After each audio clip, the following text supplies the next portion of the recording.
Good morning, everybody. It's Drucker Forum TV. Don't worry, we're going to explain everything. But first, what we should explain is to my left and your right is... Hi, my name is Christine Brogiato, and today I will be co-hosting here alongside Justin Brady. Yeah, well, you did the red carpet last year. For those that are tuning in for the first time, we are live, by the way. Yeah, you did red carpet stuff last year, and this year they're like, hey, we should both do the intro together, which I think is absolutely brilliant. So. I think it's fantastic. I'm going to be talking more about the red carpet and the formats you can expect from today. I'm actually here at the Global Peter Drucker Forum, and I'm responsible for our online experiences here, and I'll be moderating today alongside Justin. And I'll be with you the entire day. It's exhausting, but don't worry, we have plenty of coffee. So my name's Justin Brady. I'm from the US. I do PR and communications, and I amplify inventive founders. I've written in the Wall Street Journal, the Washington Post, Harvard Business Review, a few others. Do you want to give a couple words about yourself, and then we'll get into the program today?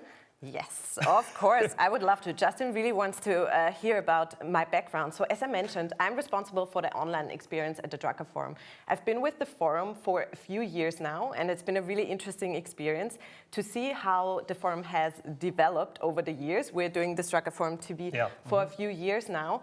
And alongside that, I'm also an innovator, entrepreneur, and I work in strategy and business development. So that's an interesting mix for sure. So I'm curious to hear more about what speakers and guests have to say today here at this forum. See, that's what I was looking for. That's the stuff I was looking for. So you got it out of me. Yeah, got it out of her. So to understand what Drucker Forum TV is, we need to back up a little bit to what the Global Peter Drucker Forum is. And to understand what the Global Peter Drucker Forum is, we need a quick background on who Peter Drucker is, I think. Now, most of you tuning in probably know who Peter Drucker was, but he is considered the father of modern management. And most people see him as a US management thinker, but he was born in Vienna, which is a clue to why we're here today, 1909 in Vienna.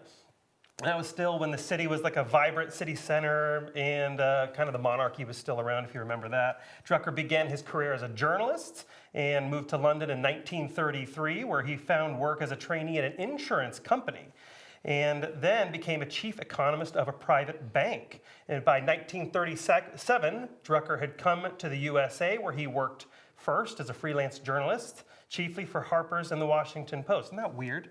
By the way, we both worked at the Washington. I mean, he was there a long time before I was. Isn't it weird? And probably wrote way better stuff than I ever did. But by his 40s, he began teaching political science and philosophy. And he ended up in 1942, wrote The Future of Industrial Man. As a result of that book, he worked for GM for a few years. At the time, the largest corporation in the world. That was about 1943. And in 1946, he published the results of that.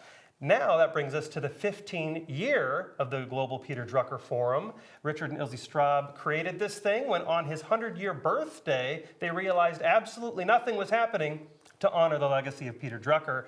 And so that brings us here to the resilient Global Peter Drucker Forum. Came through a pandemic, which is kind of how Drucker Forum TV started. Exactly. Right? That's actually how it started. Like I mentioned, it has really changed over the last few years, as it did in many companies, I would assume, due to the pandemic. So we also had to change our formats, our online appearance. All our formats have changed dramatically in the last few years.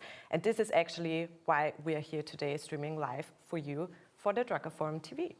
Absolutely, yeah. So last year was actually my first year doing this. It was a lot of fun. And we are in Hofburg Palace in Vienna. We're actually in a palace. Are there any other studios in the world that are actually inside a palace? It's amazing, and I think there couldn't be a better office to work in for today, right? It's like working from a palace in the middle of Vienna is kind of magical. Yeah, and so through the pandemic, Drucker Forum TV came out of it, and now today, of course, we have a sold-out Global Peter Drucker Forum. For those that aren't aware, this is not a stream of the forum. This is actually its own unique content. We are going to be grabbing speakers from the forum. We're going to be interviewing speakers all over the world and bringing them right to your screen all day. I think they should probably, whoever's watching should probably just stream this all day on your computer screen. I'm sure that's totally acceptable. Any parting words here? Yes, for sure. Make sure to tune in regularly all day. We have different studio guests coming up, live interviews, exclusive content for you. And we have the red carpet where I give you some more exclusive insights, get a bit of a feeling from the atmosphere directly from the conference. So this is coming up for you in the live stream. We have interviews coming up with Philip Kotler, Tim Brown, Daniel Pink. Of course, our founder and president, Richard Straub, will also be speaking here. And there will be the world premiere of the Global Peter Drucker Forum English documentary streamed live here for you today. The opening ceremony is up next. This is this is Drucker Forum TV.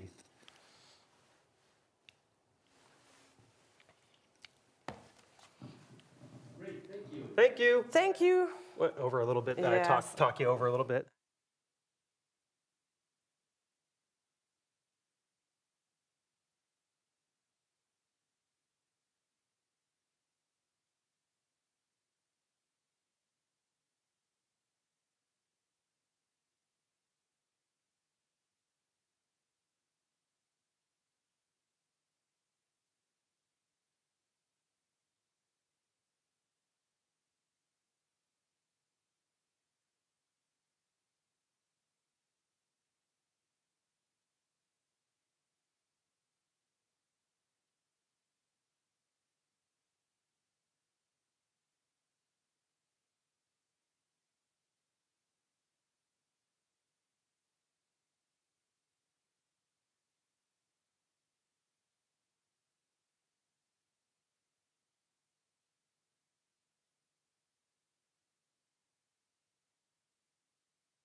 Hello. Hello, good morning and welcome to the 15th Global Peter Drucker Forum. Creative Resilience, Leading in an Age of Discontinuity. It's this time of the year, not only the festive season, but it's this time of the year when we're almost approaching its end and you start looking back and reflect. What were the most difficult challenges that you were facing, personally, in your teams, in your organizations? And how did you deal with them? Did you stop doing something, change direction, look for a new way? Chances are that on your path of dealing with those challenges, you strengthened your resilience.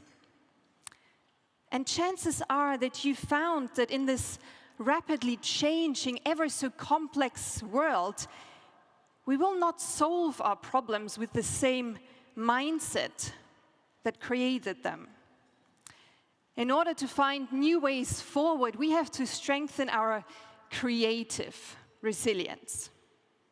Our ability to react to challenges in an innovative, maybe unconventional, a bit new way.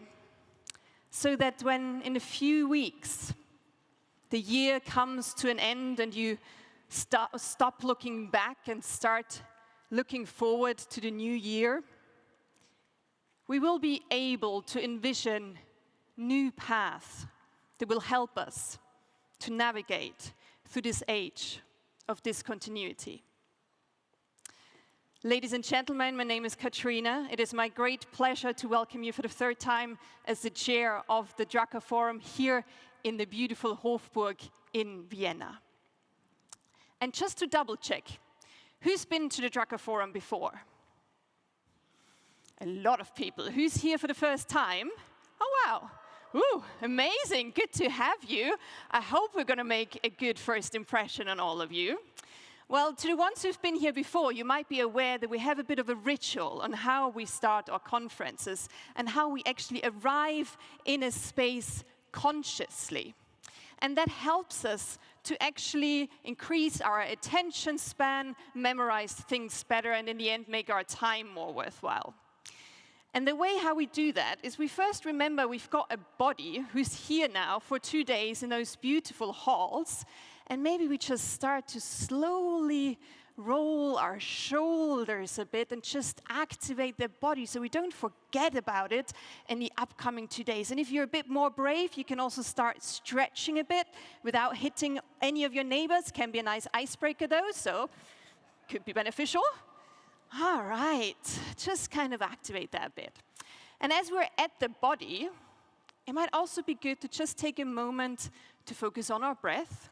And we can do that together consciously. So I invite you to just take a deep breath in through your nose.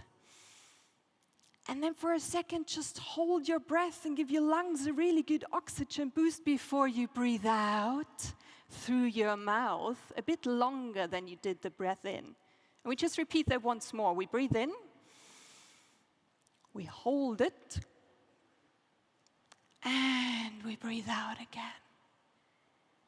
And it might just have helped us to arrive here a bit more consciously. And as we're sitting here together, maybe have a look around at who else is here. Who are the faces that you already know? Who are the new faces? Maybe smile at each other if you dare to.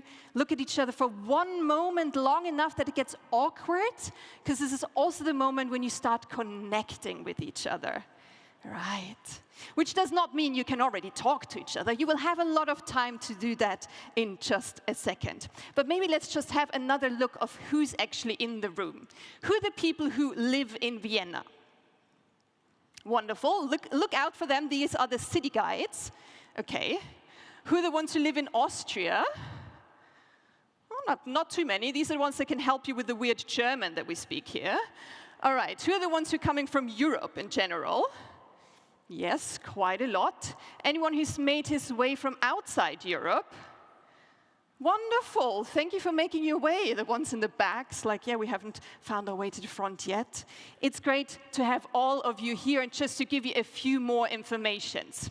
We welcome all of you here live on site, and we also welcome our viewers as we're currently live broadcasting to Drucker Forum TV. We're also going to broadcast the closing tomorrow, and other than that, we have a great program lined up for our viewers that you can find on our website. To the ones who are here, if you want to contribute to that TV program, make your way to the red carpet, which will be hosted by my lovely colleague Christine Brogiato, and you can give her some interviews there. And also, in case you have FOMO, fear of missing out anything, don't you worry. Both the Drucker Forum TV and all the parallel sessions will be recorded, so you can rewatch it later on. And with this, there's one thing that I wish for you for those days. It's a small word that makes all the difference how you go through life, through a day, and through a conference like this. And that word is curiosity. So next time you find yourself scrolling through your phone, maybe just ask yourself, what am I curious about right now? Is it this session that I'm listening to? Is it another session that's happening right now? Is it the neighbor that I want to have a conversation with? All of that is okay. Just make sure to follow your curiosity. In the end, it's your time and it's your life. And we really hope that the next 2 days will be a valuable contribution to it. And with this, it is my great pleasure to welcome the head and heart of this event here on stage. Please welcome with me founder and president of the Global Peter Drucker Forum, Richard Straub.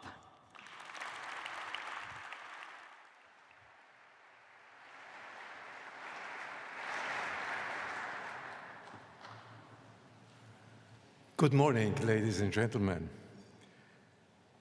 a very warm welcome to you all who are here in person and to those who are participating via the live stream. For me, it's a very solemn moment to open the 15th Global Peter Drucker Forum. It all started, obviously, in 2009, on November 19, 2009, and this was exactly the day when Peter Drucker would have reached his 100th birthday. He was born in Vienna, as you know. And you may ask, why did this Centennial Forum, which was meant to be a commemoration of Peter Drucker in Vienna, because he was born here, why did this become the Global Peter Drucker Forum? I will tell you the story. Participating in this Centennial Forum was Peter Drucker's widow, Doris. And Doris liked, obviously, the Vienna environment very much. She liked in some way what we did for the Centennial Forum. And at the end, she came up to my wife Ilse and to me, and she said, well, if you continue to do this forum on an annual basis, we will stop all the other Drucker forums that we have around the world, including the one in the US, on the Claremont College, where Peter Drucker was teaching. I mean, that was a great proposition. We thought about it, and we thought we couldn't reject it, because the first forum had already shown the convening power that the name of Peter Drucker, the ideas of Peter Drucker have. And so we decided to commit. We committed to the forum. And with a tremendous team, with tremendous partners, with outstanding support of media, we made it to this point, to the 15th forum. This is why I would really like to give a great thank you to Doris. Thank you, Doris Drucker, for having changed our lives. I can say that for my wife, Ilse, and myself, and for hopefully many others.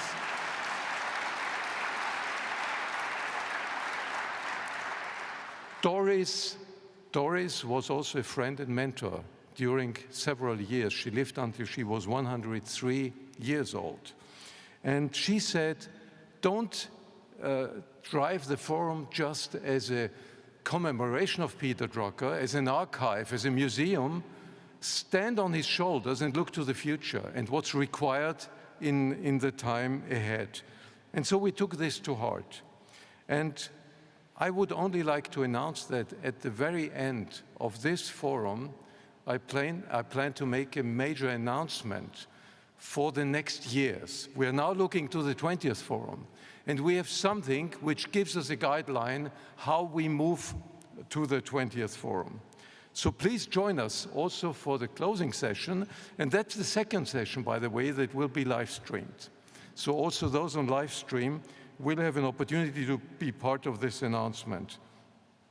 So in this sense, I hope I see you again then, and thank you for your attention.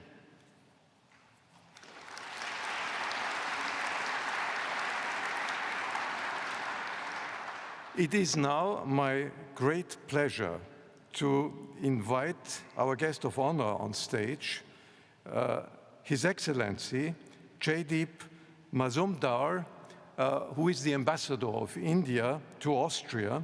And I would only mention, we have a special Indian connection. Over the years, we had outstanding Indian speakers here. We had the opening of the first forum by C.K. Prahalat, who was one of the great management thinkers. And we look to the future also, to strong cooperation with a continent that I would see as a continent of hope in today's difficult time. Mr. Ambassador, the stage is yours.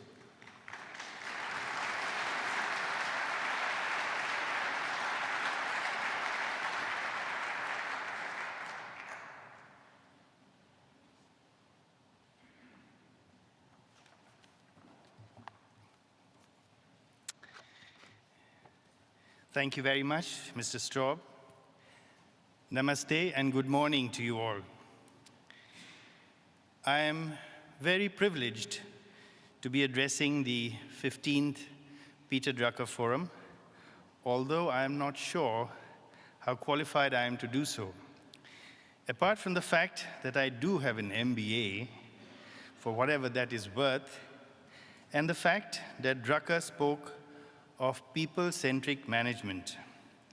And the country I represent, there are a lot of people. Today, the most among all countries in the world.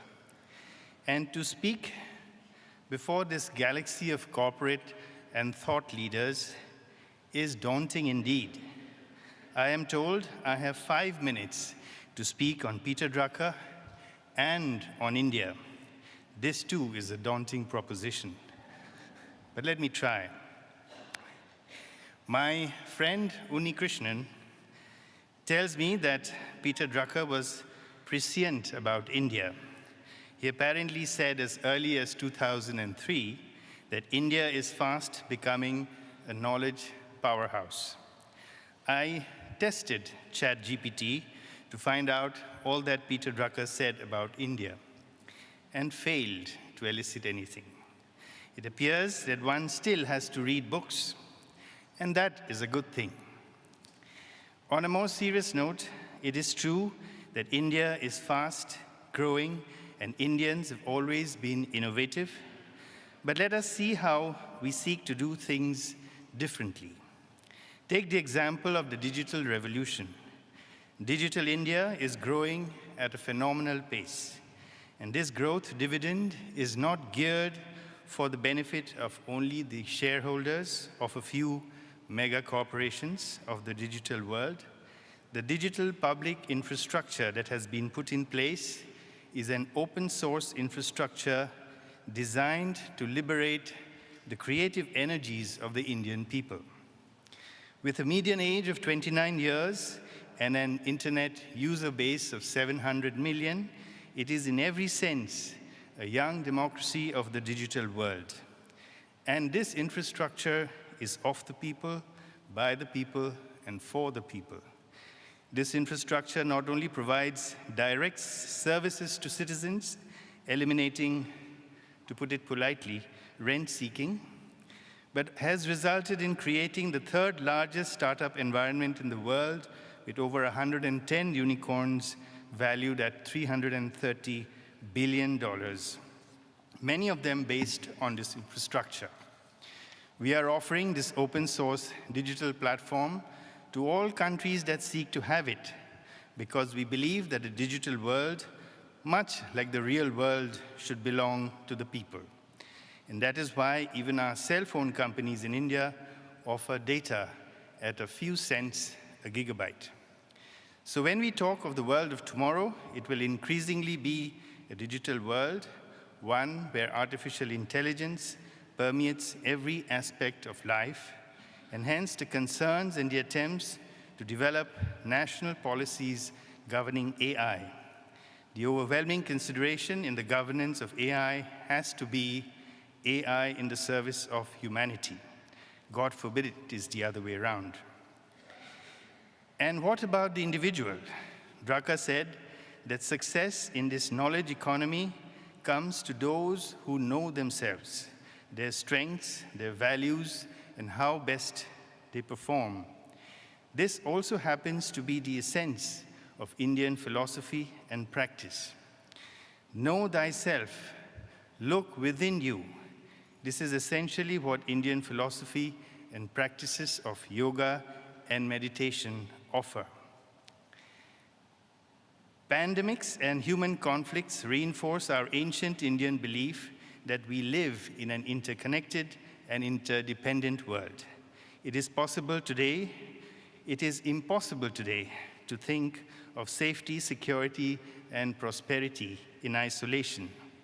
Every day we are reminded that what happens elsewhere in the world has a direct bearing on ourselves.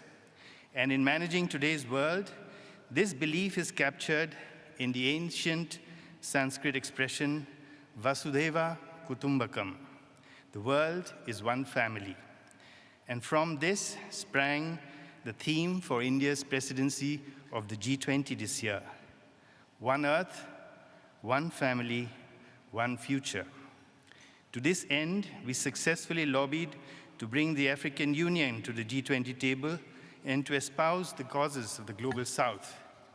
And as the chair, India's international agenda was people, planet, prosperity, peace, and partnership. I think Peter Drucker would have approved. I thank you.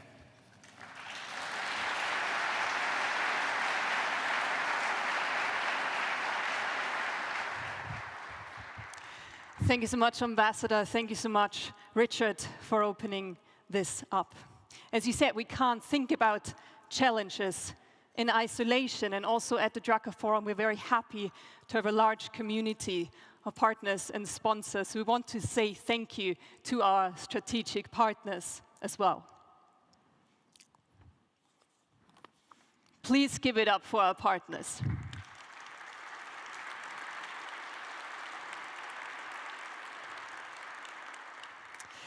So some of them are here to open up the discussions as well. So let's dive straight in and let's think about how we can actually learn together in challenging times.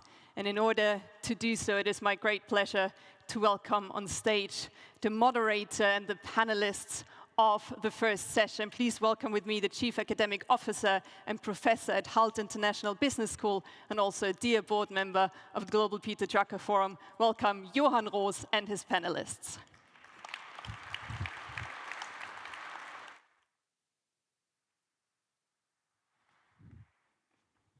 Super good.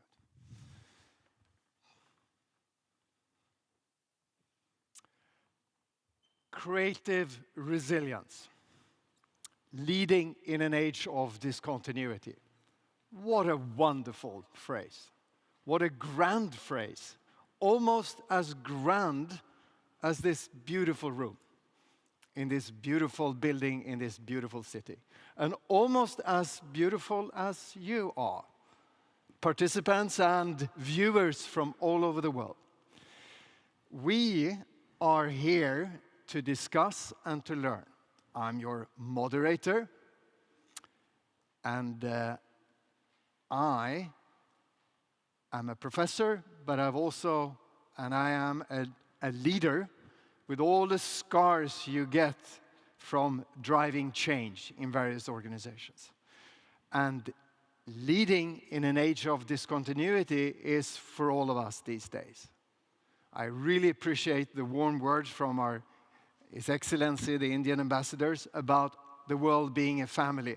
Sometimes family members argue a little bit, and I guess we see that now. Let's hope we're not fighting too much in this wonderful family of the world.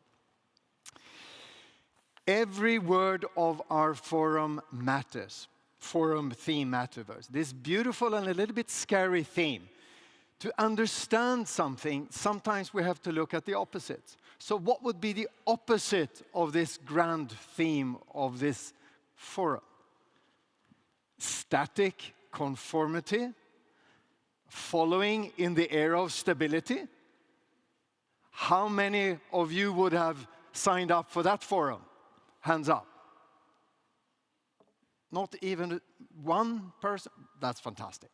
So of course, we are here to really face the challenges of today. So every word of the theme matters. The theme calls for proactive leadership in uncertain times. The theme suggests that we must be resilient enough to adapt to unexpected change and even setbacks. The theme urges creative thinking when we are faced with new challenges and opportunities. And ideally before something bad hit us.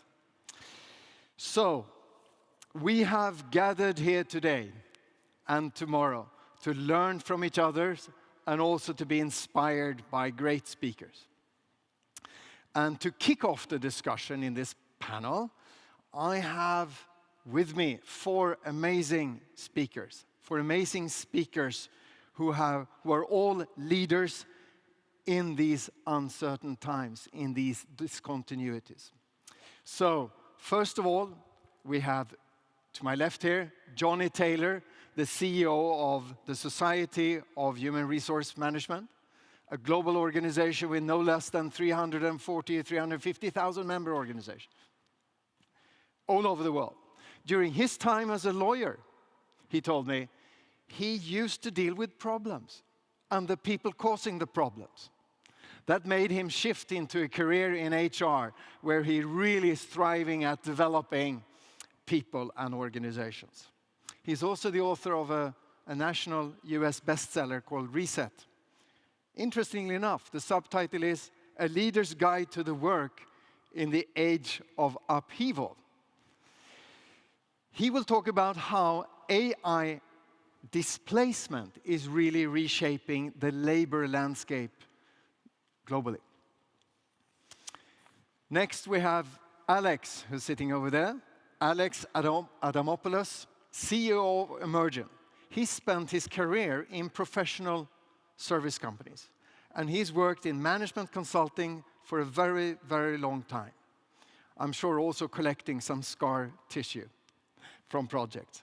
Alex believes in fundamental values such as being kind, not just nice. And he often talks about the intersection of work and faith. He will talk about an interesting phenomenon that he called leadership apathy. And I'm curious to hear what that is all about. Helmut, at the far end here, Helmut Reisinger, is CEO of Palo Alto Networks in EMEA and Latin America. Helmut is sort of a passionate person within the IT sector. He started out, you can say, working with the power of data many, many years ago in IT, but also in telecommunication and now in cybersecurity. He loves speaking about cybersecurity, he says, so I'm looking forward to hear what are the impact of cybersecurity on leadership decision-making. Finally, least but not last, we have Pierre, the CEO of Project Management Institute. Pierre is really a product of multicultural, and he's a global citizen. And he told me he has more than 50 cousins throughout the world. So that really qualifies him from having a global perspective.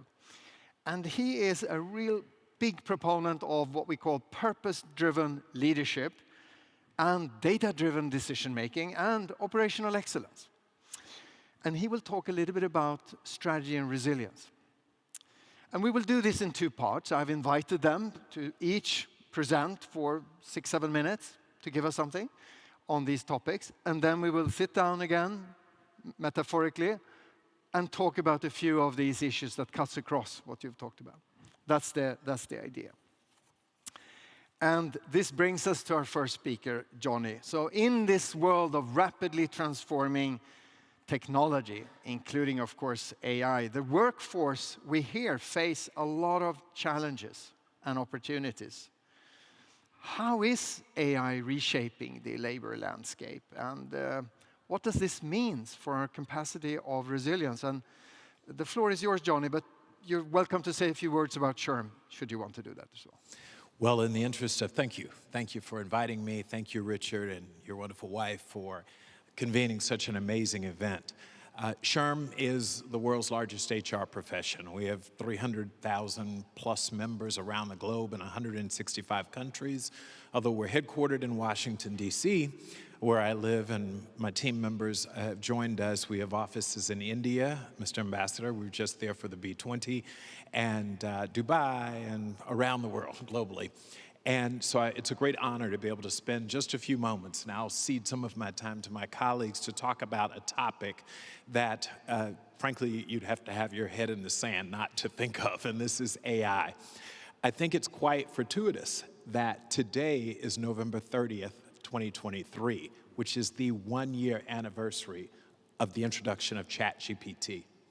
Who would have thought? You couldn't have planned it better, but it was November 30th. As much as we talk about it, you'd think that GPT and all of the discussions are 5, 6, 7, 10 years old. In fact, to most of the public, they were introduced a year ago today. And what we know is two things. There are two things that pose an existential threat to human beings.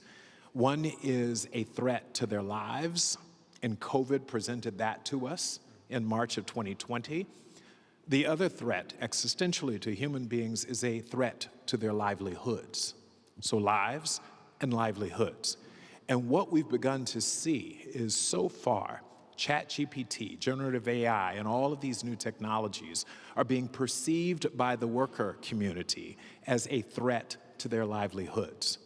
And that really sets the stage for my next 3 or 4 minutes of comments. In advance of this discussion, I pulled just the biggest headlines of the day, and these are all within the last 6 months. I'm gonna read them off because they're globally. The Telegraph, is your job at risk from AI? And they said, use our interactive tool to find out. And so I went online and oh my gosh, I was actually afraid when it was all done, right? The second article from the New York Times, in reversal because of AI, office jobs are now more at risk. The third article, AI could replace the equivalent of 300 million jobs. That was according to a BBC article. The fourth one, will AI take your job? 27% of jobs in wealthy countries are at risk. That was from Forbes. And perhaps the most unsettling of them was an article, if the first 4 weren't, was ChatGPT took their jobs. Now they're dog walkers and HVAC techs. That was from the Washington Post. These are the articles that are establishing the narrative around ChatGPT and all of the emerging technologies.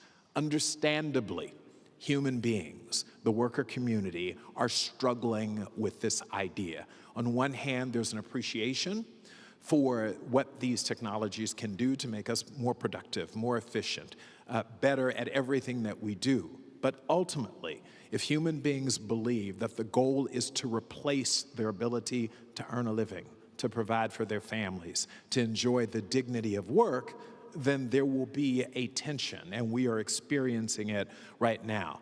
Outside of the tech world, the Palo Alto networks and others, this idea that the promise of technology also promises for many of us a very dark future. And that is what we at SHRM, I have with me Dr. Alex Alonso, our Chief Knowledge Officer. We capture, through survey work as well as surveillance in some ways, appropriate and legal surveillance, the sentiments of and insights of employees all over the globe. And what we know is the 4 billion people or so who work on this planet every day are really stressed right now. There's a significant anxiety about what these technologies will actually present for them in the future. So a couple of things that we know is that right now trust is an all-time low, specifically trust in government, trust in employers in particular. And so what we are hearing from employees from all of our data is that employees want to know, workers want to know, if technology advances at the rate that we think it will, what will be in it for me? That's the fundamental question. And so a big discussion around cross-skilling, reskilling, upskilling, skilling. That is the topic of the day. What do I do if all of these dire suggestions and recommendations actually occur? Thank you, Johnny, for those insights. I was thinking, I recently read some data on how unhappy people are at work. There's some Gallup data, there's some other data, which basically says that despite flexibility to work from home, despite a little bit higher salary, despite some other, I don't know, ping pong tables, etc., people are still very unhappy, and the decline is pretty dramatic even this year. So this cannot just be AI, can it? No. It's actually on multiple fronts. There's a great article in The Atlantic about why Americans are so mean. There's a question I read the other day about why have we become so mean? And there's a general malaise over the country in particular, and probably so around the world. But the article focuses on we've gotten away from community. We've so focused on the I, the individual, and where has that left us? Which is what we're seeing play out in the workforce. Okay. All right, super. Thank you very much, Johnny. Alex, you're concerned with sort of something related to this. You mentioned this idea of, or this terrible observation about apathy at work. What is that, and what does it matter in a sense? And feel free to just to say a few words about where you're from, so to say. Great. Are we on? Okay. Yes. Thank you, Johan. And Richard, Ilse, thank you, and thank you for the privilege to be here again with you this year. It's always a privilege. I'm very grateful for it. I kind of want to start and stop my comments with a Peter Drucker quote, because when Johan got in touch with us as a panel to prepare for today, you asked us, what's the burning question? And I thought that was actually, for me, it was profound. It stopped me. I had to really think about it. I think I took over a week to come back to you, which I normally don't do this. And I thought about, what is the thing that's really burning for me? And one of my colleagues calls it lazy leadership. I chose to call it leadership apathy.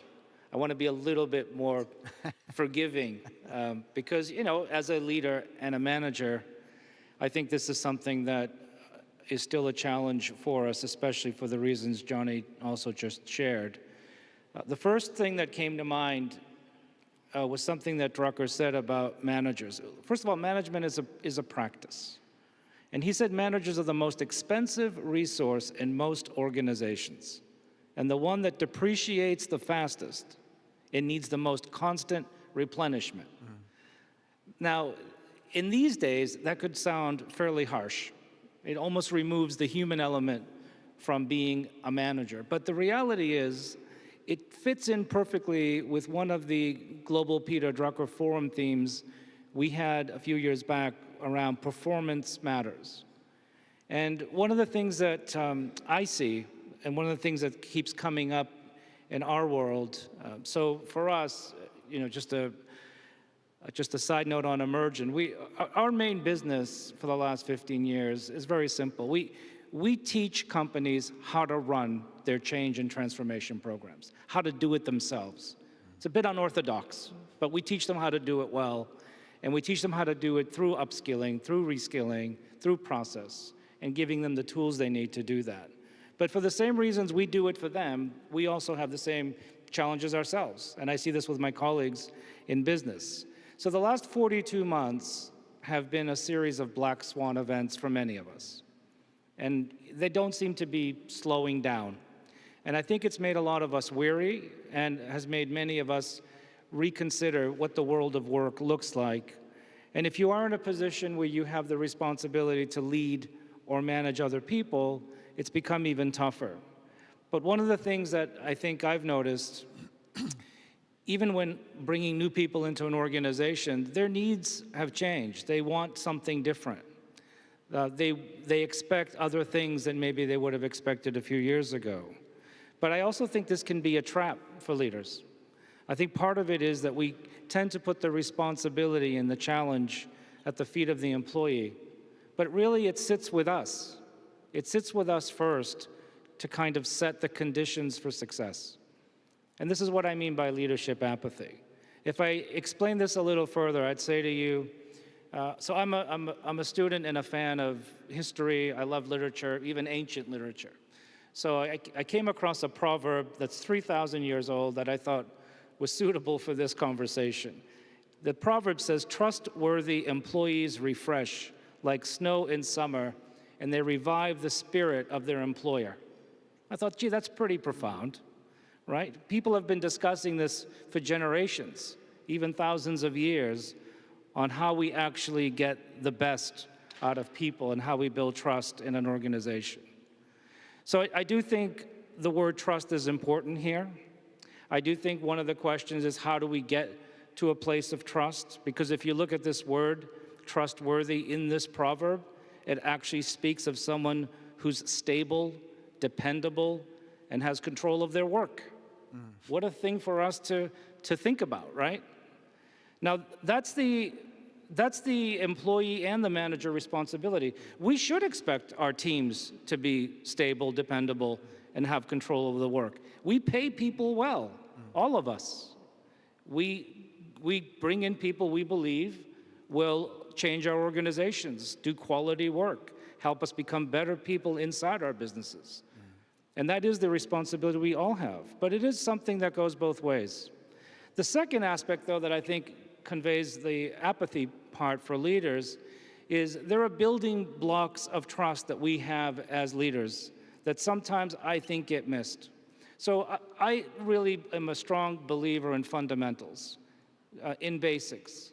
I find that we practice this whole thing of looking for something new, but sometimes we haven't captured the original thought or the original idea of what brought us to the point in the first place.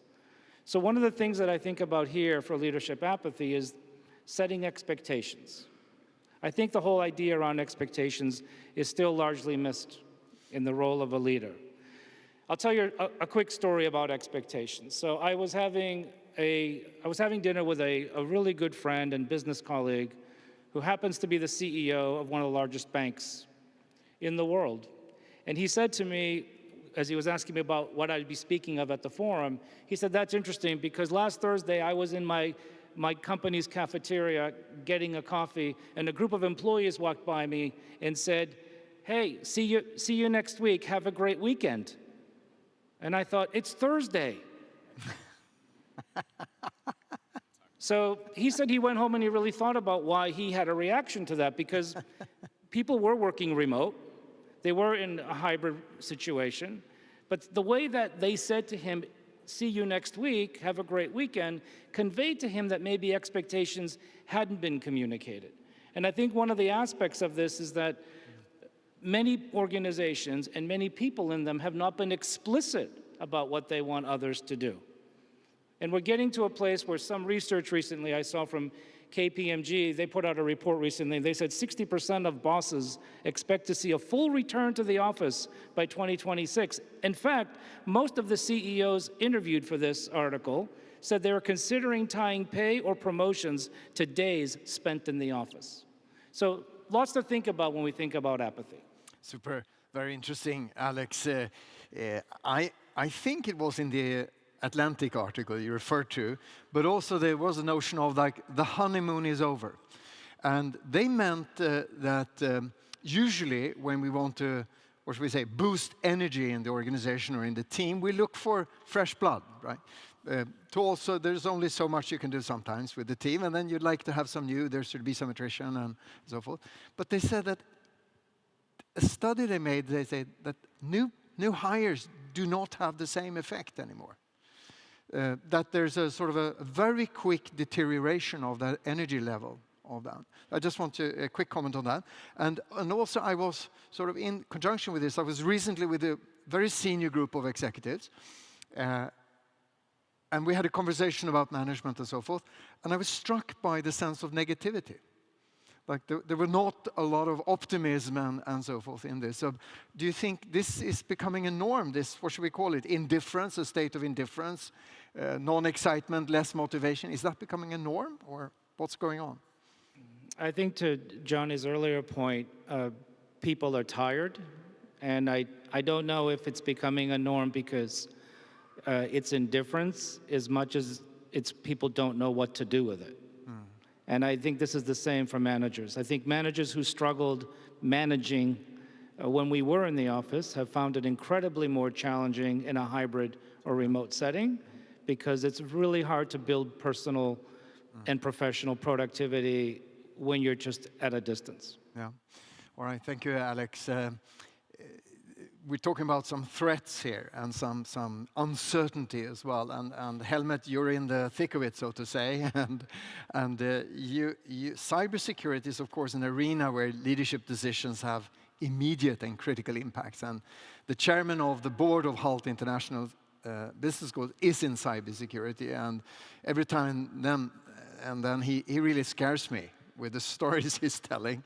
But what's going on in this field, Helmut, and in particular with AI exploding in this way? And feel free to say a few words about Palo Alto. Yes, good morning everybody here in the room as well as to the people who are online streaming.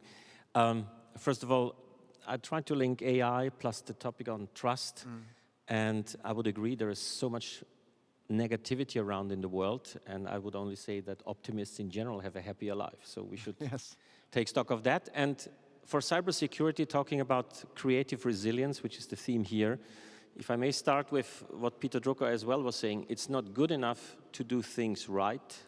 It's even more important to do the right things. And the same is true for cybersecurity.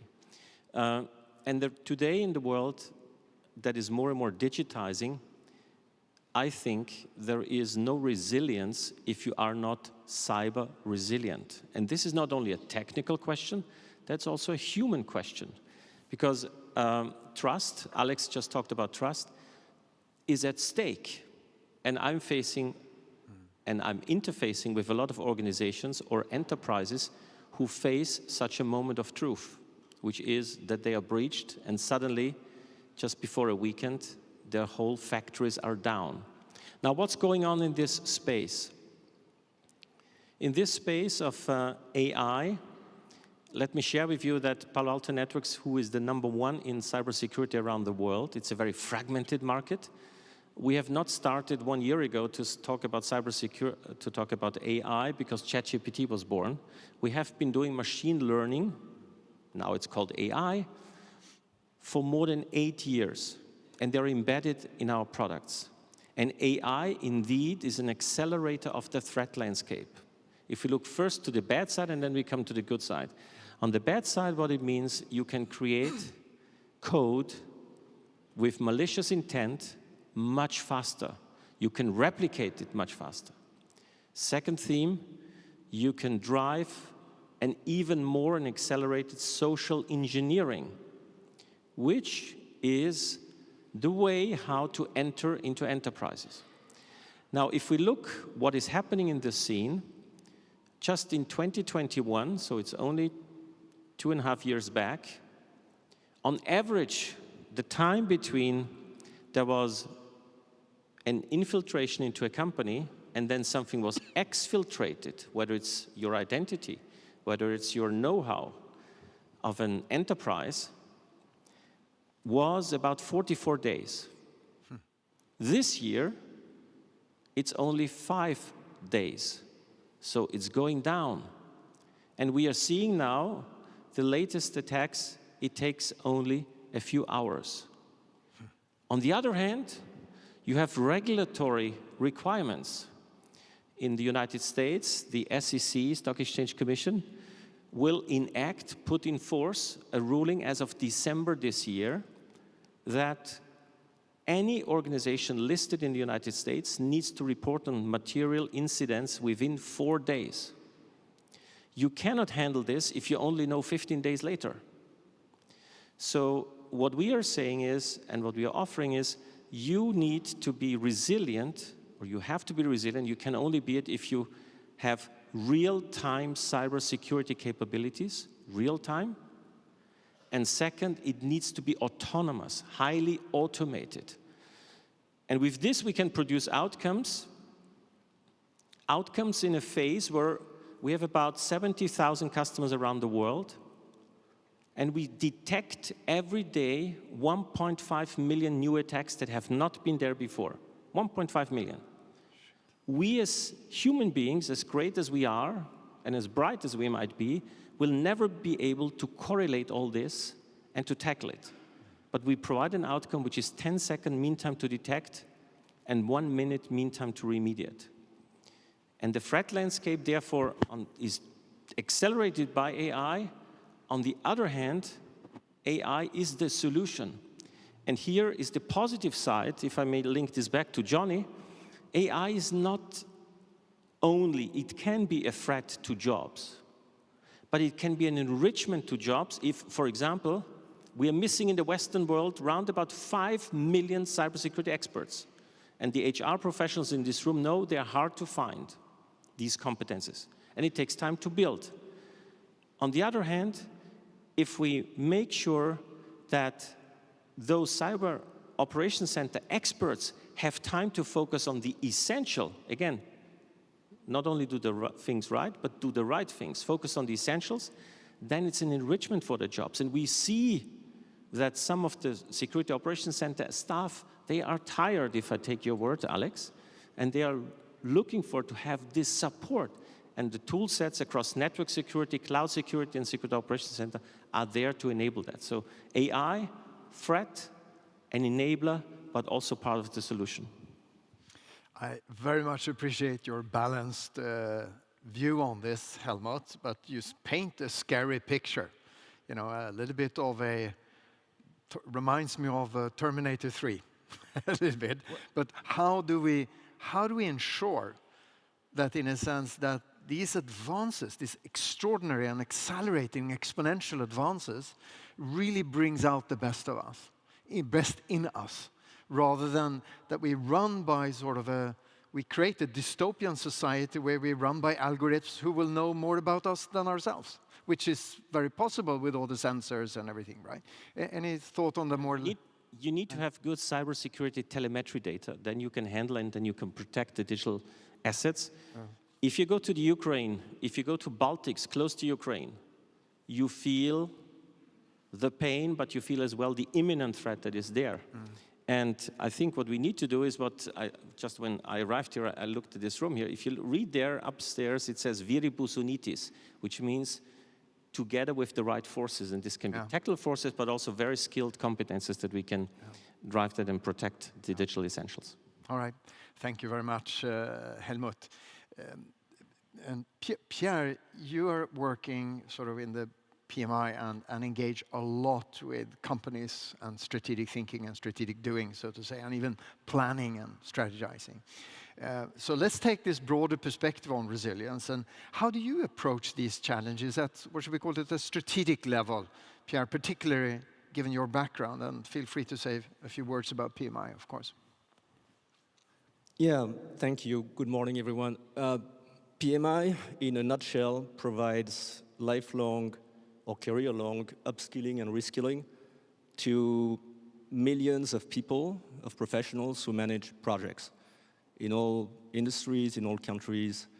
And as we know, if we want the world to transform, to improve, we need successful projects. So that's what we focus on at PMI. Personally, I got interested in this topic of corporate resilience long before I joined PMI. I was at the time of the Great Recession in 2008. I was leading a different organization, and at the time, because we depended so much on the so-called discretionary budget, everybody thought we would be doomed. And in fact, we were affected for sure, but only by a few percentage points of growth. And we rebounded pretty well and pretty strongly. And then financial analysts were asking us, how did you do that? Why did it happen? And frankly, well, we told them we were great, but we frankly did not know how we did that. So I started to get interested in this topic of how does resilience work? I read books, looked back in my early years. I remember the first time I got a CEO job, I was barely 30, and the main shareholder told me, I picked you because you have no clue, right? So you don't know how to operate a company or not really. And at this point, they were going through a massive digital disruption, and they thought that someone who did not know any recipe would probably do better. And we actually did improvise a digital transformation without even knowing, and it gave another 10 years of growth to the organization. And then COVID happened, and again, the organization I was running at the time in the US did fairly well during the first months of the recession, and then gained market share and rebounded faster and much better than the rest of the market. But this time, I thought I understood why this happened, and the very disturbing fact for me was that the reasons why we had done very well in that time of disruption were actually things that we had tried to reduce or tame with our corporate strategy. It was the fact that we were a very decentralized organization with many people who were very entrepreneurial, who were basically doing whatever they wanted and trying to do things that they liked rather than following any corporate plans. It was the fact that we were very complex, we had way too many products, and all that helped us enormously during this time of disruption. So I started to get this question in mind: does the way we do corporate strategy, does the usual best practice of developing a strategy and implementing a corporate strategy, does it in fact generate more fragility in companies? You know, is there some sort of a paradox here where a good strategy may make you less resilient? And if you think about strategy, you know, the fact that you're choosing very carefully and intentionally where to play, where not to play, you try to develop a very precise value proposition that is supposed to make you win. And it usually comes with a plan to also simplify, consolidate, reduce the number of products you have, reduce the number of offerers, eliminate overlapping structures, try to consolidate your supply chain, try to sometimes even reduce the number of clients you work with so that you can focus more and make more money. You know, all these great ideas and best practices are interesting, but if you look at the systems that are the most resilient, think about systems like ecosystems or biosystems. They're very complex, super complex. If you even think about human organizations that are very resilient, think about the ones that are very difficult to eradicate, like criminal organizations, terrorist organizations. Think of Al-Qaeda. I mean, it's kind of now taken over by one of its subsidiaries, but the principles are still there, right? They are very difficult to eradicate in spite of all these resources that we put to eradicate them. But they do not abide by the rules of great corporate strategy. They're very decentralized, sometimes very siloed, yes, connected, but they don't operate in the same way at all. So I got interested in what can you do when you build your corporate strategy to avoid reducing your resilience. You know, and some of that, by the way, is not about strategy. It's about culture, as we mentioned before. It's the kind of leadership you want to nurture, having resilient leaders, mindful, very good connectors, diverse as well. So all that matters. The structure has to be probably quite distributed, but still clustered so that you have critical mass and ecosystem that can survive on their own. But if you think of strategy itself, I came with some ideas that I want to share with you. It's not science, it's more art and observation and maybe some ideas that could be built on. Firstly, I think we have to resist the temptation of oversimplification when we develop a strategy and leave some room to maneuver with that we don't fully understand. So let's not try to optimize 100% or maximize. Second, I believe that in the way we think about bets, when you're a CEO, you have a lot of pressure to make big bets. Like people are asking you to make big bets. Let's stop the small stuff, let's do big bets. But you have to think about the risk asymmetry, right? If a big bet has the negative potential to destroy your organization, then you should probably not make that kind of bets, and instead think about more smaller bets that by definition have less downside, potentially high upside, and even if you fail, they will still build the kind of muscle memory that resilient organisms and systems have, right? So you are more likely to win, in my opinion, if you think about bets that way. Resource allocation. We all know that creative resilience is a lot about innovation. So I love to force resource allocation to innovation. You know, think about the 70-20-10 principle, 70% of your resources on stuff that you're doing every day, 20% on innovation, but in the known area, and 10% on stuff that you don't know if they will ever work. And trust me, in any company I know, we're far from the 70-20-10. You know, it's likely to be 98-2. That's the usual kind of distribution that I've been observing. So being more intentional about setting aside some money for innovation is also very important. And then I would maybe add one last point. I think that strategy that is resilient combines some elements of rigidness or very robust thinking that you don't want to move away from, like your purpose, your values.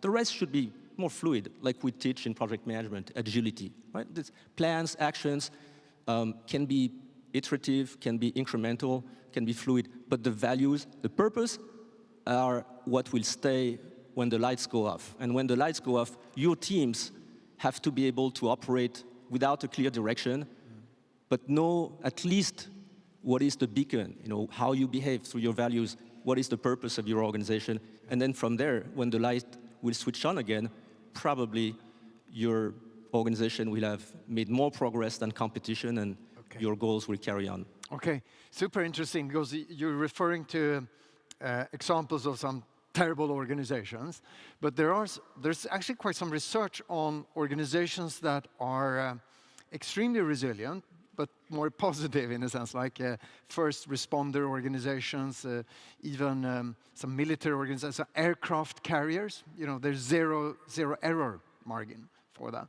And it turns out that there is some perhaps explanation for that. And one of them is a very old concept from actually the 30s and 40s called heedful interrelation, which means that everybody in the team basically knows what the other person will do before they do it.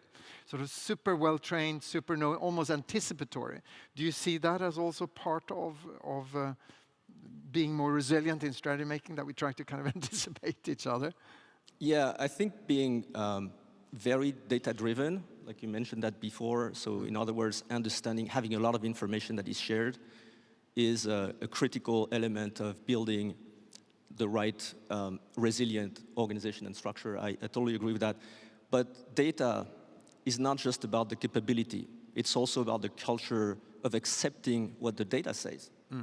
And that's not that easy.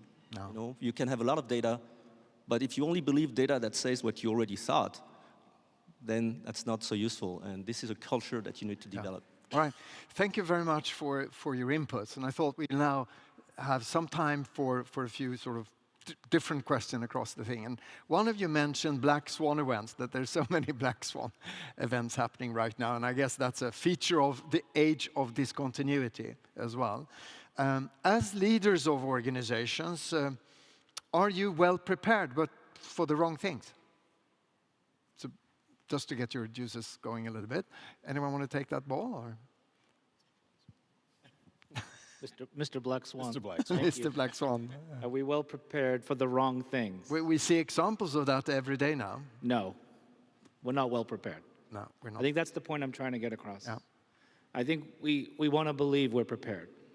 But I think part of the challenge in leadership is the same challenge probably those who are not in leadership have, and that's trying to figure out how to make today a productive day and get through it.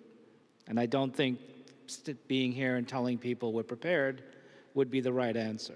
Yeah. I think there's a lot that goes into preparation. But there's some really good things we should be doing and can be doing. Yeah. It's interesting, the idea of resilience, even if you just look up the word in the dictionary, it talks about recovering quickly from a setback and doing it with mental toughness. And I think the challenge is mental toughness is what's waning for many of us these days. I think the topic of well-being, which is a huge topic and not for this panel right now, is also affecting people. We all know and agree this. But how do you recover quickly from a setback when it's so difficult to navigate? I think that's one of the things I would be asking. Yeah. Johnny? And that raises an interesting question about whether or not from a workplace, the worker population, there's all sorts of data that suggests that people are not as mentally tough. The latest couple of generations, in particular, Generation Z and Millennial, for a number of reasons. But I think it suggests that we actually are not prepared. And to the extent you can be prepared for a Black Swan event, by definition, you're kind of not prepared for a Black Swan event because you don't see it coming. Who could have prepared for COVID? I don't know. Maybe there are things you could have done, but truly to be prepared for one. But the question that we are constantly studying is, are people equipped? Have we focused enough on resiliency? Building it into, we train people how to do jobs. We actually do a pretty decent job. We're getting better at teaching managers to manage, people managers, but this issue of preparedness to be resilient is a really interesting question. If I may build on that as well, you know, in cybersecurity, what we ask also companies is think the unthinkable, which asking questions, well, where else would we have vulnerabilities? And it's very obvious because on average today, a medium-sized organization across the world uses more than 20 different tool sets to protect the different digital essentials. And therefore, poking those questions, involving the teams and having also a governance in place, I think can only help. I do believe also that more and more now, given the alertedness of the world, there is more and more regulatory needs and requirements. European Union put in place the new NIS, Network Infrastructure Security ruling that has to be enacted locally by October next year. This means you will qualify your different enterprises, public organizations. Are they critical infrastructure, yes or no? Are they sensitive for the well-being of a society? And I think, are we mentally prepared? Leadership, I believe, has a big role to play. Without having done scientific studies on this, but I strongly believe if leadership gives a clear perspective, even in difficult times, people are much more in a positive mode to follow this and to be stronger in their execution. Okay, Pierre, quick comment. If I can elaborate on that, because I 100% agree with this. I think the role of leadership is to provide confidence to the organization that should an event, a disruptive event or period happen, the organization is going to emerge not like before, but actually stronger. It's going to do better than competition. It's going to outperform. And you provide, I think, that confidence. It's in part because you get ready as much as you can for predictable events. There's no excuse not to be ready for a predictable event, to be honest. It's just work. But also, try to organize the system so that the system itself will find and has the confidence that it will be at least doing better than competition. And once you start to have this kind of confidence, you hope for disruption because you know that the disruption is going to be the opportunity to win. Okay, thank you. Which actually brings me to the help we have and inspiration we have. And as you know, there's a display of management books out there, and very impressive, and we have great authors in the audience, and I'll sort of ask, given that I published a book in 2007 called Preparing for the Unexpected, I will ask a provocative question here, like, are management, or to what extent are management researchers and authors and writers focusing on the right issues in today's context? And if not, what should they focus on? Anyone want to take that ball? It's okay, they're very nice people, so they will not be mad at you. I think collectively I think we have a good understanding of the, if we think of, again, collectively, not just every man for its own, in these times of danger or uncertainty, collectively, I think we got a good understanding of the trends and where things are going. With AI, the issue is nobody knows, nobody has a clear understanding of what will the outcome be, right, of all of this. But I think we all understand the polarization of society and the reasons why, and it dates back way before AI. It's been a long time. Erosion in trust.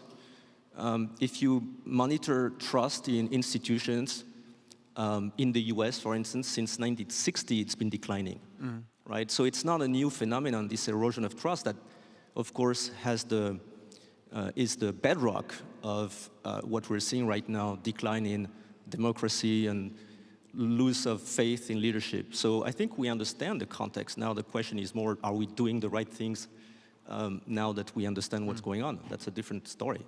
And I agree with the ones who believe that the focus on the individual has been a short-term thinking, which of course delivers short-term performance, but mid-term, long-term is containing the germs of a lack of resilience of our society.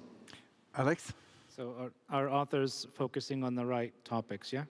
Is that the question? Yes. Okay, so I would answer that with what Clay Christensen told me the last time I saw him before he passed.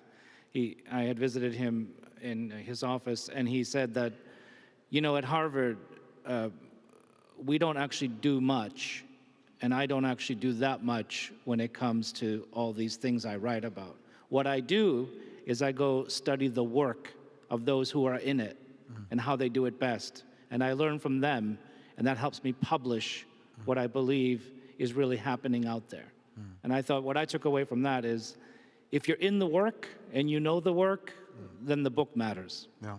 All right. Super. That's a great encouragement in a sense. Any? Yeah, on AI, so first of all, there are phenomena that happen, and I believe, yes, the authors will focus on the right things. If I may link it to what we are doing, and in the Drucker theme of people-centric leadership, we differentiate in leveraging AI. There is precision AI. You could call it, this is machine-centric. You have a threat, and you qualify this is bad, you need to eliminate it.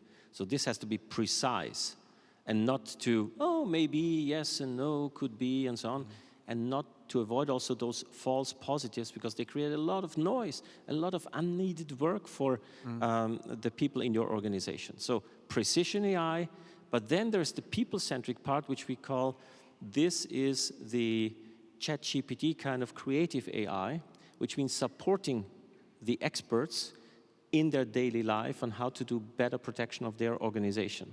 And this is what we have built in. So we take two perspectives onto this topic, precision AI and creative AI.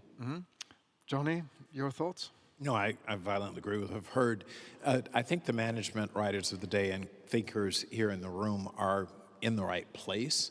And are studying the right things. I think fundamentally, if anything is missing, it's perhaps not enough focus. I'm getting at what you pointed at, Alex, the practice of it. So there's a theoretical response, but if you study the people who've actually been through it, there's some really interesting learnings that could be applied in the workplace. And that's what I don't think we're focused on enough. And maybe that's not the fault of the writers, because they're giving us the construct, but how do you actually apply that?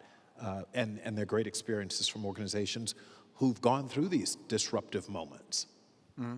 I have actually prepared a question for them as well. Just a brief question. And if we can pull up that slide, and if you bring your mobile phone straight in your hands and you go to slido.com and type in this code, there's a simple question for you. So we can get some kind of inputs from you to end with that and your brief comments on that.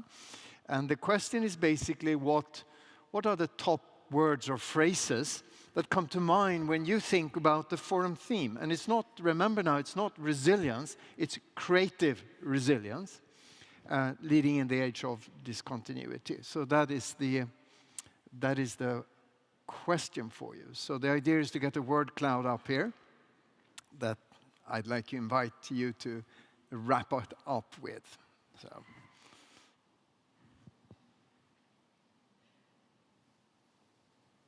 Unless we've been hacked, it should be working fine. All right.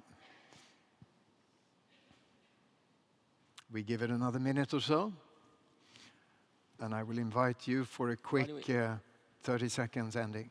Can I still yes, Helmut, the answer to the question about do the authors, the writers today focus on the right things?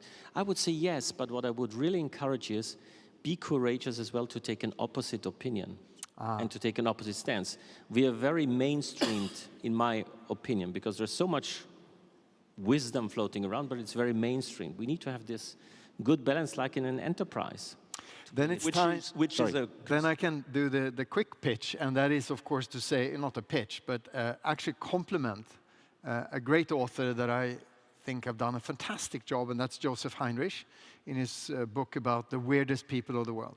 That is the Western educated, etc., democratic people of the world. And it turns out, of course, that most of our management concepts, models, theories and tools and practices have been developed in this context that we are from, which is clearly prioritizing individuality and sort of individual profit, at the expense perhaps of the communal part of it, as the common good and even the ecology. So there is, of course, a inherent bias in many of the works we're doing. So I interpret you, Alex, to say, don't be afraid to take another perspective, to even go beyond where we came from and question some of the assumptions. Am I over-interpreting you or so? That's good. Pierre, do you want to just... No, briefly comment on I that? found this comment very relevant and worrisome in a way, especially, I don't know if you've tried to ask ChatGPT to provide ideas on anything, and then you ask, I do that, I ask ChatGPT, can you give me the same answer but removing all the platitudes? And it comes back with more platitudes. It's very, very difficult, at this point at least, to get original ideas from AI. So I hope we can still keep thinking a little bit and not just repeating. Super. Let's see if we get some phrases in the word cloud, if the technology has worked. Whomever is in charge of that. We have kind signal here. That's why we're like... Okay, yes. Yeah, exactly. We can't see it here. They don't come in? All right. Oh, wow. Wow, it's a lot. Lots of people are typing already. But the top one seems to be... It's so fast, I can't read it. Let go, creativity, very actual, wars, climate change. Oh, I skipped that one. Purpose, collective mental strength, understanding your purpose. It's determination, open-mindedness, biosystem, ecosystem, courage, trust, agility, purpose, grit, direction, foresight, resilience, paradox, empathetic leadership, perspective, rigor. My God, it's overwhelming me. We have to put that together for the Drucker material afterwards. But with that, we can see there's a lot of variety in the inputs of it. Inclusion, belonging. So we have a few minutes left. So I thought if you were to be asked now by me to give an advice to these people here about what to look for over the next 2 days, and you may self-reference as well. What are you looking for? What do you hope to learn and see here over the next 2 days? And give an advice to the audience. What would that be? You want to start? Alex? Is this our closing statement? Yes. Okay. So one thing I would look for over the next 2 days is what I look for every year when I have the privilege of being here is what is the most practical thing I can take back? And so on the burning question that you asked us at the beginning, and mine being around leadership empathy, the second Drucker quote I never got to, which I would like to wrap up with, is he said, managers are not helpers and their jobs are not delegated. The only choice is between doing the job well or badly. But the job exists because there is an enterprise that has to be managed. And I think one of the things we have to be clear about is being explicit on expectations from people, what we need from them. And we also, as managers, have to make sure that we're doing our jobs well. I mean, even Charlie Munger, who just passed, right? He's famous for saying that do the work on your desk well, and more work will come. Focus on what's in front of us, and I think that's important. And something I'd like to end with is, if you're familiar with John Brockman, who used to have a website called edge.org. One of his things over the years was bringing together the world's top thinkers, Nobel Prize winners, mathematicians, scientists, and they had this thing called the annual question. And every year they'd post a question, and all these brilliant people would answer it from all over the world.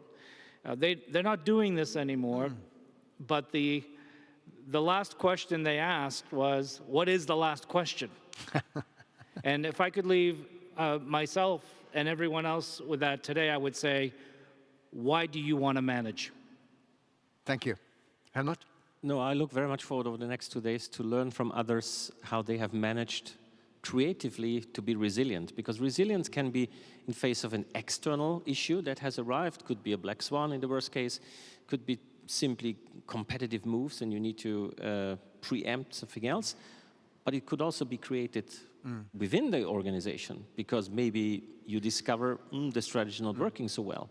How do you then onboard the teams to make sure that you are creatively resilient? Okay, thank you. Pierre?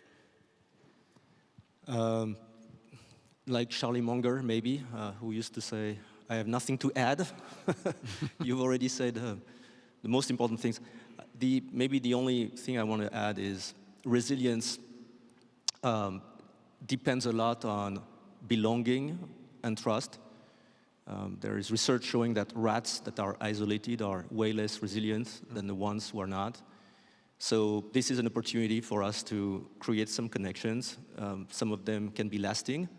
And let's try to leverage this as much as possible, because the more connected we are, in the end, the more resilient we will be as a group of people. Good, great. Final point for me is that leadership matters, and that's why we're here. We're leading in an age of discontinuity.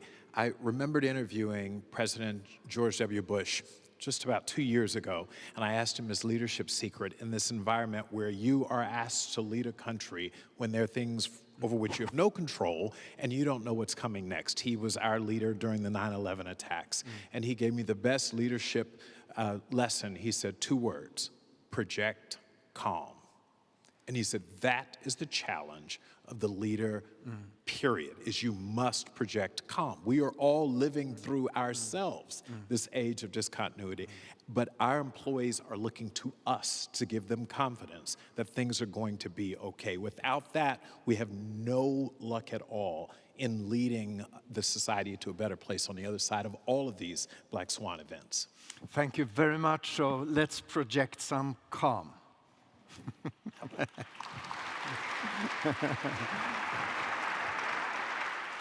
And let's also remember what Drucker said, that it's all about performance. And of course, today, performance is not just financial and economical, but also societal and environmental as well. So with that, thank you very much for a job well done. Thank you. Yeah, enchanté. Super. Thank you so much. Thank you. Thank you, Helmut. Thank you so much, Johan. You said at the beginning, every word on the theme of the forum matters, and I think every word in this opening session also matters. So thank you for starting to ask and dive into the burning questions. Thank you so much to Johan, Johnny, Pierre, Alex, and Helmut. As we're now starting to go into the first break, we just heard it's all about connections. So also, if you want to connect with people, maybe just stay seated for a moment, have a look whose eyes you meet, and ask each other what are the burning questions that you are dealing with right now. And as we're going into the break, let me just explain you how the rest of the conference works. We're not going to be in this room anymore until the evening, when you're all going to be dressed up fancy in your evening gowns. Until then, we're going to spread over the other areas. So you're going to have to find your way along a bit. Let me try to explain this to you a bit like a flight instructor. We have 3 different rooms where you will find the parallel sessions. The first room is Zeremoniensaal, which is the bigger one. If you go outside here, to the left, you're straight going to go into this. In Zeremoniensaal, we're going to have panels that are mainly focusing on the conversations of the speaker and the sessions. Then we have a second room, which is Geheime Ratsstube. You can practice your German there a bit.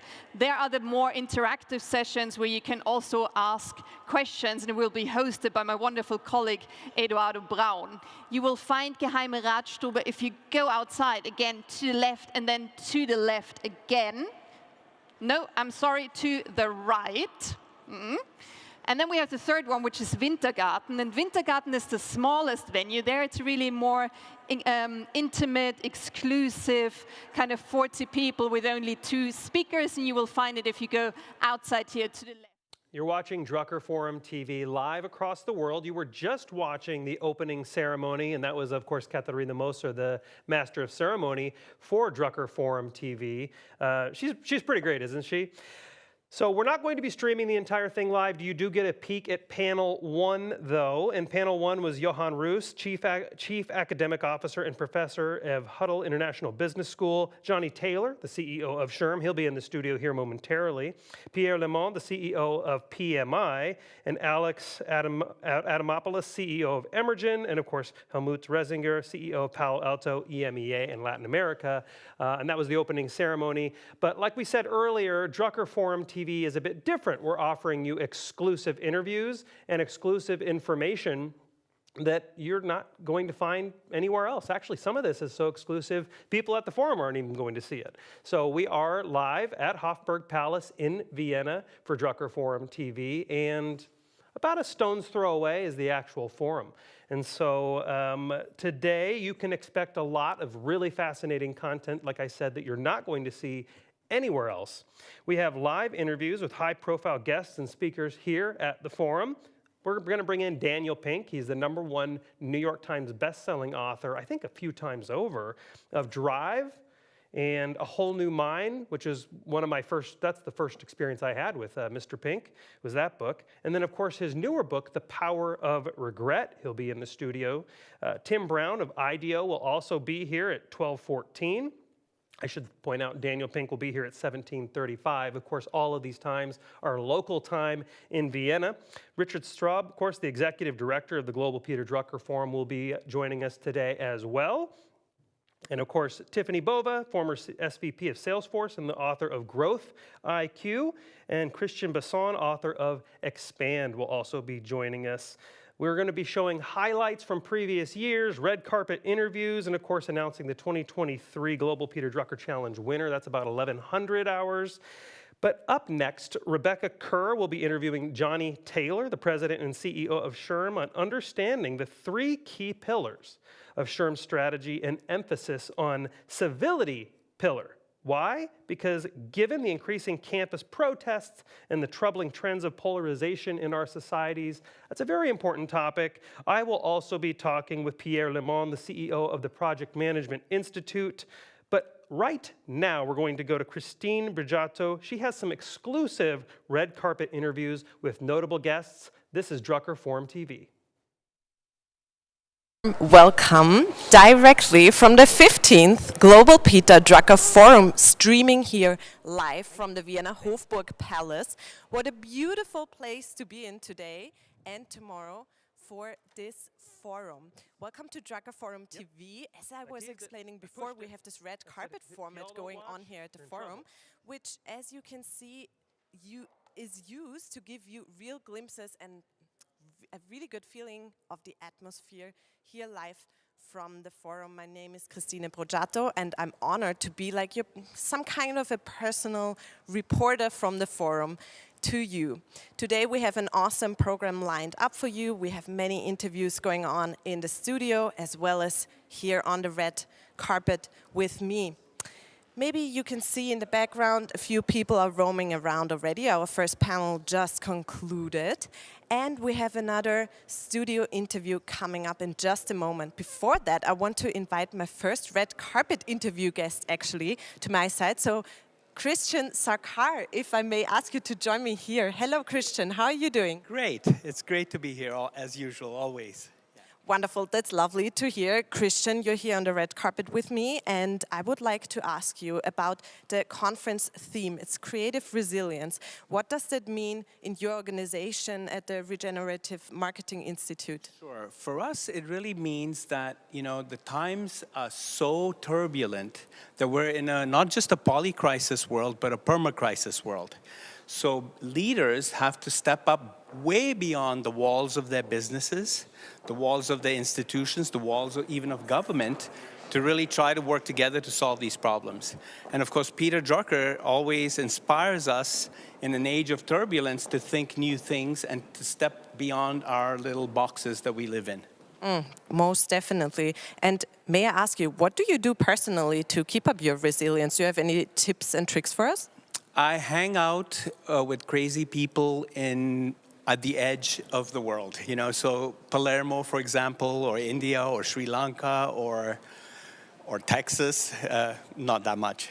But, the fun stuff happens at the edges. And that's where you pick up ideas, meet interesting people, because the center is getting old and is breaking. So. Yes, thank you very much for these tips. That's actually very lovely. And I actually have Christian tomorrow in a studio interview with me on the Drucker Forum TV. So make sure to check back in for that. With that being said, thank you, Christian, for joining me here on the red carpet. Enjoy your conference. Thank you. So as you can see, the topic of resilience is actually in the minds of every organization, every individual, and we are looking forward to hearing our next studio interview now with Johnny Taylor. He's CEO of the Society for Human Resource Management, and he's going to be telling us more about how they are dealing with the need for resilience today. This interview will be led by Rebecca Kerr, and with that, back to the studio. Hello, nice to meet you. See you. Likewise.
Hello and good morning.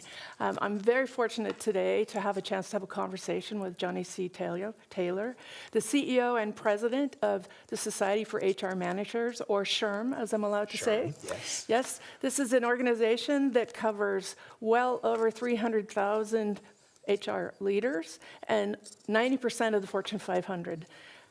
Johnny, you have most recently been recognized for an incredible book, Reset, A Leader's Guide to Work in Any Age of Upheaval. It seems like a perfect link to the theme of the conference, creative resilience. Could you share with us some of the key markers from your book that might help us connect some of the lessons? Yeah, the biggest takeaway, and I think it's important to put in context how I got to this book. It was March of 2020. I was sitting at home, like many of us, office workers, confronting what we didn't know, the unknown, which was this thing called COVID.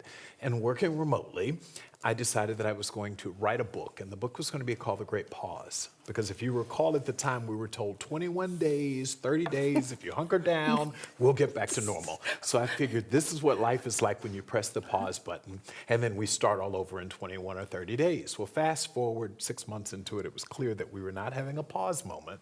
In fact, we were having a great reset moment.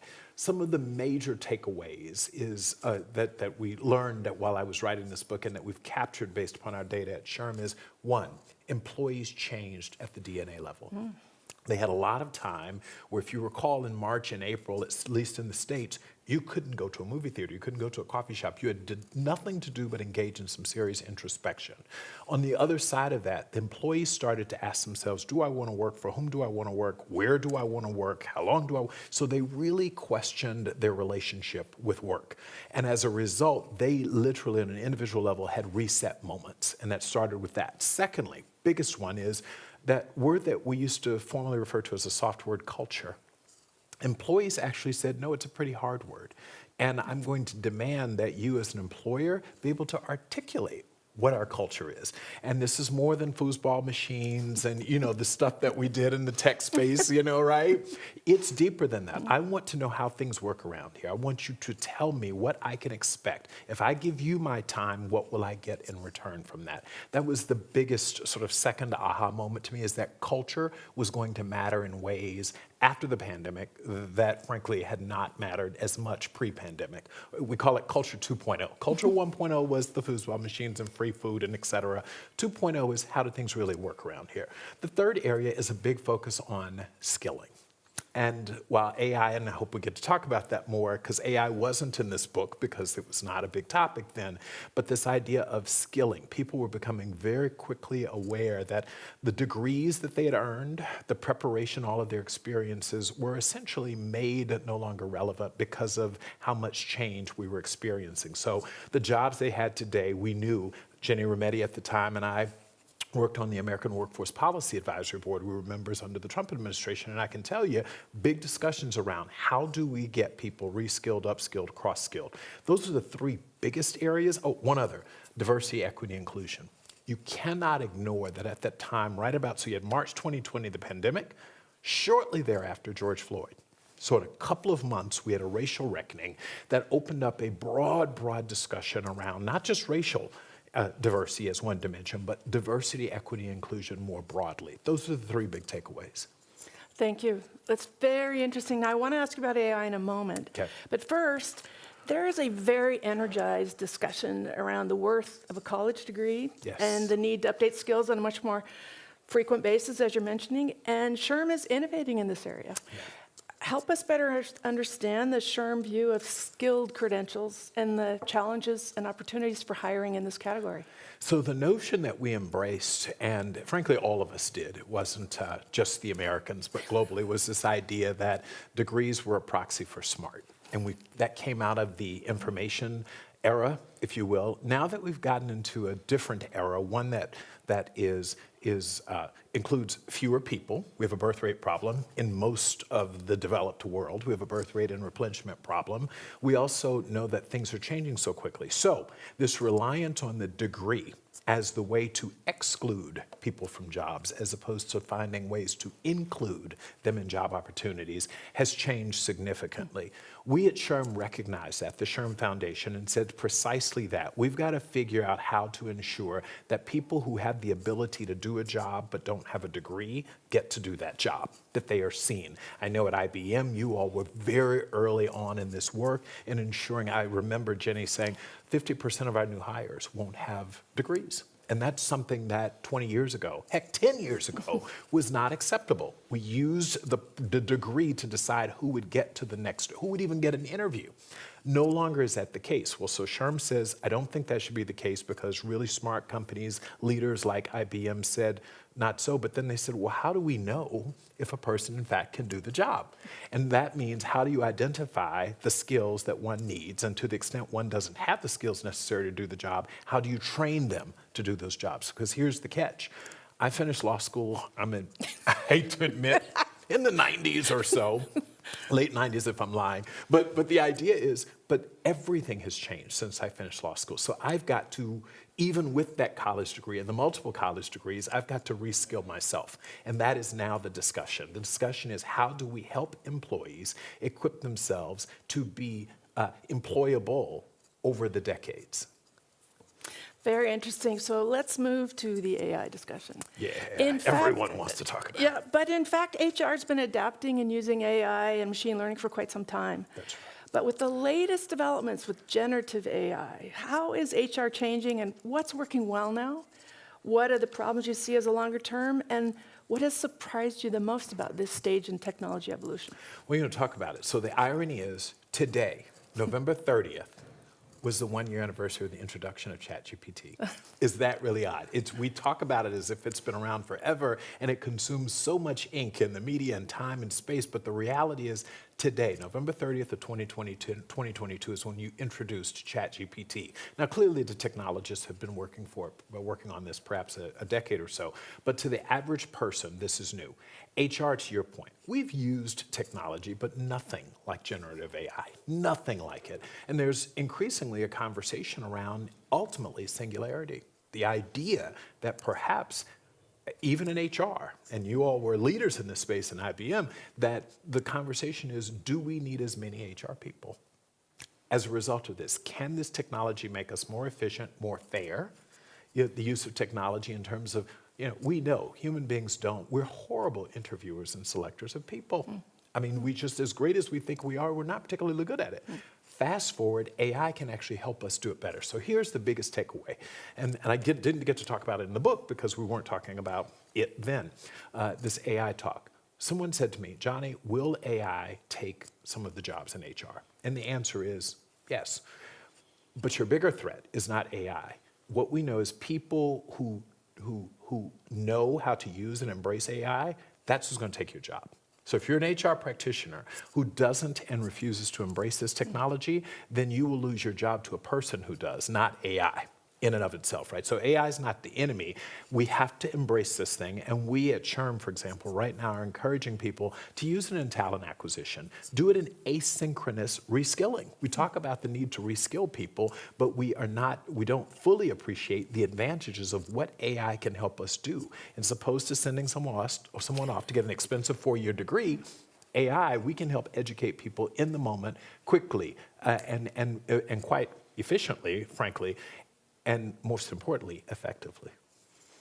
Well, thank you. Still, there are some trends in employment that show continued challenges in filling open positions for the skill groups that are needed, and even to retain highly skilled people. Loyalty may be an antiquated word in these times. How might opening the lens to underserved, underrepresented groups help this situation? Yeah, we talk a lot about untapped pools of talent. And untapped pools, obviously, historically they were women, underrepresented minorities, but it's now broadened to, for example, the formerly incarcerated. You have someone who was taken out of society for 10, 20 years, and you want to bring them back. If we have a labor shortage, there's 700,000 people in the US alone every year who exit our prisons. That is a group of people who need to work, generally who want to work, and we need to find a way to skill them up. So that's an untapped pool of talent that we need to focus on and not continue to hold on to our biases against people who've made mistakes. That's one area. A group that we don't really talk about, or I think we talk about them in the wrong way, is people who are differently abled. And I use that term intentionally. That's different from saying they're disabled, because disabled focuses on what they can't do. Differently abled means they are capable of doing some things, they just do those things differently. And how can we tap into that community and bring them into the workforce to deal with the shortage? The third area that you've alluded to and that we're all talking about is people without a degree.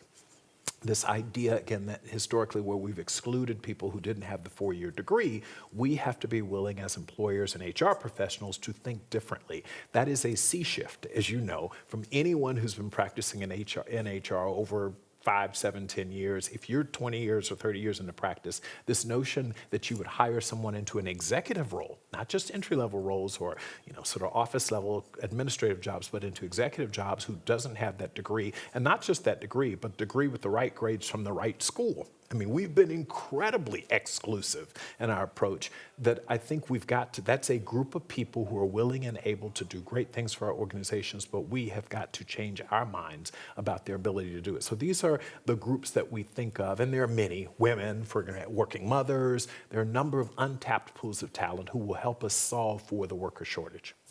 Well, I wish you well on that. We all wish you well on that. I want to say that, Johnny, when I looked at your bio, I thought to myself, this is living the life of learning about business, learning about people, learning about HR and what you need to do, and culture. I encourage everyone to look at Johnny's bio because you live the talk. Thank you. So I'd like to ask you the Peter Drucker question. He used to look out the window and see what's visible but not yet seen. So when you look out the window now, what do you see? Wow. I'm going to limit this to the context of work. And it's actually, AI has forced me to see this. So in some ways, what I don't see is our ability to tap into the 8 billion people on the planet. That's what I don't. You're going to hear a recurring theme. We have, and I own it in HR, we've spent a lot of our time focused on excluding groups of people, and the process has not been about how do we bring people into the workforce. I think as I look, one, we don't have the luxury of doing it. We have a birth rate problem in most of the developed world, right? And secondly, we have a skills problem. So even if you had the people, they don't have the skills that we need in industry necessarily, and government and nonprofit sector, everywhere. We just need people who have the skills, and so we have a match problem. If I'm looking out that window, I think we've got to figure out how to match people with jobs, no matter where they are, no matter where they start from, but we have got to figure this out, and I think AI is going to help us do that. Thank you. We need more leaders like you. Thank you for your time and for this interview. And now I will be handing over to Justin Brady, who will be interviewing Pierre Lamont. Thank you so very much for your insights, for your leadership, and we wish you all the energy you need for leading as you do. Thank you. I'm going to need it. Thank you. Thank you.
Drucker Forum TV continues, and we happened to grab Pierre Lamont, the CEO of PMI, out of the panel this morning. How'd that panel go? Was it fun? A lot of fun. You know, I usually don't like that slot that much, the first one in the morning when people are still sleepy. Yeah. But you're welcome. Well, yeah. We try to keep him on his toes. No, I appreciate it. Obviously, the CEO of Project Management Institute, PMI for short. And can I start out with a really silly question? Is that okay? Yeah, if I don't have to answer, then it's fine. So, why isn't this is where I want to start. Why isn't every leader a project manager? I think maybe we start out with a technical definition, because I'm reading through a lot of your work, your LinkedIn posts, and I'm thinking, I have this feeling that every single leader should probably be, at least in some capacity, a project manager. So can we define what you guys call a project manager, and why isn't every leader one? So I think we have to distinguish between project management skills that are, in fact, useful to a lot of people, not just leaders. All of us need to have some project management skills, including in our day-to-day life. But if you think about project professionals, people who do this for a living, day in, day out, they manage projects. That in itself requires proper training and practice.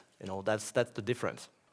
Yeah, so it's about proper training and practice. So, does the definition, though, of project manager need to expand? Does it need to change? Because what you just said right there, my word, it feels like every layer of leadership should be trained in that. So does it need to expand and change over the next 10 years? Well, you're right that the world needs transformation. We are aware of that. And of course, disruptions, regulations, everything pushes everyone and every organization to transform. So the ability of an organization to manage successfully its projects is critical if you want to win in a competitive landscape. And it's true as well for governments. It's true for NGOs. Everyone has a transformation agenda. So you're right. The ability of organizations to manage projects successfully is critical. But to do that, you still need to have some people who are really doing this as professionals. And then they will guide the entire organization, because it takes time to learn how to manage projects successfully. Oh, that's good. So you need the people that focus on it. You need those people who are focused on, here's the date, kind of Drucker's SMART goals, but here's the date, it needs to get done, and here are those individual elements to get you there. You need those people that remain focused on those objectives. By the way, it's not always a date. Interesting. Some projects Teach me have this, some projects have a launch date, but you have projects that are constantly evolving. Let's think about tech, for instance. You launch a new app, a product. That is a project in itself, but there will be a date when the product goes out, but then it will be refined, like in a very iterative way or incrementally. So this notion of a life cycle of a project has evolved enormously in the last decades. Yeah, that's a really good point, because it's not really these specific end dates anymore. It's just monotonous and never ending. It depends. If you have the Olympic Games, there's a date for that usually. True. So you got to be ready for that date. But for a number of projects, the end date or the life cycle is not that clear cut, right? It depends a little bit on forces that are external to the organization: clients, demand, regulation, AI. Any disruption may create some changes in the design, in the life cycle of the project. And as a project professional, you need to be able to manage that way. That's what we call agile, right? The way you are able to introduce some flexibility and agility in your system and processes to get this done. So here's a question then. With the change in going from project to product, right? Which is what you said, which is actually, I love that, project to product. With that change and with timelines kind of getting blurry, I kind of feel like some leaders have taken that almost this vague middle mysterious work where nothing really gets done, and it's always kind of there's almost no accountability in some cases. Are you seeing this project to product move lead to kind of this vague area of no responsibility, no accountability, where people can just kind of come and work on the thing of the day and they're never held to a standard? Do we risk going too far in that direction? Yeah, first of all, I'm not saying that all projects are evolving into product management. Yeah. This is true in some industries, true for certain type of projects. But if you run infrastructure projects, you don't really think about a product that will evolve all the time. I mean, the life cycles will be much clearer in a way, and then there will be some maintenance, but there's still this notion of a project with a start date and an end date. So it's the evolution to product manager or to product management is only true for certain types of projects and certain industries and certain type of situations. So you talked about accountability. This is very important because precisely a project professional is fully accountable for the delivery of their projects. That's super important. And whether you use a methodology where things are predictable, so we call this predictive project management. Think about having a clear plan and then you execute on the plan. Whether you do this or you use more agile approaches where things are more incremental and iterative, the accountability remains the same. Yeah, very interesting. So I want to move on to a new topic. I know you travel a lot. So first of all, are you tired? How you doing? I'm always the same. You know, I think this is my usual state, so I don't think about it. It's in the head. So obviously we've tried now. We did the great remote work, and dare I say remote project management experience or experiment, I guess I should probably call it. So there's a very, very big question there, which is, do projects get done with remote teams as effectively as face-to-face? Because you spend a lot of your time face-to-face and investing in people right in front of you. Did we try the remote thing and did it work, or do we need to go back to face-to-face to get stuff done? So first of all, project professionals have been used to work with distributed teams for a long time. So that was not totally new for them. And it's kind of, if you think about it, logical in a way. If you form an operating team, so a team managing a business, you probably want them to be as much as possible in the same areas, in the same places. But a project, people were thinking, you know, this is temporary. This usually has an end date. So it's okay to have teams distributed, and you need experts that may not be available everywhere, right? So project people, project professionals, were very well prepared when remote work became the rule, for a while at least. So it's not that they did not have to adjust, because of course there is some adjustment there, but it was not as massive as you could see in other types of professions. Now, that being said, PMI, for instance, we have about 800 full-time employees, and we have thousands of volunteers who lead our local chapters in all countries in the world, or relationship with large corporations, governments, everywhere. We are a super distributed company, and in fact, during the COVID, what happened during the pandemic, we actually shut down our offices, and we only kept offices in China, where, you know, frankly, remote work is not particularly appreciated there. But outside of China, we don't have offices anymore, and we actually meet in places like today here at this forum. Some of us are here, and then next week and the week before, we have those events where we actually meet, but we do not have offices anymore. And I'm not saying there are not some complications that come from that. There are many complications, but it also enabled us to have a more diverse workforce. We used to have our headquarters in Philadelphia in the US, but we're a very global organization. So being fully remote has enabled us to recruit talent everywhere. And that has been also a massive upside for us. So we try to live in this environment. And of course, we talk a lot about the effects of remote work. It's more difficult to connect. It is a little more difficult to get this sense of belonging. It is, for leaders like me and my team, it does mean that we have to travel as well to make sure we do have some face-to-face time with people, with our employees, with our community as much as possible. So you mentioned the complications of like connecting and belonging. What's the rhythm? Is there a rhythm that PMI, yourself, you're like, there's maybe this rule that you abide by, like you should meet quarterly, or you should meet when it gets to this point, or is there some magic formula that you've developed or that you use? Not really. I mean, my executive team and myself, we meet once a month in person, usually in New York. So everybody flies in. I live in New York, so it's easy for me. That's one travel that I don't have to make. Sometimes in a different city as well. With our community, we have indeed at least a yearly meeting in each of the regions, and then more meetings that happen locally. I have set a rule. So the problem, is that it is not very homogeneous. So some of our people, some of our employees tend to travel a lot because this is the nature of their jobs, and they do meet with people, so they feel this sense of belonging constantly nurtured. But we also have people, and we have to recognize that, who do jobs that do not necessarily require meeting with people. Think of accounting, and even people doing development, software development. These people, unfortunately, do not have that many opportunities to meet with others, so we have set a rule that at the very least, once a year, you need to be in person somewhere meeting with your team.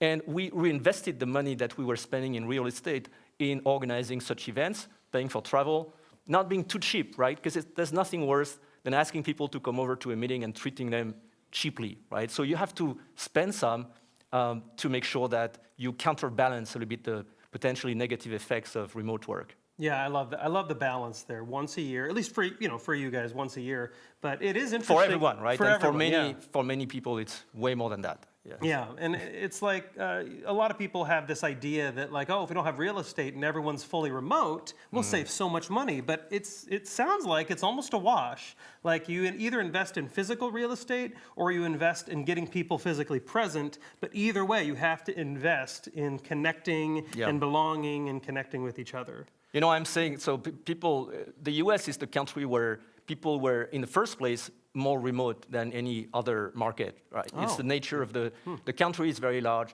Teams were already very distributed. So of course, when COVID happened, people realized that, oh, they were working remotely with people, but even before, they were already working remotely with a lot of people on their own teams. So now a lot of CEOs want people back, and they say that people are back, but frankly, when I visit other companies, especially in New York, and I walk around, it's empty. You know, that's the reality. So at one point, someone is going to make the decision, do we need these empty offices everywhere? Now, the question is, don't get tempted, resist the temptation of taking that money and just putting it down to your bottom line. Like some of that has to be reinvested, if not all of it, in in-person events or other things, development, anything that connects people together, because otherwise, long-term, I feel, it's going to be more difficult for organizations to stick to their purpose, make people engaged, happy, and then what happens if people are less happy, less engaged, is that your organization is going to be less resilient. So last minute here with you, Pierre, but you have some really simple advice for getting ahead in any organization. With our last minute, can you share that briefly? I love this advice. Say it again. Yeah, so you have some really simple advice for getting ahead in any organization about inheriting a mess. Can you explain what that means? Oh, yeah, you mean like how do you become a CEO? First of all, you have to really want that and think hard about it because it's a very specific kind of life and maybe not the thing that is going to make you happy. Yes, when people ask me, how do you move up the ladder in organizations, I usually tell them two things. First of all, growth and comfort don't go very well together. So you have to force yourself once in a while to take a risk. You know, change company, change sector, change country, do something that is going to take you outside of your comfort zone. And usually, if you thought about it enough, and it's not a crazy move, it's going to build your muscle memory, and you'll be better at that. Because we have limited time, I have to cut you off. Sadly, we have so much. Pierre Lemon, CEO of the Project Management Institute. I'm Justin Brady, and this is Drucker Forum TV.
You're watching Drucker Forum TV Live. I'm Justin Brady, and we're all around the world. Thank you so much for joining us.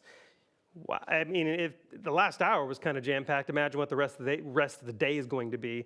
You just saw Rebecca Kerr interview Johnny Taylor, President and CEO of SHRM, and I think we want to hear from you. What did you think of his responses on the civility pillar? And what are your thoughts on the troubling trends of polarization in our society? It's easy. See if the AV team's ready for me, but you guys want to put up the social media panel here. We'll show you how to connect with us. You can connect with us at X. It used to be called Twitter, but now it's X, at Drucker Forum. And then, of course, on LinkedIn, it's just type in the Global Peter Drucker Forum. And, of course, druckerforum.org is the website. But tweet at us, would you, on what you thought of these interviews, or maybe even your favorite Peter Drucker quote, favorite Peter Drucker book. I can also be found, if you put me in there, make sure to tag me so I can read it. I'm at, oh, there we go. There are all the social media things. You can screen cap that. I'm also pretty easy to find. I'm just at Justin Brady on X and Twitter. So make sure to tag me in there as well. I would like to be able to read that. So obviously, Rebecca Kerr, we want to know your thoughts on that and your thoughts on the interview I just had live in this very studio with Pierre, the CEO of the Project Management Institute. What do you think about the remote work era? Was that a failed experiment? Are things working great? I was actually shocked to hear that PMI is mostly virtual now. That was interesting. So what do you think of that? Do you think it works? Do you like it? Do you not like it? I mean, can I share my personal bias here? I'm an in-person kind of guy. I work by myself, but I choose to go to a co-working space to work with other people. So that's kind of my way of being next to other people. This hour, Rebecca Kerr, let's give you a heads up on what's going to happen. Rebecca Kerr, again, will be interviewing Helmut Reisinger, CEO of EMEA and Latin America Palo Alto Networks. She's going to ask about the next-gen rise of AI technologies and what she thinks is the mind-bending increase in cyber attacks on networks. Rebecca was sharing some really interesting information with me on how often cyber attacks are happening. I'll let her share that with you because it's a bit shocking. But she's going to ask about the broken underlying paradigms in technology and where things are heading. Also, Stefan Stern is here. He's going to interview Brigitte Mohn, and he's going to be asking, what does responsible business mean for the Bertelsmann Foundation? Their ambitions are large, and their commitment is deep, so I'm actually very excited to hear that response in that interview as well. Stay with us all day. Keep this channel on your computer. Keep it up. We want to bring you constant stream of information the entire day. Right now, we're going to go to Christine Brigitte. She is interviewing the Drucker Challenge finalist for 2023. I'm Justin Brady. This is Drucker Forum TV. What's up, Christine?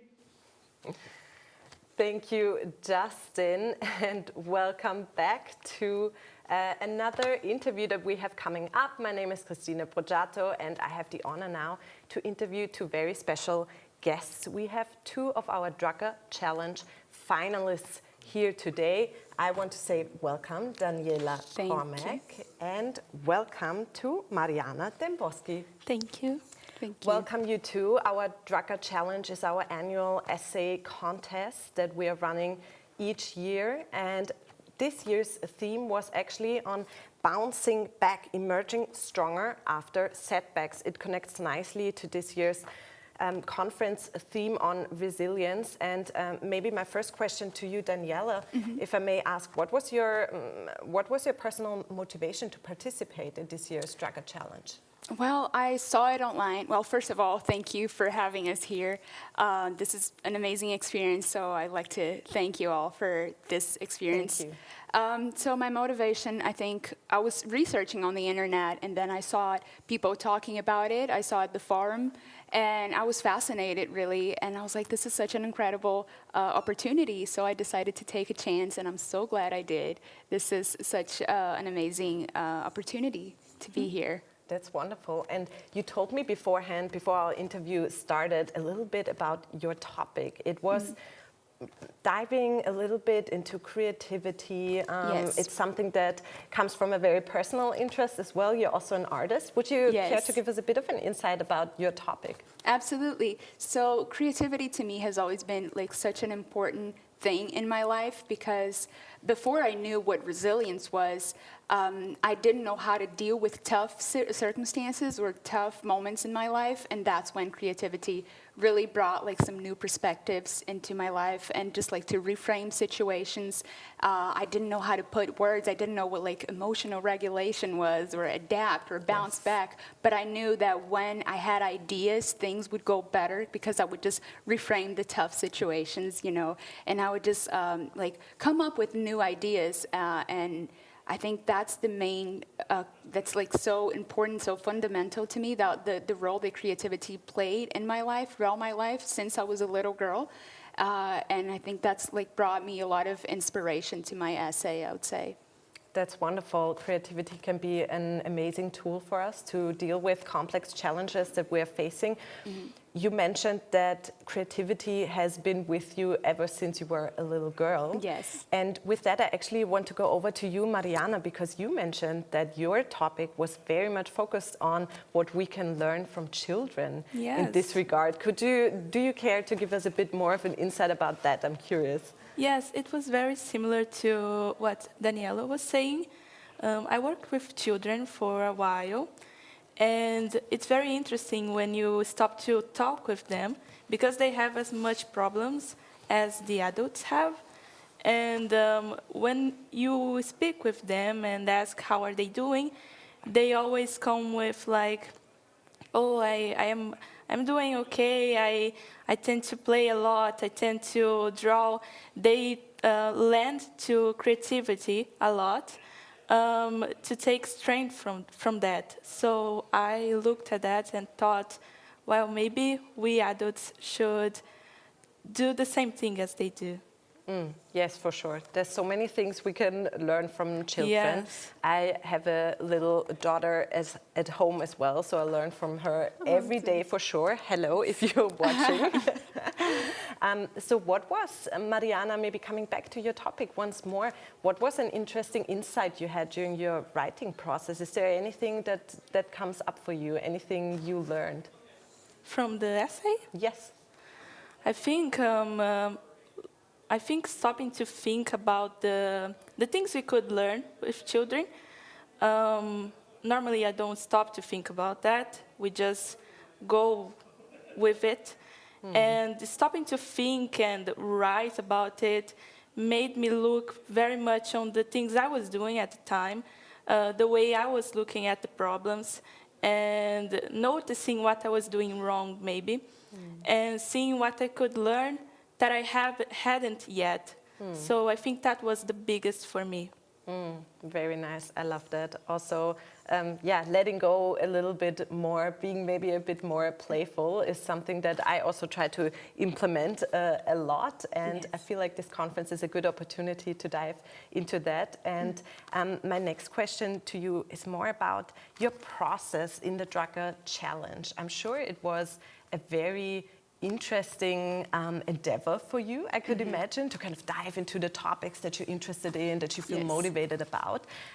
So, Daniela, how was this process for you? What was maybe the best part about this process, but what were maybe also some difficulties that you encountered? I think the best part was like researching about other people's perspective, and it was really inspirational to like read and listen to other people's stories before I wrote my own. And I think that was like that brought so much insight to me to like when I was writing. And it was really a fun process. I mean, it was a lot of work and research and reading about Peter Drucker as well. And it was a lot. It brought me a lot of inspiration. But at the same time, it made me look at my path of resilience, which was painful. I think everyone can say, everyone who has been through a tough moment, it can be a painful journey. So writing that essay kind of took a little bit, like looking inside, which is good. But when we have to like take a time, stop and look at our journey, it can be challenging sometimes. So I would say like the personal side of it was a bit more challenging, but the whole process was actually quite fun and really inspirational. That's lovely. It sounds like a personal growth challenge to me as well. So the personal growth Drucker Challenge, it could be named as well. Yes. Mariana, how was that for you? Did you have any highlights, but also a few lowlights. Could you share a bit more on that? Yeah, since the beginning, I was very certain that I wanted to write about, I think I like a lot, that it's neuroscience. I wanted to put that in my essay. I just didn't know how I could do that. And so after I decided that I would go to the children side, it was very easy to write about the things that I like. So I think the highlights would be that, because it's almost like having a conversation with someone. You just have to write about the things you like and how it could help, and you just research more and learn more about it, and you have fun while doing that. So it's really nice. And for the lowlights, I think it was very stressful at the same time. It was fun, but there are some points where you will stop and think you are doing the wrong thing. Maybe you are writing, maybe people will have better ideas than you. Maybe you are doing so little for a thing that it's so big. So that's the problem. I think that was very stressful, but I'm glad I stood to my idea, because it made me come here. So I'm very glad.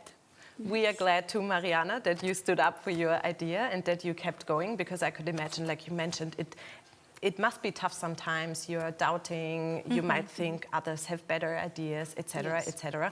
And I could imagine some people watching are maybe interested to participate in the Drucker Challenge. So for those people who are watching and who would like to participate, what are some tips and tricks, would you say? What could help future participants? I think I can say what worked for me was like really writing about the things that I believe in. Listening to other stories and like gathering inspiration, because sometimes we think writing is just about our own process or about you know, like the challenge that we're facing, but also like listening to other people to gather inspiration and really writing about what you believe in, and like at least that worked for me, like really writing from your heart and the things that you want to change and how the change that you want to bring. I think that would be the tip that I would use, that I would give. That's lovely. Writing from the heart, that's definitely a good piece of advice. Mariana, what would you say? What would be a good tip? I think what I would say to the Mariana from the past, if she asked me, I would say to keep doing, like, put something you like in the essay. It makes it easier. It makes it easier to write and to research about it. And as well, don't think too little on yourself. Don't think too little on your own experiences. Of course, there are people who will have maybe bigger experiences, but I think most of the times you can learn with the little experience from day to day. And so I think that's it, thinking out of the box and standing with your idea, because maybe it's the right thing. Yes. Lovely. Thank you for sharing that. I want to ask you, you told me before that you will be roaming around the conference here all day as well. We're here at the lovely Hofburg, and the conference is going on in the next rooms here right next to the studio. And this year's conference theme is about creative resilience, as we mentioned before already. So I would be interested, and maybe I can start with you, Mariana. In general, what is your personal take on resilience? How do you live resilience for yourself, and what would you maybe wish for the future workplace to incorporate that? I think resilience as a whole is coming from a difficult time, but creative resilience is more like, I think, seeing the beauty in the problems, trying to see it. I remember that some months ago I was in a difficult time, and what kept me going was thinking that life is not made only by good moments. You have to learn with the bad ones as well. And maybe when you get the good moments, you will remind yourself that you survived the bad moments. So I think that it's the most important for me, for resilience, always thinking forward and also enjoying the moment to learn on yourself. That's lovely. Thinking forward and learning for yourself. Yeah. Thank you for sharing these words. Yes. Daniela, how would you answer my question? What is resilience to you, and what would you maybe wish for? Yeah, the future workplace also. Talking about specifically workplace is for people to understand that it's really a process. And I even wrote it on my essay that sometimes it's not like beautiful process, there people are just gonna, let's bounce back. And you need a good leader, a good leadership, and understanding that it's really a process and it's a mix of skills that I would say. So creative resilience in that aspect, I would say that it's first of all, is like adapting to the circumstances. It's tough. Sometimes it can be very scary. I say from personal experience, and you look around and you say, okay, this is going wrong. What do I do now? Where do I go? And then first of all, adapting, and then here comes creativity.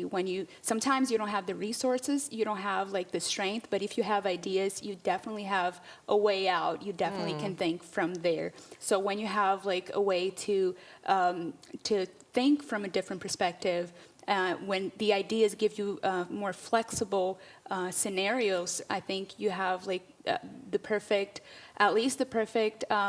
mindset in the work environment to move forward, I would say. That's lovely. Thank you for sharing.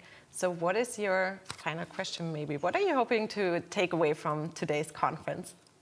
A lot of learning. Yeah. We only had one session so far, and it was so inspiring. It was really nice. So definitely a lot of learning and meeting new people from all over. It's been this cultural exchange. It's been so nice, and yeah, I think so, right? Yes, and there are great minds speaking, but also working with us.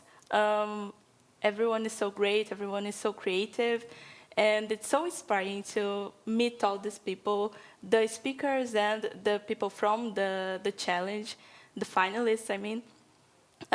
They all can give you so much inspiration, and you can learn so much from them. Yes. So I think what I want to take from today is experience as a whole, from the speakers, but also from the finalists. Yes.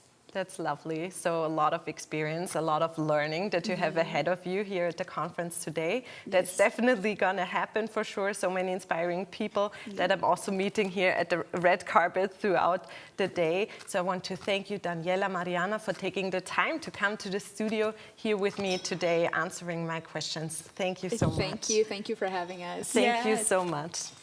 And we have some more interesting program points coming up. We have more studio interviews, and you will be seeing more speakers here directly live streaming from our studio at the Hofburg Palace. In this regard, I wish you a wonderful time here at Drucker Forum TV. Enjoy the rest of the program.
I think it's just really important for young people to have an experience like this because you're given the chance, especially in the essay challenge, to write what you believe and to write from your experiences and your own ideas. And I think that opportunity afforded to young people is not something we get every day because we're naive, we don't know anything.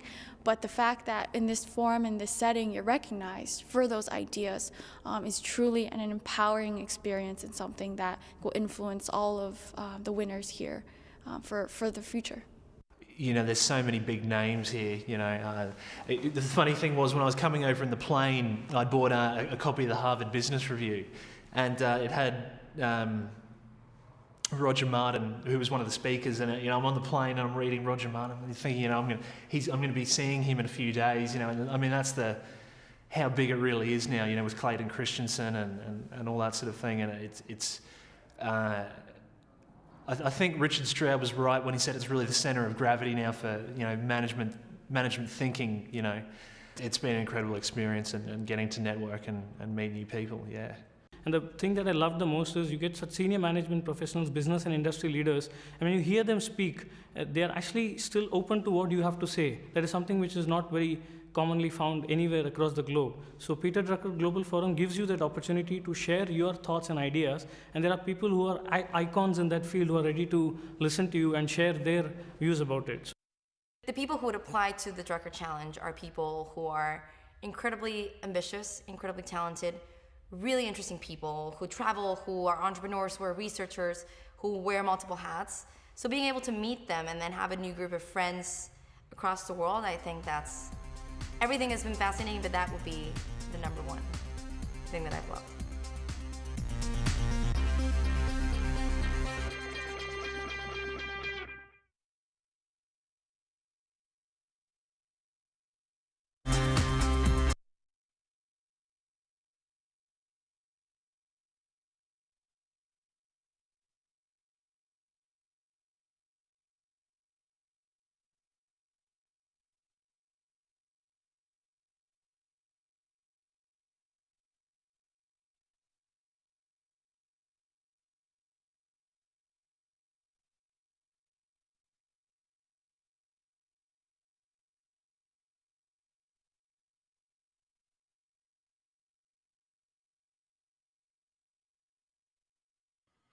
Well, thank you very much for joining us on Drucker TV. I'm delighted to say that we're now joined by Frau Dr. Brigitte Mohn of the Bertelsmann Stiftung, an important organization that has been doing great work and good work for many years, and I think very much in the spirit of the Global Peter Drucker Forum. And that's why we're delighted to have Brigitte Mohn with us today. Hello, Brigitte. Thank you for joining us.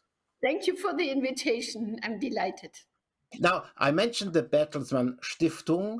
Of course, it's a big organization that requires management and leadership, also in that Drucker spirit. Perhaps you could start by telling us about what some of the key decisions have been, perhaps in the past, in the growth of the Stiftung. What have been the key concerns, and what have been perhaps the the difficult decisions that you've had to take along the way? I think it was the experience that a collaboration within Germany and in Europe and around the world is always the alliance of public-private partnerships.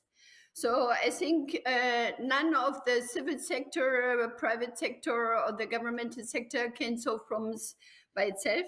So we always have to collaborate to really address the big problems, if it's peace or innovation or developing the societal structures, has to really come together. And I think that's one of the challenges that the civil sector has to innovate the dialogue with these other partners and get the financing and the blended financing attempt together to really scale solutions, not only within the countries, but as well in other areas or in other nations, to really understand how we can build new value chains. And the private sector plays a very big role in this, and the third sector at least here in Europe and in Germany, is not always involved in this innovational structure process.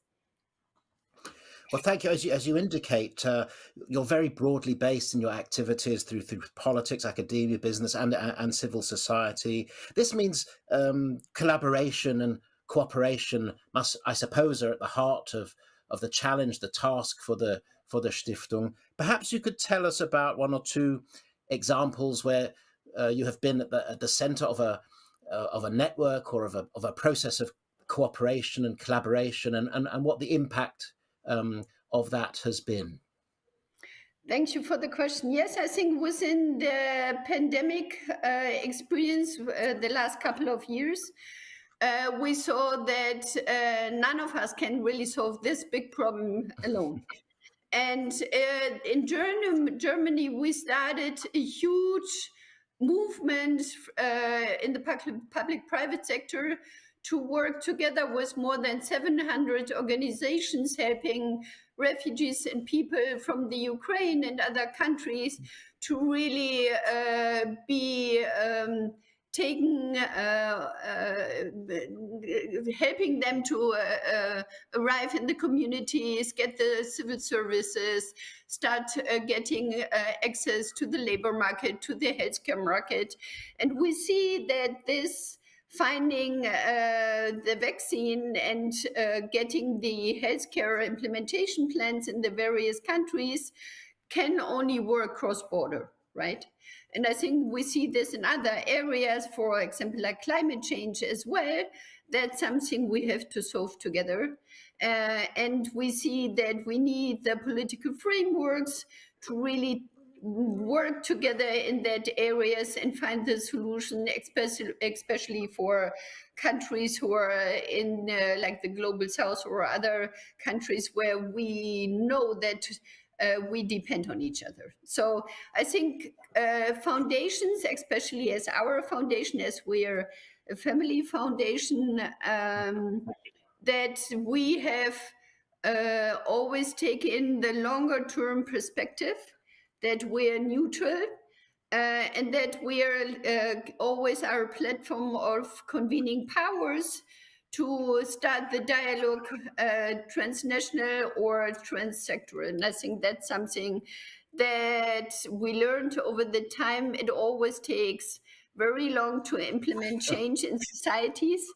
And I think as we have no political mandate per se, it's always an intangible asset of leadership, which I believe is the new normal for the next generations, as well in the business sector and in the civil sector and in the governmental sector as well. Thank you. It's fascinating. And I'm sure many of our business leaders listening will be very familiar with some of the issues that you describe, and they apply to organizations of size, whichever sector, whether they are for-profit or not-for-profit. Perhaps you could just say a little more about, the leadership qualities that in particular are required to lead these complicated collaborations and corporations when you're cross-border in different parts of society. What kind of leadership qualities are needed today, do you think? I think you have to like people. It's very simple, and you can learn it at an MBA school. It's a rounded personality development that has to be basically learned and experienced on the ground. And I think you always have to take two sides. It's not only the business side, you always have to see what's the impact on society, what we are doing, and how do you basically transfer what you're doing into system change. And I think that is something very new for, let's say, the startup ecosystem, right? If you say climate tech, it has huge impact on the environment in a system change approach. And I think in a wider aspect, involving and participating for this societal change, you need the business knowledge to really get the people, the customers, the citizens and population on your side to understand what's happening.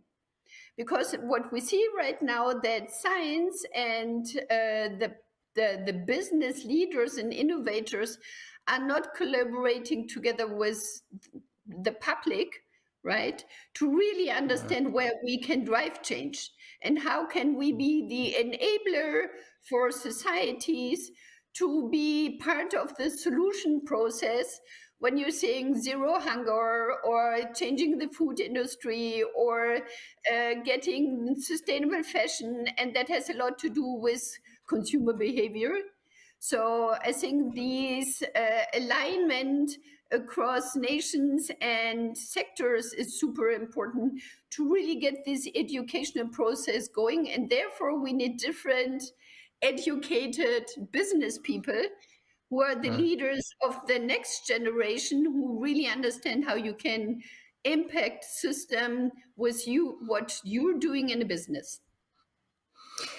And when you talk about next generation, of course, in education, this also implies there are cultural concerns. And I think the Stiftung has been very active, for example, with your Neue Stimmen singing competition, the Lismon Foundation for Culture and Music. Perhaps you could tell us briefly about some of your cultural activities, because as you implied, this is a broad-based requirement of people to be culturally aware as well as commercially aware.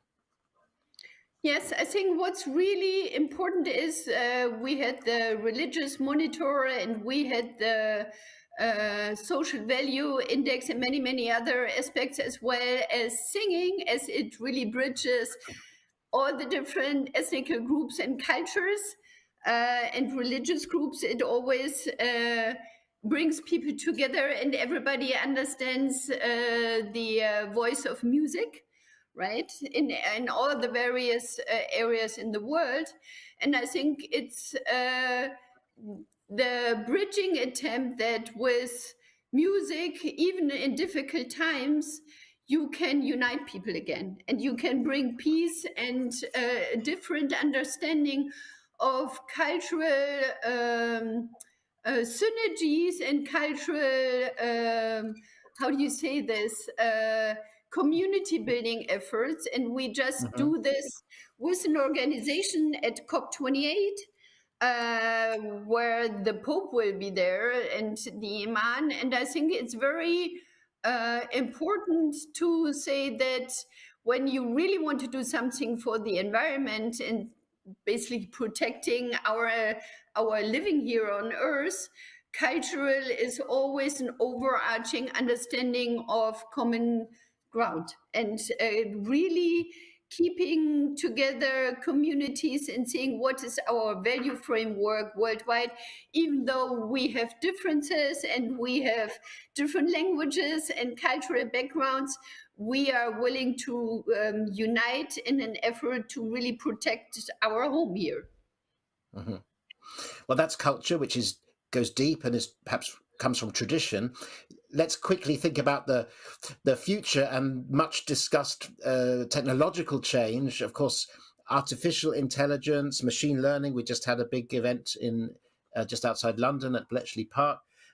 What are your thoughts about the new technology and AI, and how does that affect the work of the Bertelsmann Stiftung? We are just building a new program that's called Digitalization and AI for the Common Good. I think that's exactly what we have to do. I mean, you can use it for the good and the bad, but I think the general idea is how can you use it for the common good, and how do you use science to really develop into a sustainable world?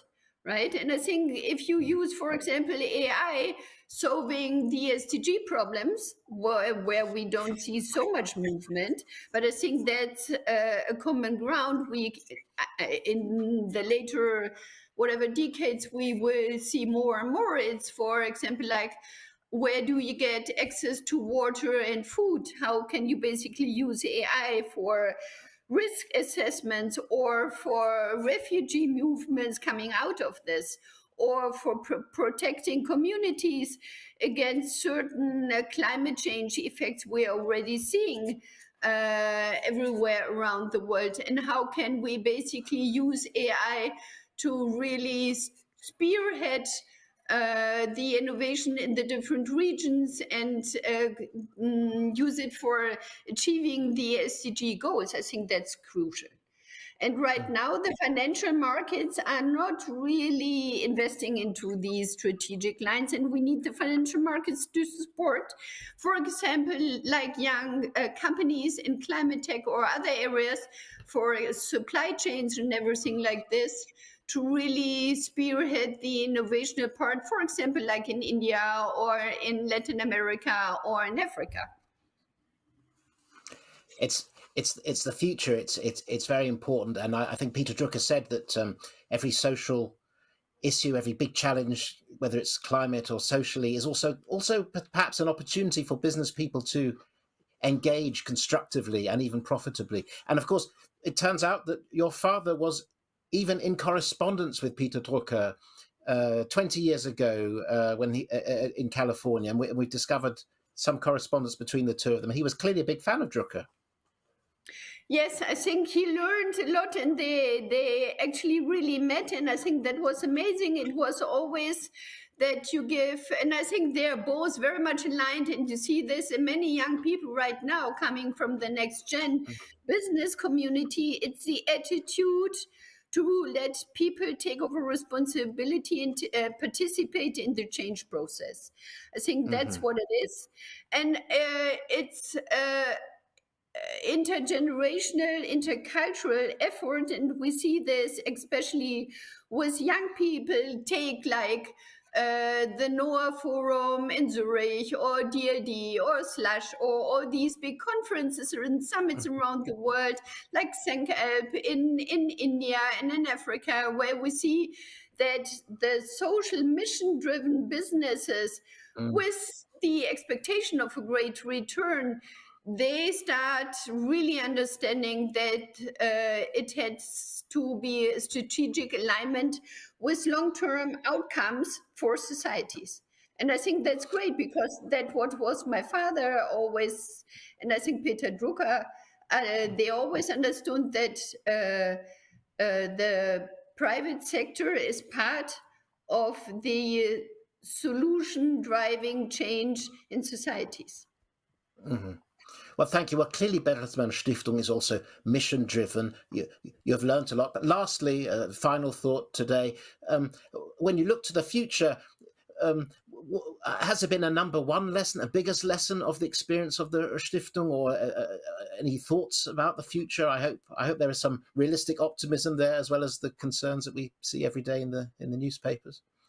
Yes, I think the serious concern is that we miss the efforts of peace-building structures, and we really hope that we get a new peace and world order. We had the Salzburg Trialogue this year, where Sean Cleary outlined one of these world order concepts that we hopefully discuss in a broader sense.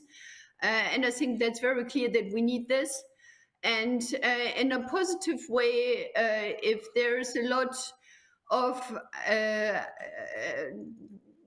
movement around the world, people start to understand that they have to listen to each other and start the dialogue again. And I think that's what you see that's necessary in many respects right now in the world. Well, thank you so much, Frau Dr. Mohn, for your time today. We certainly had a good dialogue, I think. And I was very grateful for your time, and thank you for joining us at the Global Peter Drucker Forum. Thank you so much, and I wish you a wonderful discussion there. Thank you so much.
Honor and privilege of having a conversation with Helmut Reisinger, the CEO for EMEA and LATAM for Palo Alto Networks. Palo Alto Networks is the world's leading cybersecurity leader. And before we go into more questions, could you tell us a little bit about this company in such a fragmented world? Yeah, the world is indeed fragmented in cybersecurity, Rebecca. Palo Alto Networks, headquartered out of Santa Clara in California. We are 14,000 staff across the world, and we have a few big beliefs in this fragmented industry that is changing ever so much. One is the topic around network security. We believe network and security go inherently together. Second belief is the world moves to a hybrid multi-cloud world. Therefore, we need to give our customers protection across wherever they have their workloads in the cloud. And the third is, if we want to have a good protection and automation, we need to leverage AI, and we have been doing this for more than 8 years, because every day we discover 1.5 million new attacks that have not been there before via our sensors and via our 75,000 customers that we serve across the globe. And therefore, in this increasing threat landscape, we are trying to help our customers with a platform approach, combining it with a best-of-breed approach. Historically, the industry is so fragmented because for every little topic and threat that you had one good invention in a given country and say, I have the perfect solution. But the issue is, it's a solution only for one fragment of the digital estate of a company or of a public organization. Very interesting. I want to make sure I got those numbers. You solve 1.5 million a day from the past. You see from the... Exactly. We detect 1.5 million new attacks every day. Yes, but you solve... We solve and we protect and we prevent 8.6 billion per day. And this is only possible, because we will certainly talk about AI, if you have good data. And the reason why we have become number one is because we provide network security. It's nowadays called Zero Trust SASE as well. Cloud security from code to cloud, but also the Security Operations Center capability to transform it and to assist the experts in the Security Operations Center with the help of AI. And the outcome then is, if you have good telemetry data from your network assets, from your firewalls, from your, whether they are hardware or virtualized or in the cloud or in a container in the cloud native world, from your cloud assets, from your endpoints, this can be an industrial machine, and you apply then the algorithm, then you can come to an outcome which is our standard today in terms of Palo Alto Networks, 10 seconds mean time to detect and 1 minute mean time to remediate, typically. Excellent statistics, but let's look more closely at what's happening currently in business and operating requirements for cyber resiliency, cybersecurity.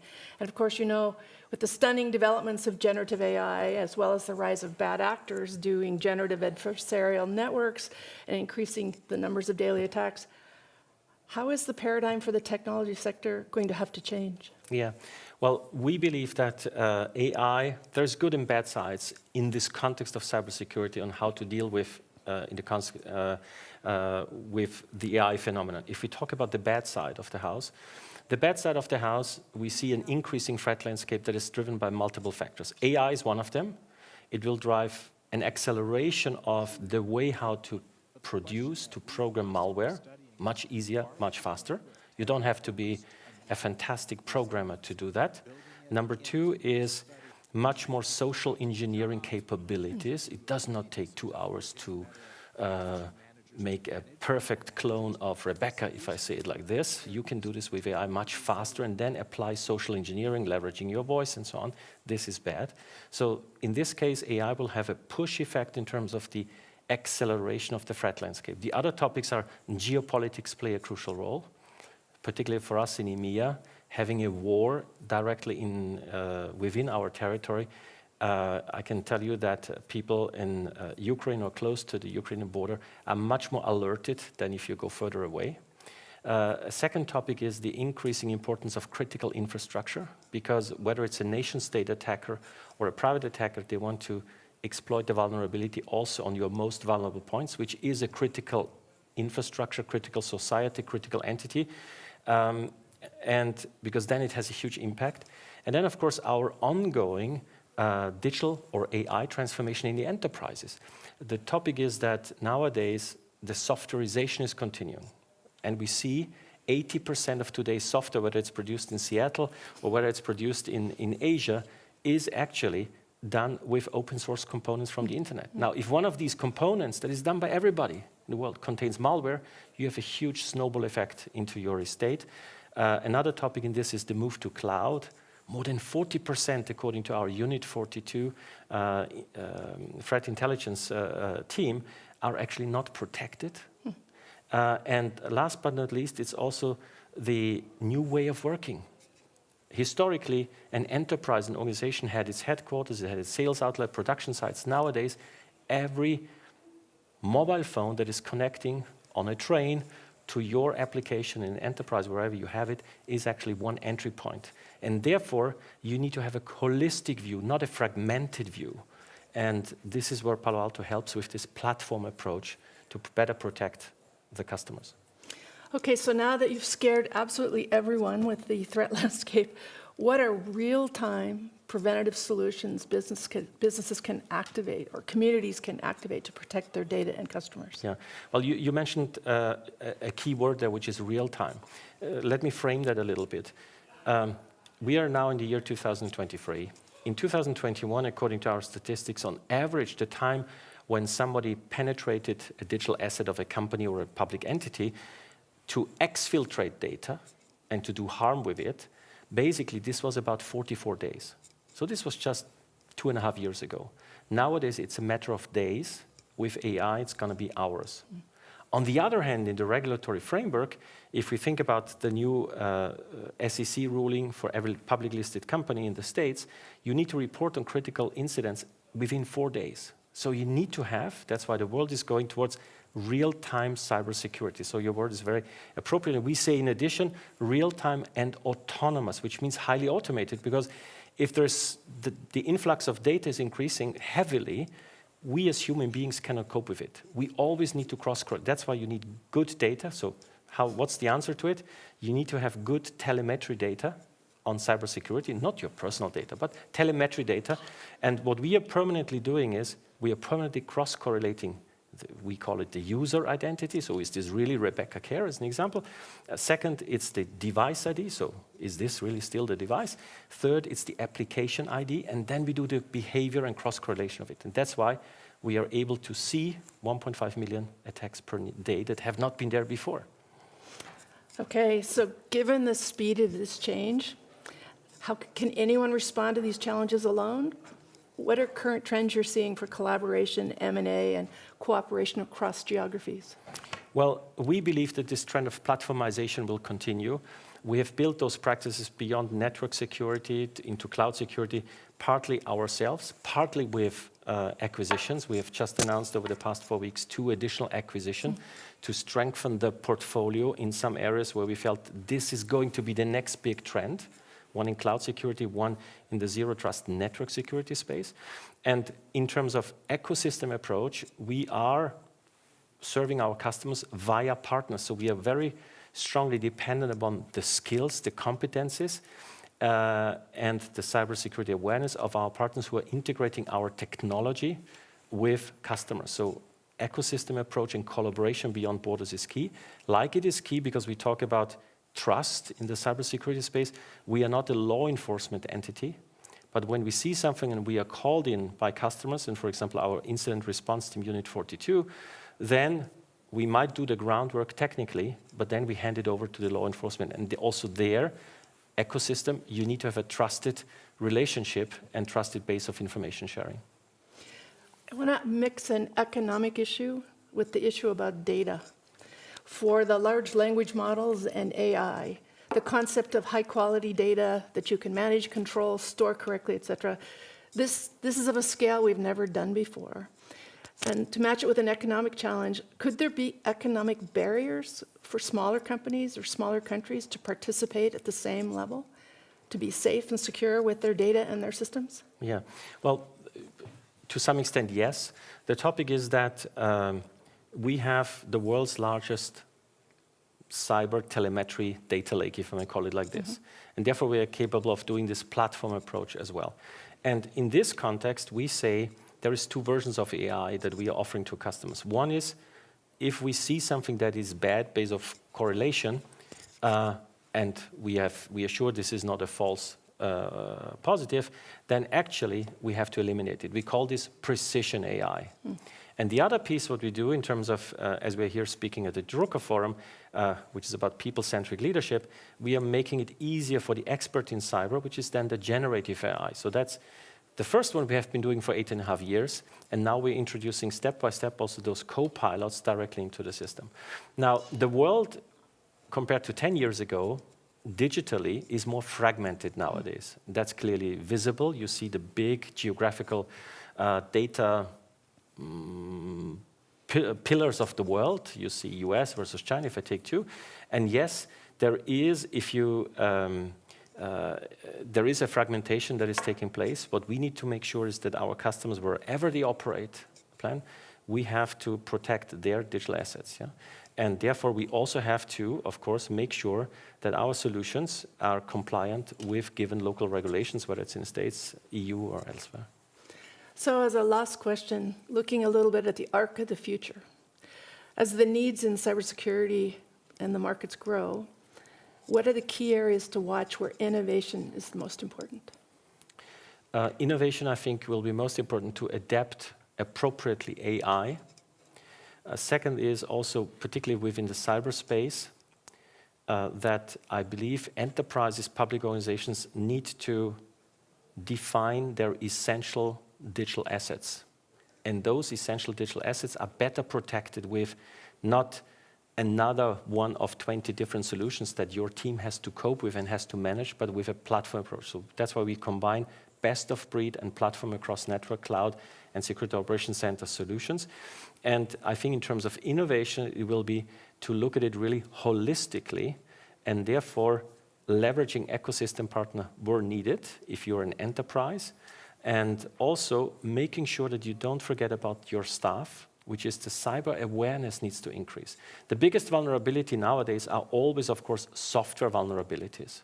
And we see, thanks to AI, thanks to robots, they're acting instantaneously. If there is a big software company announcing something, there is a vulnerability. We see that it's happening very quickly.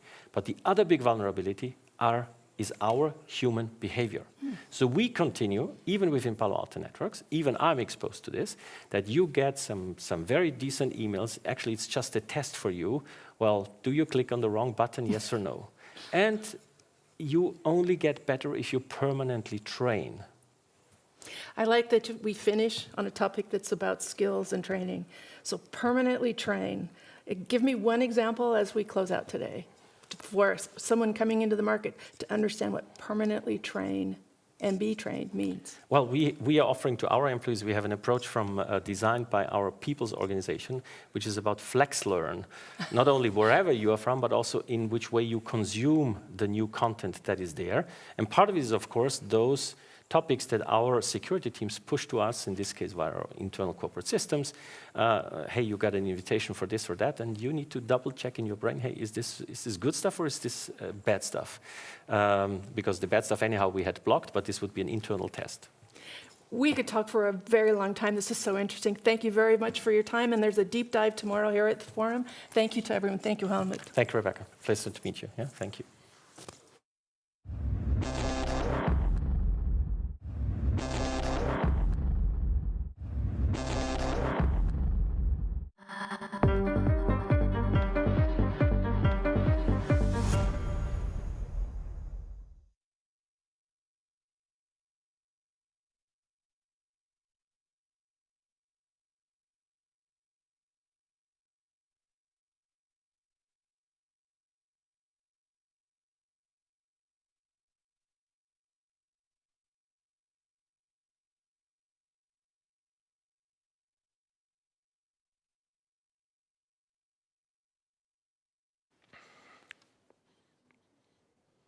I'm Justin Brady. This is Drucker Forum TV.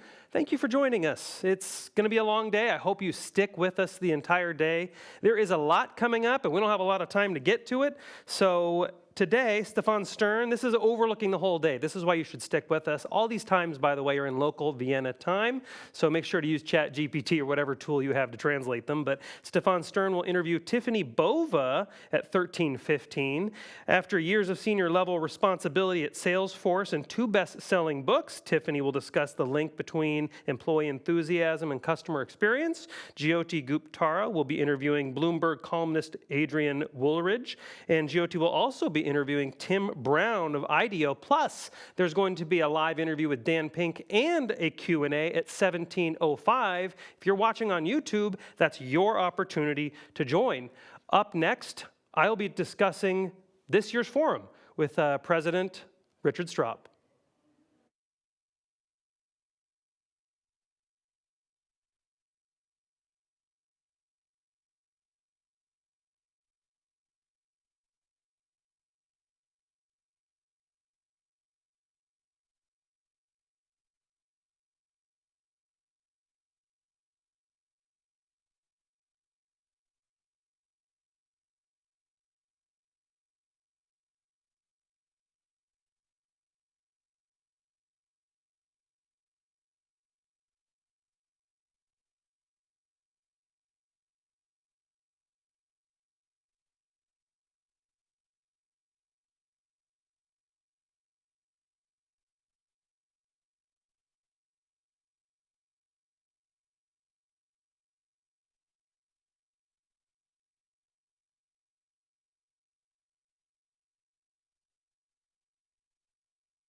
I'm here with Richard Straub, president of the Global Peter Drucker Forum and founder. We were also joking earlier in the speaker's room, like, can we call you Crown Prince of the Peter Drucker Forum? We're coming up with new titles for you. It's been a busy morning, and earlier this morning, we were live streaming the opening ceremony where you gave kind of a background. But for people just tuning in across the world, can you give the quick, like 30,000-foot origin story of the Peter Drucker Forum? Yes. Happy to do so, but I could add an aspect which I didn't cover in the morning, because it was a pure accident that I found out, and my wife and me, we found out that the 100th anniversary of Peter Drucker is coming up, and I found it up by listening to online courses, right? And this was back in 2006 or so, the first online courses where Peter Drucker had a role. And the reason why it really clicked in terms of this is coming up as a centenary is that before the course started, the speaker said, Peter Drucker was born in Vienna, November 19, 1909. And this was in 2006, and we said, wow, this is coming up. So this is how we decided to say that something should happen in Vienna. Vienna is his city of origin, so we must do something about it. And this is how we got into it. Yeah, no, that's a really cool story. And the forum really has quite a history. It's 15, obviously, right? 15th year. And you've survived now a global pandemic that shut down pretty much everything. It was a complete disaster across the world. Maybe not everybody handled it the right way globally, but the Global Peter Drucker Forum continued through it.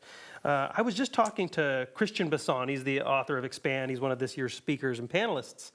We actually, at the hotel we all stay at, I met him accidentally in the hotel bar where we were all having dinner, and he mentioned back during that year when Austria was shut down. And I think this was just days after the Global Peter Drucker Forum ended. Can you kind of go back to that moment and describe what that was like? Yeah, this was the first year after the pandemic, after the height of the pandemic. It was the first year where we thought we could have a somewhat normal Peter Drucker Forum. And we had to make a decision because there was some uncertainty, right? There was some uncertainty. So should we take the risk? And we decided to go for it. And then, you could already see the numbers going up. We had some test facility directly on site, and we really made it by a few days. But we succeeded, right? And what we really had learned during this COVID period was to deal with online. So we always had a backup available.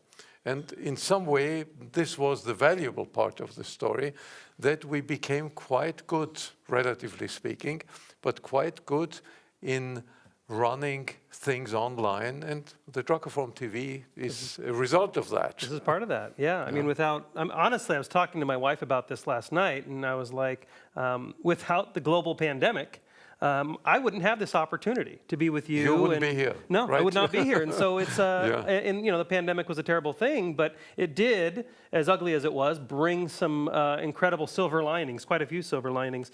Is this experience then, I mean, the forum itself is quite resilient in that manner of speaking, right? Is this why you chose the theme this year, and can you describe what that theme is? Yeah, I mean, it has to do with it because we went through a period where you just needed a lot of resilience, right? I mean, in the COVID period and in all the crises we are living, you can see how important that is. So you get inspired in some way by these events, and but it comes up in a it's not a scientific process, it is not a highly structured process. We are just sitting together, sometimes a few days before we announce it, right? And say, what is really now, what are key subjects that are relevant? But this, it clearly came up like this, and the point was, that may be of interest, it came up as resilience. Right? First, because we said we need resilience in this period. Everybody talks about it. But one of our team members, it was Julia Kirby, who is at Harvard University Press, former Harvard Business Review. She said, it's not enough if you say resilience. Everybody talks about resilience.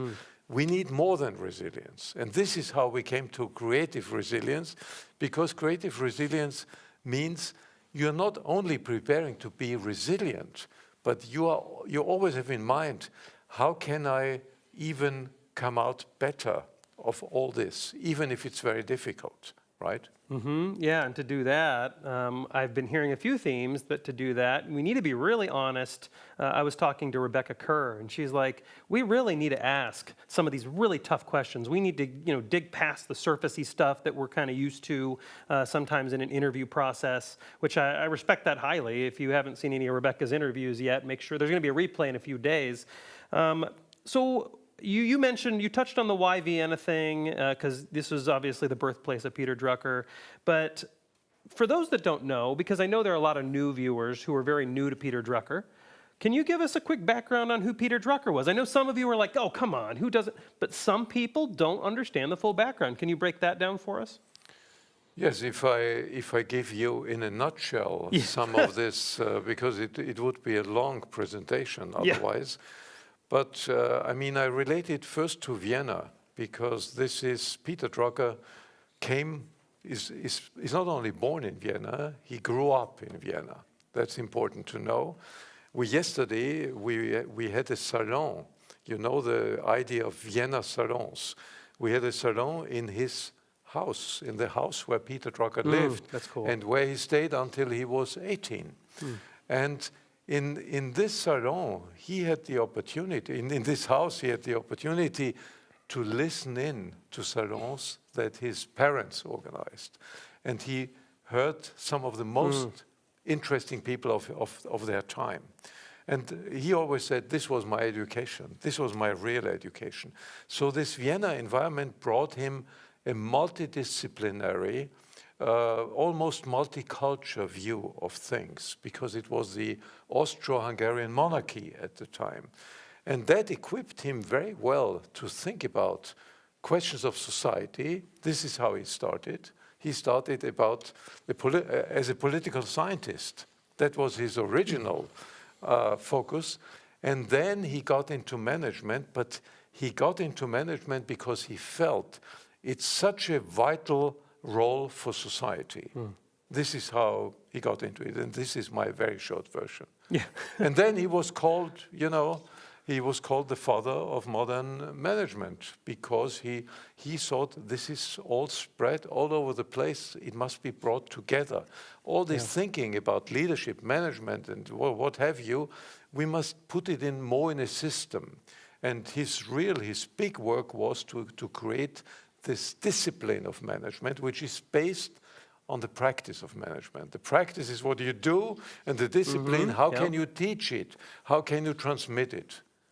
How often, so I'll give you some context here. I was, I have a podcast and I've interviewed people, and I was reading, I don't remember which book it was, but I was reading in one of Peter Drucker's books, and he was kind of reflecting something Cal Newport had written in his book, Deep Work. I don't know if you're familiar with Deep Work, but it was a bestseller, Cal Newport, recognized author. But I emailed him and I'm like, hey, there's this idea that Drucker was talking about in like the late 50s. I think it was the late 50s in this book.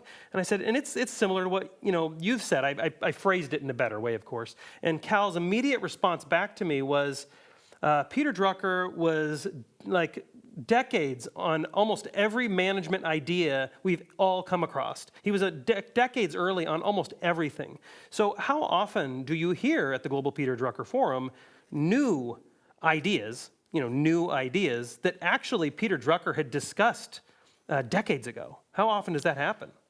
Yeah, I mean, he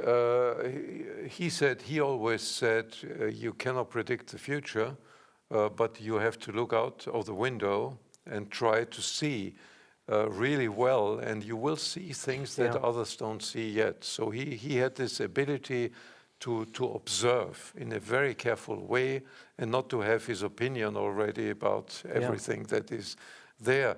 So in this sense, he could sometimes predict certain developments. And the fundamental ideas that he brought to bear, like management by objective, so decentralization, right? Decentralization was a big theme for Peter Drucker. I just came out of a session where one of the top managers of Vinci Group was speaking, and Vinci Group with 280,000 employees are totally decentralized, and they have 5,000 business units, right? Something like that. So the idea of decentralization was already there when Peter Drucker was talking about it and writing about it. But I think the key point is the way how it is done has changed. The fundamental idea may still be the same, but in a time where you have corporations that look completely different than at the time of Peter Drucker, the way how it is implemented is different, right? But the fundamental thinking is in many areas still usable. Yeah, he really was early on all the core ideas. Technology changes, people, but the way you manage people, at least from what I'm reading from Drucker's books, really doesn't change. People don't change. And so even, I think there was a portion I was reading where Drucker seemed to be really early on the idea of AI. He was talking about like the computer and it's immoral and it won't make moral judgments. And I'm just like, my word, he is so far out ahead. I kind of call him management prophet. And what I often tell people is if you don't know how to manage your team or lead your team, now modern day, perhaps go read Peter Drucker's stuff from 50 years ago, and that'll help you understand a little bit. Just our last minute left here. What should we look ahead? Like what does the next 5 years, or even next year, the next few years, look like for the Global Peter Drucker Forum? Yes, I mean that's a very important question because having reached the 15th year, it's a big deal. We have to think about the future. However, I must tell all the viewers. You must, if you want to know, you should join us for the closing session, because I will give an insight about what our ideas are, and we have a very serious plan for that. And the plan, as I mentioned in the opening, is based on this notion that Doris Drucker, his widow, gave us, where she said, you must always stand on his shoulders, that's fine, but think about what's required for the future. And this is now the point in time where things have changed massively, and we must think what management should be for the future. It's a good place to leave it. Again, I'm Justin Brady, and we have been joined by Richard Straub, the president of the Global Peter Drucker Forum. We're going to be live all day, so make sure you stick around. This is Drucker Forum TV, and like I said, I'm Justin Brady. I'm happy you're with us.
Well, hello and welcome back to Drucker Forum TV. And our next guest is usually a popular speaker and star in Vienna every year. But unfortunately, this year diaries will not allow Lynda Gratton, professor at London Business School, to be with us in person. However, the next best thing, she's got some time to speak to us today. So Lynda, welcome to Drucker Forum TV.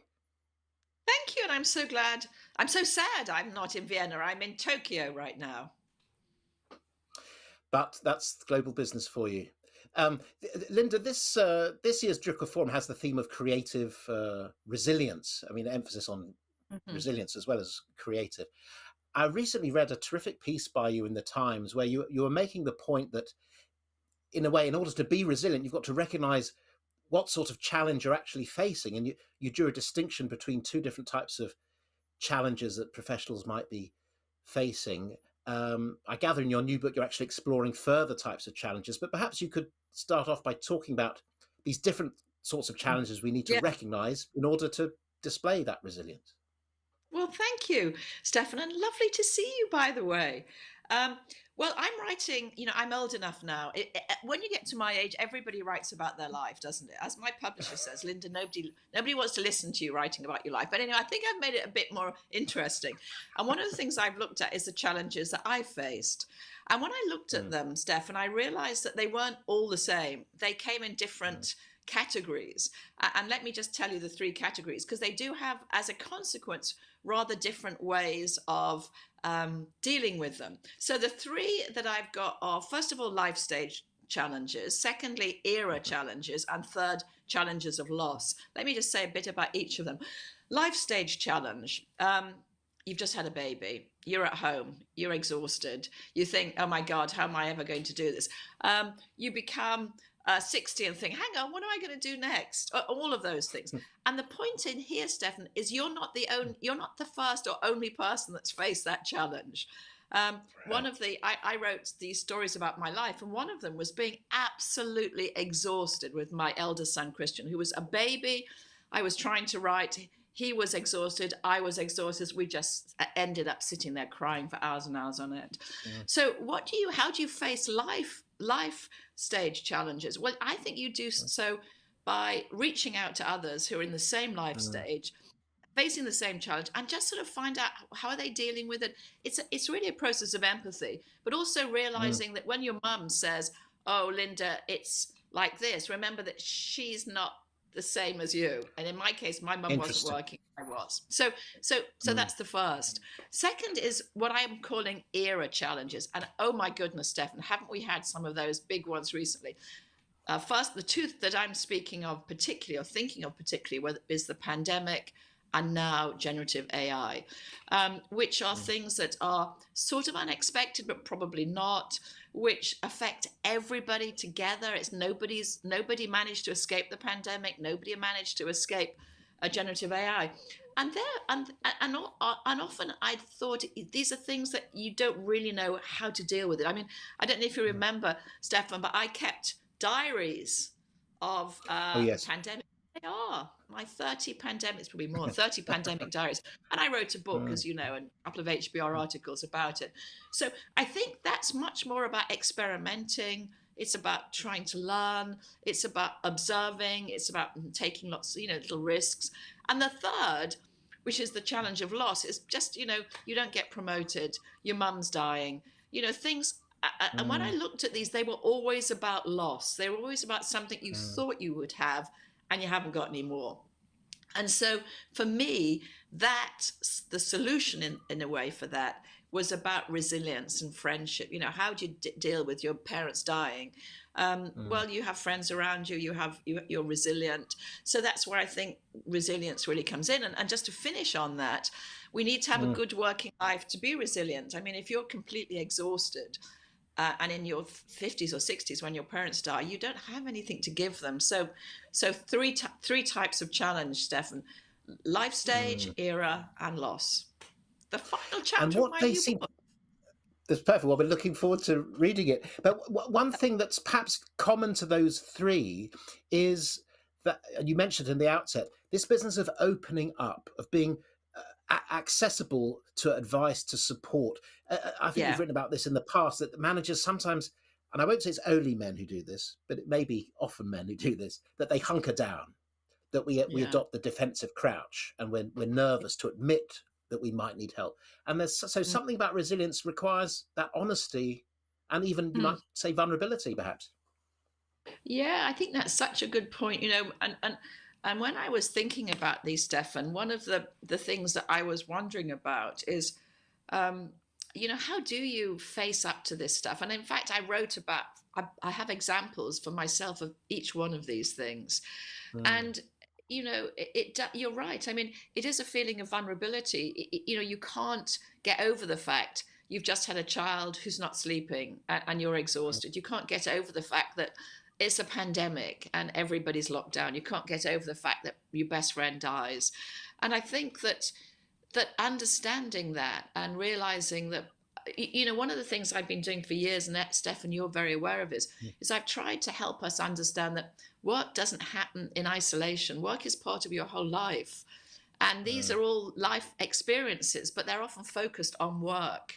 And so being vulnerable and opening yourself up, and also friendship. I've written a lot, as you know, recently about friendship, but that comes, when I think about a good working life, I just so often think about friendships and the capacity to pick up the phone to someone and say, I'm really hurting, but you have to have friends to be able to do that. Yes. Is that something that you found with all your work with your hotspots movement? I know you do a lot of work with big companies around the world. Is that something that genuine hotspots, which is a positive thing, have in common, that there is a network of friendships? There's a culture of openness and cooperation. Well, yeah, I mean, yes. So, yes. Well, it is very important. And I think it's interesting, every year there's a sort of a new beat, isn't there? And I try, as we all do, to sort of keep up with that new beat. And what I'm noticing people talking about a lot is culture, which I think they're all going back to culture, and a culture of openness, a culture of connectivity, a culture of collaboration. How do you build that? And of course, I think that's, people are particularly worried about that, because hybrid work means that you can get quite isolated. When you come into work, the people you really like aren't there. So these are questions that have really come up to the surface when where previously we didn't really worry so much, because we always knew if you have a friend at work, you're more likely to stay there. We know that from the Gallup data. I've got my best friend at work used to be anyway the number one predictor of whether you stayed or not.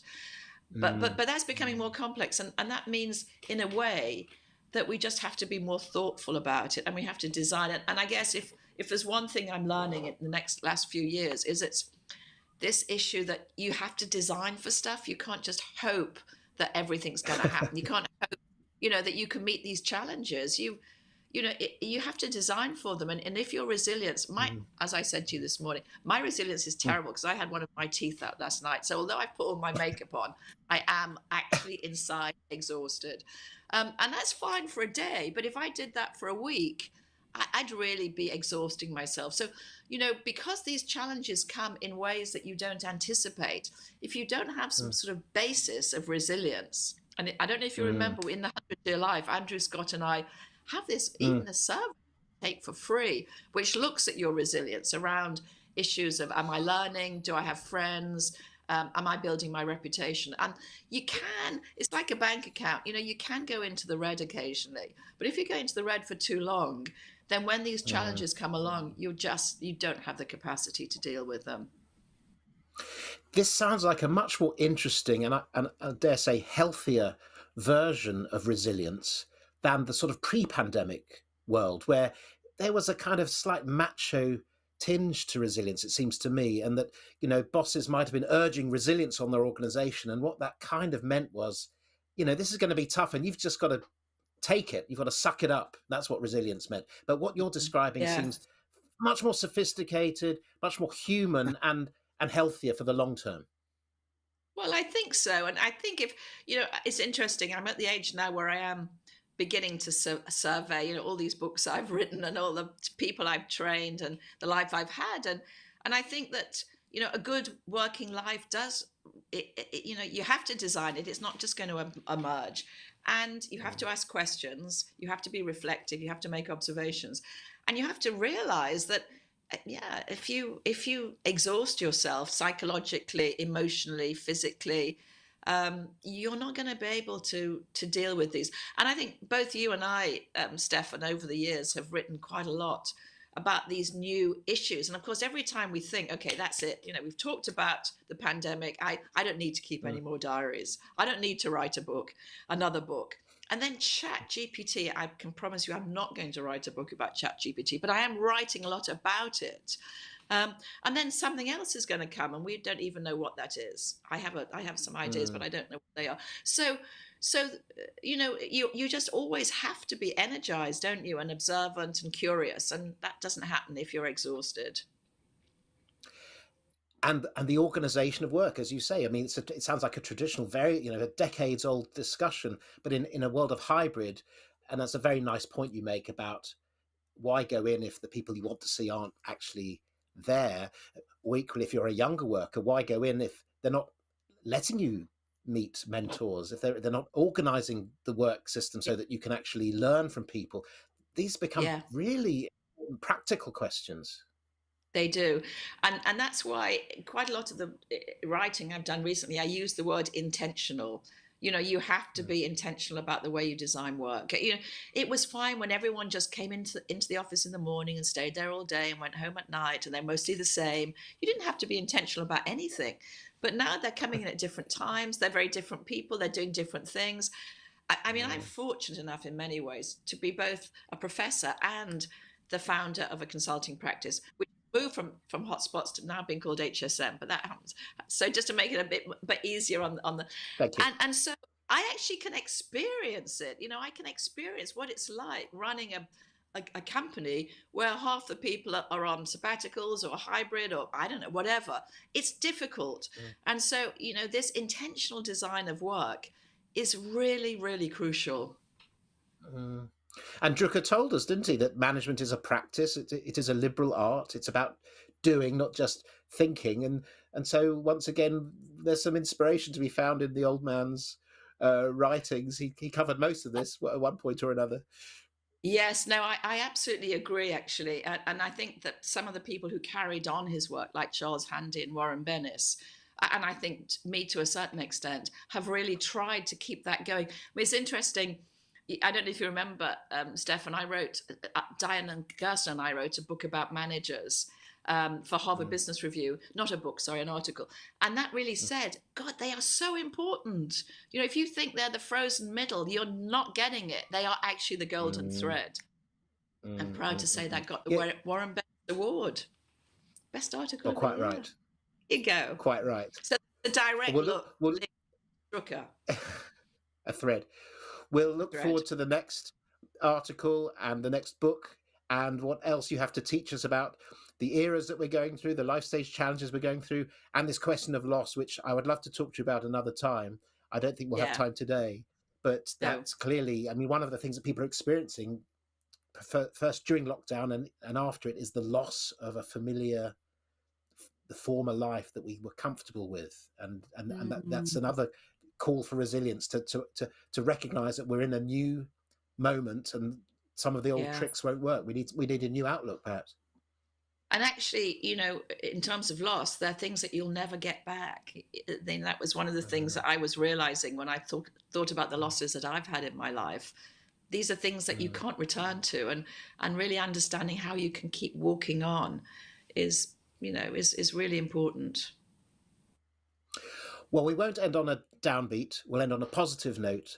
But Lynda, we're looking forward to the next book. We're looking forward to challenges and being resilient by learning and listening to you, as we have done for some time now, but we'll continue to do for a lot longer, I am sure. So thanks so much for joining us here on Drucker TV today. Thank you, Stefan. Lovely to be with you. Well, hello and welcome back to Drucker Forum.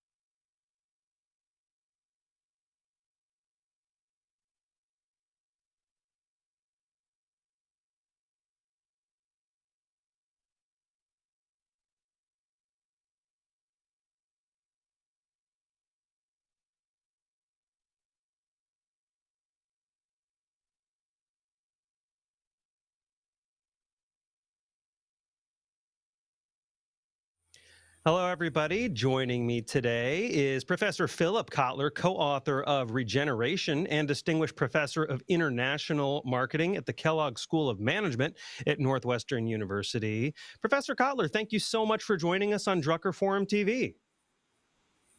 I'm very happy to discuss this new book that I wrote and to have an interview with Justin. So let's start a little bit broadly. Let's define some terms, because in the book and in a couple of your subsequent articles, you have some, I don't know if it's new, but you have some definitions for a few things. So one of the things we're really interested in is this social good marketing, but how do we prevent that from turning into more like a toxic ideology? There's certainly a balance there. I'm not sure if you'd agree, but let's start here. How do we define social good? Let's find some common ground there, and then we'll move forward. How do you define that? Well, I've been a big advocate of thinking about the common good in everything that we do. How does it impact the lives? What does it do to enhance the lives of people? Now, the common good, it can be defined in many ways. For example, a narrow definition would be the common good includes the road system of a community, the public parks, the police protection, the courts, public schools, museums.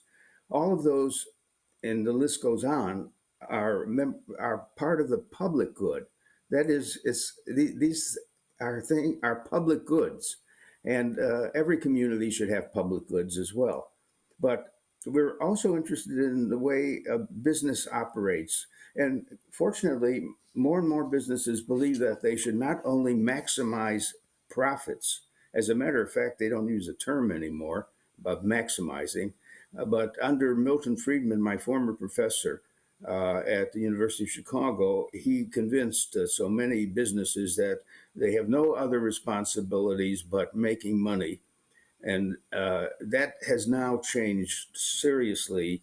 Most businesses say they have social responsibilities. Yeah, I mean, that's true. That's so true. We'll get into that as well. There's a lot to get into. One of the things in the book is the public, not the market, should define social good. And I think for most people at the Peter Drucker Forum, most management and business leaders, it's really hard for them to delineate between and make a difference between the public and the market. And so in the book, clearly you make a distinction. So what is that distinction? What's an easy way to define those? We expect three groups to be operating in any community. There's the private businesses, and they're basically operating for profit, increasingly for sustainable profit, because of the new idea that we don't want to ruin the planet by overheating it. Secondly, there are the public administrators who are trying to make as good a life for the citizens of that community as possible. And thirdly, there are a lot of associations, nonprofit associations, plurality associations, Greenpeace, and Sierra Club that want to take care of things that business is not taking care of, but the community would benefit from. So all three should be interested in protecting and enhancing the common good. By the way, businesses often are not covering all their costs. They go and use resources and let waste occur here and there. They don't reuse the resources. They're not committed to what we call circularity, where you refine your resources, you recycle them, and you reuse them. So this problem is a keen one, because that means that we fill our communities with junk yards of resources that no one is making any use of, and mountains of those occur. And we want to have a new ecology, a new understanding of how resources ought to be used by business profitably, of course.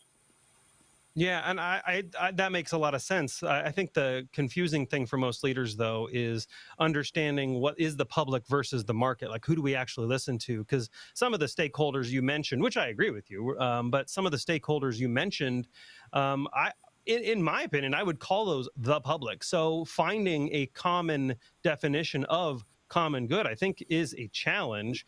But I'd like to move on versus like public good versus toxic ideology.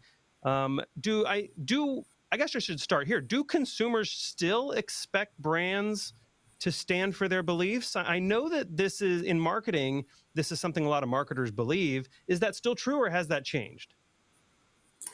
Well, look, the aim of marketing is actually to create, communicate, and deliver value to target markets at a profit.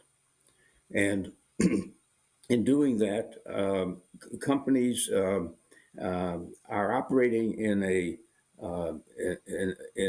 space of a lot of stakeholders and pressures and so on. And when you raise the question of defining whose definition of the common good do we accept and work for, well, the fact is that all the stakeholders have their own definitions of the common good. I can list, as I did, the parks and the museums and some things that are for the common good that everyone agrees to. There will be the debates about whether some particular thing is for the common good or not by some stakeholder group. But the book wasn't written about that so much. It was written about many cities and towns and communities are dying. They don't have to die So they take certain steps to not regeneration, not even recycling. They simply say, you know what? We need an advertising community ad. We need an ad like New York City got alive again with the advertisement, the Big Apple, they say. So can you, Dr. Kotler, help us find an ad campaign to get people to want to invest in us? And maybe we're trying to attract new residents, tourists, and so on. An ad can do it, can't it? And I say, no. First of all, you may be a bad place to begin with, and the ad will just bring people who go away not wanting anything to do with you. So the first thing is, what are you like as a community now? And don't advertise. If you're a bad community now, advertising will kill you worse. It will make it worse. It will just show more people how bad you are. So the question that we wrote the book around is how to regenerate a community, protect its assets, repair its assets. Every community has some assets. And then to, when we reach a point, we can advertise that we have a very good community and we want more tourists. And then we get into advertising for tourists, for new residents, new businesses, and so on. And so there are a lot of ideas in the book. Obviously, I read it, and one of the major ideas is how brands should lead with their beliefs. They should really live out those beliefs because ideally their consumers also want those beliefs. And we've seen this happening in the market right now. We see Nike and Target standing for their beliefs, but we also see that they were the biggest Q3 market cap decliners from Seeking Alpha. So I know a lot of CMOs, I know a lot of leaders are in this belief that I think we should stand for this thing, but they're also a little concerned because does standing for your beliefs always pay off economically, or sometimes does it hurt economically? Yes, you're citing cases for Target and one of the beer companies and so on, where it cost them business and volume when they took a side, described what their beliefs are as a company. For example, let's say that both of them said gay rights are very important. Well, what's happening now? We have a country where there's the blue side and the red side, and the red side says gayness shouldn't be talked about. Don't say gay, because that's going to encourage more children to think there's other lifestyles. So let's shut down any talk like that. Well, the companies that were hurt believe that we have to respect all people, gay and other people, other religions, and so on and so forth. And they're good companies. But what happened is there is this group that really wants to control more the nature of the country, what the country wants to stand for. And they're caught up in this.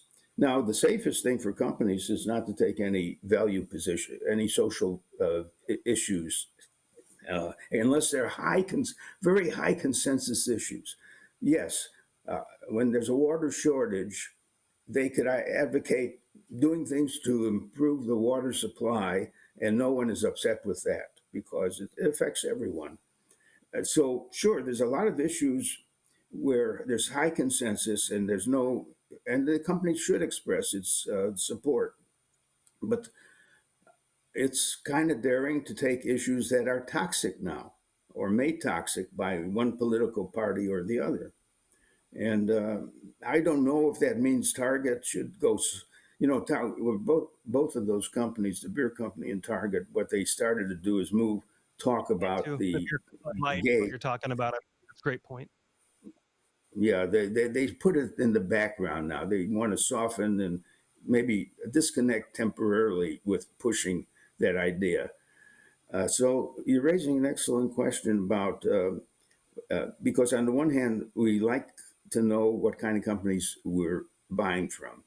And if we like the company, we want the brand to be successful too, because the brand is a set of claims. about what performance they're going to create for us. But I think companies have to be more careful now, because as long as there is a divided mind in the country about what is right and what is wrong.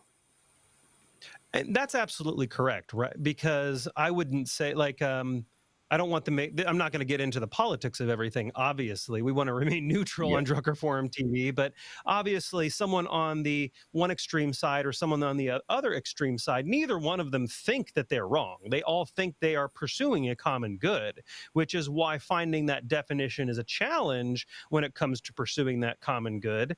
Like, you know, I don't think Nike and Target leadership, for example, some of the other brand, you mentioned Bud Light, another good example. I would say Disney kind of got themselves in the middle of politics. Yes. But that's not even the beginning, right? There is, like, I would say My Pillow got political, right? They got in the middle of politics. Jeremy's Razors and Jeremy's Chocolate, this is a Daily Wire company, versus Hershey's and Harry's, X and Twitter versus Facebook. There's a new beer company called Ultra Right Beer, apparently. And then there was also Penzies telling Republicans, don't shop here. We don't. So, you know, brands used to sell to markets regardless of politics, or maybe I'm incorrect on that. You'd probably know better than me. But these days, some of the brands on every side, on every ideology, are becoming activists. Are we seeing an economic civil war starting to form, like brands representing very specific political positions? Yes, there's some of that happening, and I think it's not desirable. I think that it's going to lead to a reaction where most large companies will say, better not get political at all, better not say what our values are. In fact, some might even say that there's even disagreement within our firm about gayness or other values. So it isn't our job to be political. By our behavior and our performance, our customers will know what we believe in without us necessarily going explicit on any set of beliefs. It's dangerous to be now taking a side. Here's the thing. There's a truth on both sides, on the red and the blue, just like in the current issue about Palestine and Israel. There's truth on both sides. And what I always say is you need to talk about the total truth, not your truth versus their truth. What's the total truth? And reasonable people will get along with each other talking that way. Okay. Yeah, I completely agree. And that, oh, go ahead. Yeah. So the book, Regeneration, who is it for? Who should care about regeneration?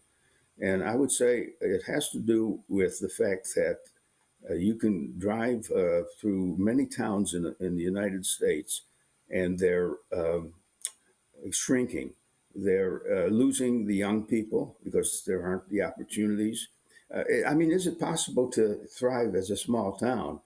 Well, yes, there are some small towns that are so attractive to residents and certainly to tourists that they don't have the problem.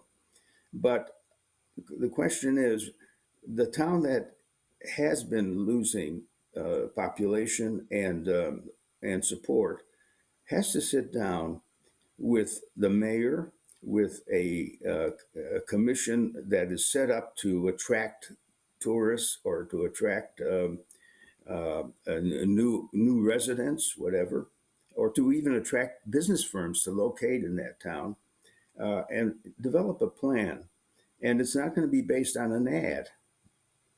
An ad will hurt the town because it's not in good shape yet. And then what the book gets into is a lot of the previous work done by in sociology and by community-minded people. You remember the name of a woman named Jacobs? Let's see. Yeah, and she was very important in trying to talk about how neighborliness and working together can save and make communities more vibrant. But the main thing I wanted to say is, let's take a real case. let's take the community of Houston in Texas. And can you why that? Can you make that point briefly? Because I know that we're very limited on time with you. I wish we could go longer, but if you want to bring that to a close and then tell us where to find the book, that would be helpful. Yes, because we're running up I on understand. time. Oh, of course. It was going to be a shorter interview, but it may be pointing at the essence. Houston is a city with some very poor neighborhoods, and the mayor is a sign of what we need done. He says every Houstonian should know their neighborhood matters. It isn't that only the rich neighborhoods matter. We have to move poor neighborhoods from recovery to resilience and to get them to be economically viable. And we'll use our private and our public and our nonprofit sectors, those three, to bring those neighborhoods, which are well identified now, and to bring the resources to those neighborhoods that will make them alive again and well again. All right, that's what the book is about. Professor Philip Kotler, there we go, co-author of Regeneration. Thank you so much for joining us on Drucker Forum TV. Justin, thank you for your questions, and I appreciate the opportunity to share this important thing to save communities and make them alive again. Thank you.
Welcome back, everyone. I'm Justin Brady here on Drucker Forum TV. I'm so happy you joined us today. We've thrown a lot at you, and we're not done yet. You just saw Stefan Stern interview Lynda Gratton, author of Redesigning Work. They discussed the idea we all go through both specific life challenges and whole eras of change. This is one of her key insights. What did you think about that? Make sure to hit us up on social media, Drucker Forum on X, formerly known as Twitter. Of course, we're on LinkedIn, the Global Peter Drucker Forum. And of course, you can find all this information, including the full schedule for today, at druckerforum.org. Would you do, yeah, there it is. It's all there. It's all there. Take a screenshot, take a picture. And would you do me a favor and loop me into some of those tweets or posts? I'm easily findable on LinkedIn under Justin Brady, of course, but also on X, I'm just @Justin Brady. Really, I really could not have made that any easier. Also, we had a discussion with Philip Kotler in the last hour. That was my discussion. I'm curious what you thought of that as well. Where is the balance between marketing social good and toxic activism? Where is that balance? I do want your thoughts on that. It's a difficult topic. When does our version of good turn off customers in the future? All right, so coming up next, Stefan Stern will interview Tiffani Bova. That's in 15 minutes at 13:15. After years of senior level responsibility at Salesforce and 2 best-selling books, Tiffani will discuss the vital link between employee enthusiasm and customer experience. Also, there's always an also on Drucker Forum TV. Jyoti Guptara will interview Bloomberg columnist Adrienne Woolridge. That's at 13:45. They're going to discuss knowledge workers in the age of surveillance capitalism. That sounds really intense. You should probably stick around for that. But right now, we're going to have clips from C.K. Prahalad. This is Justin Brady on Drucker Forum TV.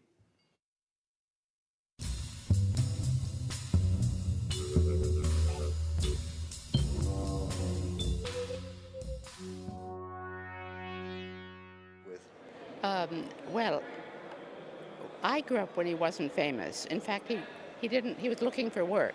So he had a lot of time to spend with me. And he shared his love of literature, of history. He taught comparative religion. He made me want to be a writer because he read aloud to me every night. And he was, at the same time, very interested in America. So he took my brother and myself to see, for instance, the Pittsburgh steel factories.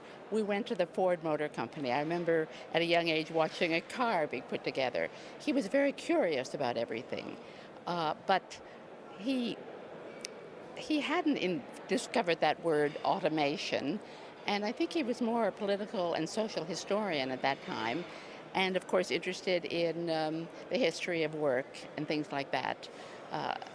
And the management, it might have been there, but it came quite a lot later.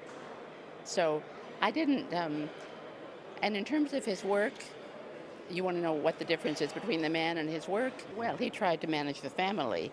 That was not so successful.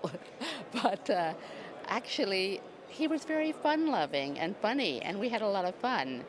And he didn't impose it.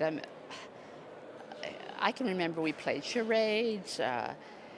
I was always lying on the floor in his study doing my homework, and he was helping me with it. This is a funny thing, but one year I decided I wanted to do costumes of mankind for my project for a term paper in school because I was interested in the men's costumes. And he spent hours lying with me on the study floor with tracing paper, tracing these costumes, and finally he was bored. The next year it was Common Diseases of Mankind, and he bought the Merck manual. We went through, and I had every disease. Every time we read one, I'd be sick, and he'd be laughing, typing it. He said, dictate it to me, but in your own words, Kathleen, dictate. So he was a wonderful father, and the interesting thing about his writing, because I became a writer, was he seemed to be able to do it in a very calm way. He'd go to his study. His study was totally neat. Later we found he threw everything away. He wrote on yellow paper. He revised many times that he gave it to a typist, or he typed 2 fingers on an Underwood typewriter, an Olivetti. I mean, amazing, the output that he managed in that very simple way. That was his He communicated that to me. Very good. He was a great journalist, and I remember that I also worked as a while for journalists, but I wrote the Straubs, only by calling him up every night that the essay was due and saying, what should I write about? Then he would give me his opinion. I would say, how can you be so conservative? How can you be so stuffy? I was 19 years old. I would go and write the exact opposite. And at the end, of course, I won the huge recognition. I said, really, I should give you the credit. He was a wonderful journalist. You could give him any topic, and he would make a perfectly rounded speech or argument, and a wonderful speaker, an absolutely fantastic speaker. I think you probably heard him. But he would start with one idea, branch out into this huge associative realm of knowledge, and then come back to the idea. It was outstanding. At one point, my son went out to do an oral history of my father as his college project. My mother went away, and my son said, they never did the oral history. They went out to restaurants and ate every forbidden food that he wasn't supposed to have. I'm sure, yes. He was great, though. A wonderful, I think what I feel looking back on the whole thing was this wonderful survivor spirit. And so many refugees were crushed by the experience. My parents looked forward. We all have American names. They loved America. Of course, he had a very romantic view of Vienna, which he conveyed, Vienna being the most romantic city in the world. I came back with my parents in the 90s. They brought me back, the child, to see Vienna. And there, he conveyed that spirit too. I think he had an ambiguous relationship with Vienna, that was mentioned, but a very fin de siècle romantic view as well. And we're certainly seeing that view in this conference and the beautiful setting you've created for us. Well, thank you very much. I mean, that was just fantastic.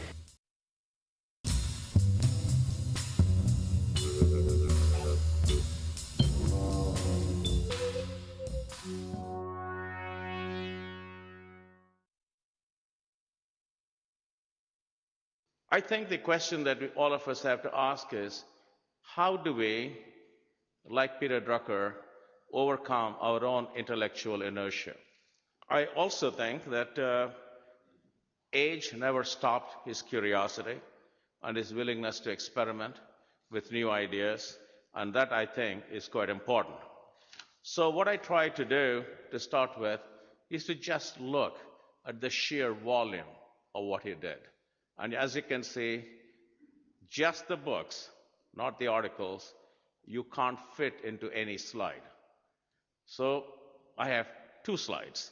We all have some hope, because most interesting work of Peter Drucker, after the seminal work in '54, came when he was 70 plus. So for those of us who are slowly approaching that age, there is hope. What is our bias? Is our bias action? Is our bias changing society as we see it? Is it our bias to shape the world? Or is it our bias to document what has been? That, I think, is a fundamental challenge. What are the tasks of leaders? And command and control to volunteerism as an approach. How do you influence people who are volunteers, knowledge workers, not people who will be pushed around because you have power? And I think he had a lot of suspicion about charismatic leaders, whether it's Mao or Hitler or Stalin. So they called them misleaders. Charisma is good, but it can also be misused. And I love this quote. Truman didn't have an ounce of charisma. Truman was as bland as a dead mackerel. This was about President Truman. Then he goes on to say what an extraordinary president he was. And his reasoning is he had integrity. If he said yes, people knew it was yes. If he said no, people said it was no. And people worshipped him.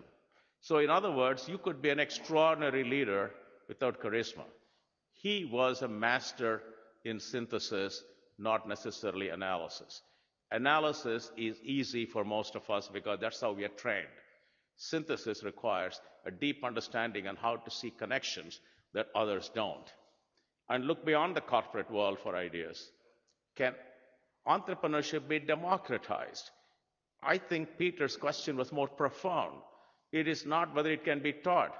Can everybody be an entrepreneur? Can our entire society behave as an entrepreneurial society? Can it become the norm that we create, we innovate continuously rather than an exception? How do we build a society where innovation is the norm, change is the norm, and it is welcomed, embraced, and understood?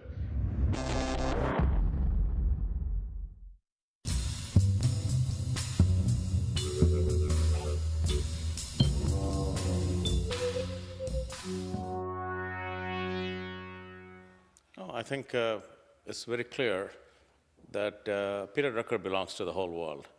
I think we are in Vienna celebrating his birth and the place of his birth, but his contribution transcends Europe and even in the United States.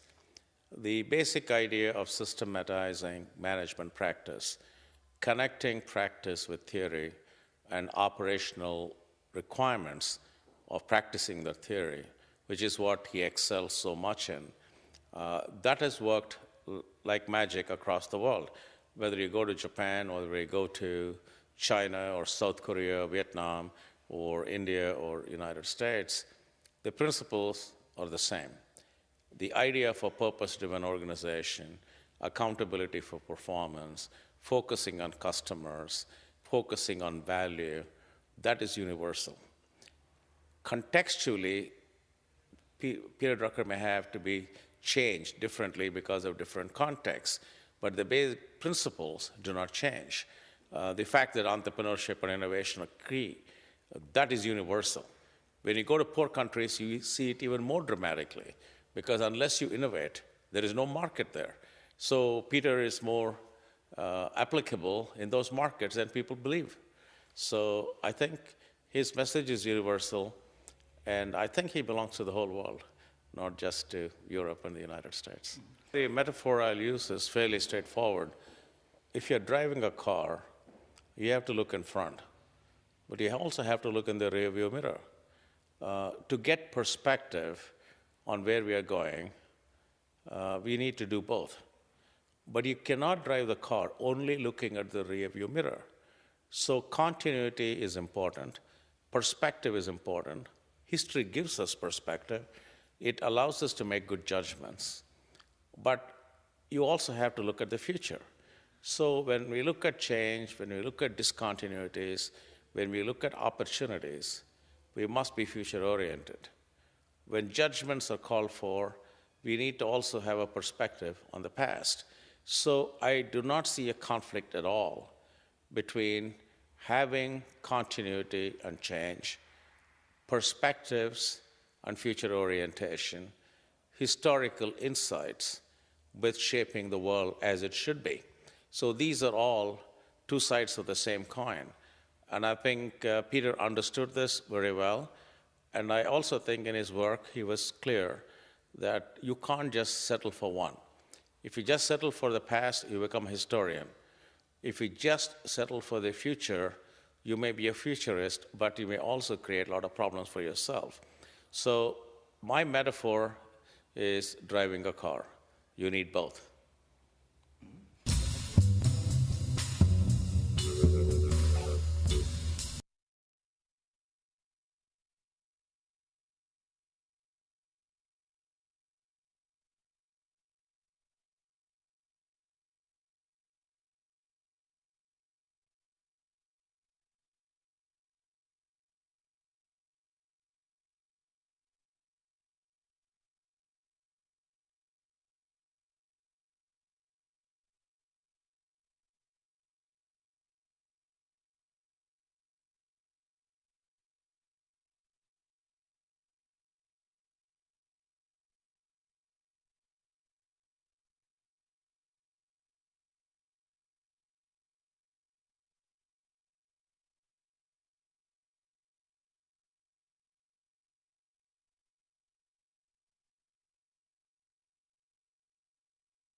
Well, hello there. Welcome to Drucker Forum TV. I'm Stefan Stern. I'm delighted to be joined now by Tiffani Bova, and she's a veteran of Salesforce and of the Gartner Group. She's written 2 best-selling books, The Growth IQ and The Experience Mindset.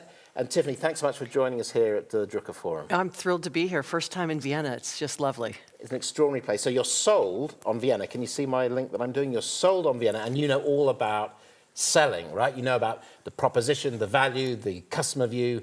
Tell us a bit about what we don't understand about selling, because I think we still get this wrong so much of the time.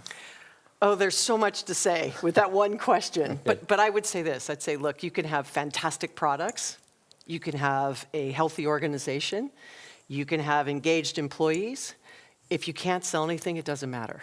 At the end of the day, you know, businesses, for the most part, for the profit world, right, need the revenue, which is usually brought in by some form of selling. Now, there are some organizations that don't call the people, the employees, salespeople. Maybe they're service individuals and they may sell, right? Or it could be a call center agent and they may sell. It could be marketers and they may sell. It could be an e-commerce store with no humans and it sells, right? So that's sort of the art of, if you will, having a product or service and then driving demand for that and having somebody then want to give you money for it. That's the nature of business. It started being bartering. Yes. Oh, way back when. You have a chicken, I have a pig, let's work it out. And then we've gone from bartering to, you know, all the way to Bitcoin, right? And this virtual type of currency. So I think sales has just been around forever. But here we are in Vienna with some of the biggest, greatest business management thinkers and academics in the world all gathered here for a couple of days. I'm not sure in the academic world there's a really deep study going on about sales, paradoxically. That limited, you were just mentioning that perhaps there is now coming through in 1 or 2 schools some serious work on sales, but it's been understudied, I think, in the big thinking part of business. Is that fair in my perception? I would say it's fair. I'd say in some ways sales is this 4-letter word that people don't want to talk about. You know, you've got MBAs for marketing and you've got MBAs for leadership and you've got executive programs on how, but there are very few schools. Harvard has one on the entrepreneurial program. You've got some in some smaller schools.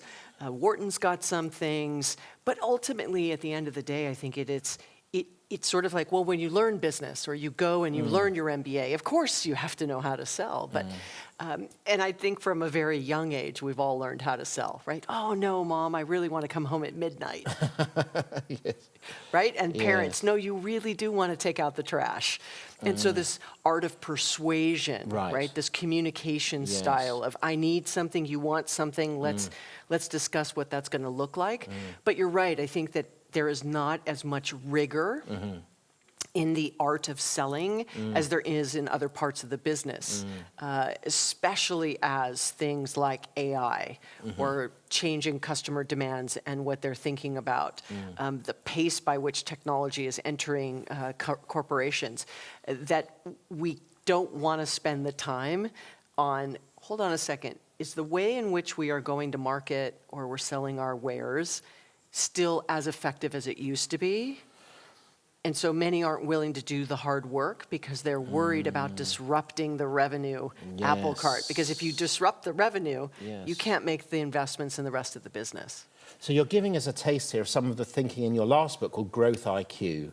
And it's a lovely title, this idea that you need sales, you've got to drive it, there's got to be this growth, but it's going to take some smarter thinking than perhaps you've used up till now. Tell us a little bit more about the arguments in Growth IQ. Well, I'd say this. It was really from lessons learned when I was a research fellow at Gartner and advising startups all the way to Fortune 1 companies. And the interesting thing was, from a startup all the way to a Fortune 1 company, the challenges they had were the same. It was the scale that was different. It was the money and the assets and the ability to hide things that were not working, where in the startup world you can't hide from what's not working. But the challenges were still the same. And so that was a great way for me to create a taxonomy and framework by which companies could then say, where are we going for growth? But the thing that I missed pretty completely in the first book, Growth IQ, was the people side of it. That underlying all that change and underlying those connections with customers was the people. So, customer experience is important, the products you have, your go-to-market models, how do you expand into new markets or sell the same thing or new things to existing customers or old customers. Take the ants-off matrix, let's go back in time, and modernize that with social and mobile and cloud and big data. So it was really a modernization of a lot of the sales strategies and growth strategies that have been around, in some cases, for over 100 years. And that was really just a fun book to write. So it's very nice. So the second book has sort of emerged organically, naturally, spontaneously, really. The experience mindset, that's the second book, just out, selling very well, including here at Vienna, it's selling very well. But it sounds like almost a slight correction to yourself, or almost a rebuke to yourself at something you feel you missed in the first book. Oh, I missed it. Yeah. I absolutely missed it. Right. Look, the fastest way to get customers to love your brand is to get employees to love their job. So if you want customers to love what you sell and what you do, and remember that engagement, whether you're a B2C, right, a business-to-consumer business, or a B2B company, or even a D2C, direct-to-consumer, if you're in public sector, private sector, if you're profit, not-for-profit, at the end of the day, what you sell is interesting, how you sell is interesting, but more importantly, how your customers feel when they engage with your company, that is far more important. And that's where the people come in. And so that was the experience mindset. And as you just said, it's a play, IQ, mindset, same thing. I believe growth is a thinking game, and you have to outthink your competition. And so for me, the experience mindset was a new operating philosophy at balancing the effort and energy you put into what you do to improve the experience for your customers. Unfortunately, many organizations don't put the same level of effort into improving the experiences of their employees. And if your employees aren't happy, which the research is showing pretty much collectively, globally, it's less than 30% of employees are engaged and satisfied at work. Incredible number, I know. Gallup number, the Gallup number, that's just because the experience is not been focused on by companies. And I think the pandemic really shined a light on the lack of those investments that brands were making and companies were making. And now everyone is spending time, as we did today in a panel, talking about people and the hearts and minds of getting them engaged. And getting them engaged has everything to do with the resilience and responsiveness to everything that's coming at them at the people layer. I thought it was very striking this morning here at the conference that there was standing room only. I mean, the room was absolutely packed, and the heading was something like engaging hearts and minds. Right. And I think we must have had as many in that room as there were in the even bigger room next door. But people really wanted to hear about this stuff called hearts and minds and engaging. And I think it goes right to the heart of the matter, right? The play on the word is people. Behind every business is people. Behind every designed product is people. And even with all the conversation around artificial intelligence and is that going to replace jobs, which the first panel really talked about, the impact that GPT and AI may have on business. I am a firm believer in human and tech. Not human alone, not tech alone. It's the combination of the two. How can humans actually do more joyful work and more meaningful work and let technology pick up the things that are more mundane and drive this dissatisfaction within their working environment. I also don't believe that in most cases technology will replace jobs. I believe it will replace tasks that fit into those jobs. There are, of course, some jobs that will be eliminated. Like there used to be an elevator operator, and there is no longer an elevator operator. There is going to be those things. But in totality, I think it's more tasks that AI and technology will replace versus the jobs themselves. So that really is an IQ challenge. I mean, you're asking managers to be imaginative and creative with jobs, job design, work organization. Tasks can be reassigned to Mr. Algorithm, Miss Algorithm. But let's have better jobs. I mean, we've got Zeynep Tone here also this week talking about quality jobs, and you're making similar arguments, actually, about loving the job and the customers respond. Yeah, well, this is about engagement. Right. I mean, humans spend almost a third of, I think it's 90,000 hours of your life at this thing called work. Right. Please, love it, enjoy it. Be challenged. Make it drive your curiosity, collaboration, friendships. I mean, there's so much that comes out of work Wouldn't it be great if you could do things that actually you enjoyed doing? So what are you hoping managers, delegates here in Vienna and people watching now, what are you hoping they will take away with them from Vienna? And in particular, what are you telling them about thinking a bit harder about these jobs and these management interventions that they're making? How are they improving people's experience of work, right? Yeah, this is really about managers taking a pause and saying, look, when we do things internally at our organization in order to reduce the effort for the customer, we want to make it easier for them to do business with us.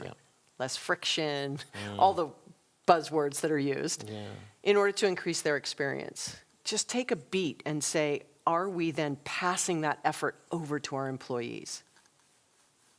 And if we are, is that why they're not engaged and happy? We should be putting the same amount of effort that we do into our customers and presenting and designing incredible products and journeys and experiences that we talk about for our employees as well. And we just don't do that. It's very out of balance. We spend a predominant amount of time, and leaders spend a predominant amount of time making sure that the customer is always taken care of, that the customer has what they want from us, you know, that's got the newest product, the greatest product, this and the other thing. But then we ask our employees to have just a horrible experience. You know, as a customer, you can go one place and one click and order something. An employee has to have 5 tabs open to do the same thing, right? That's a horrible experience. And that's where technology really can play a part. So for me, I think everything that you're going to hear today from the Drucker Forum is really to challenge the way you're thinking. Have a beginner's mind and say, just because it worked for me in the past doesn't mean it'll work for me in the future. And even if it has worked for me in the past, don't let it make you complacent so that you don't challenge the thinking and look for new ways to be successful. Well, I think this is very much in the spirit of Peter Drucker, who, among many other famous things he said that so much of what we call management involves making it harder for people to do their job. And you mentioned earlier Tom Peters, another great hero of mine, and I think he'd be absolutely in tune with what you're saying. You know, that employees can't fake it in the end, and customers sniff that immediately. And if the employees aren't really there and enjoying it, what's the customer going to feel? Well, yeah, Tom Peters actually wrote the foreword to The Experience Mindset. So full circle moment for me. Great book. In his first, his book that made him famous, it was the first business book I ever read, In Search of Excellence. Yeah. And so full circle that then he wrote the foreword, his last foreword he's ever written. He's now retired. But he's just a joy. He is a joy. And if you're watching Tom, hi. Tiffani, Bova, thanks so much for joining us here at the Drucker Forum. It's been great listening to you. The new book is The Experience Mindset, and you better go and buy it. Thanks, Tiffani. Thank you.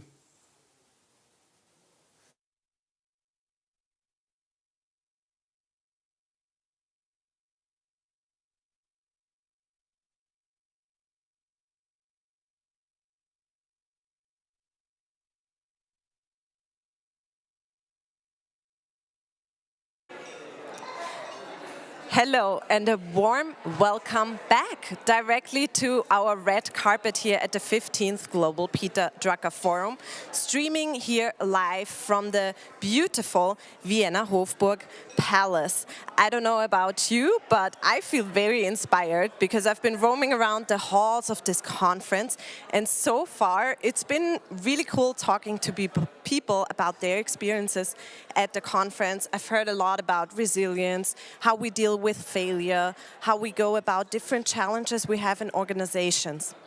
And this red carpet format here is really what this is all about, is to bring you some of these voices directly from the conference to your screens in your home office, in your living rooms, in your kitchens, wherever you're watching this stream right now. My name is Christine Brogiato, and I'm happy to be your special reporter from the Drucker Forum for today.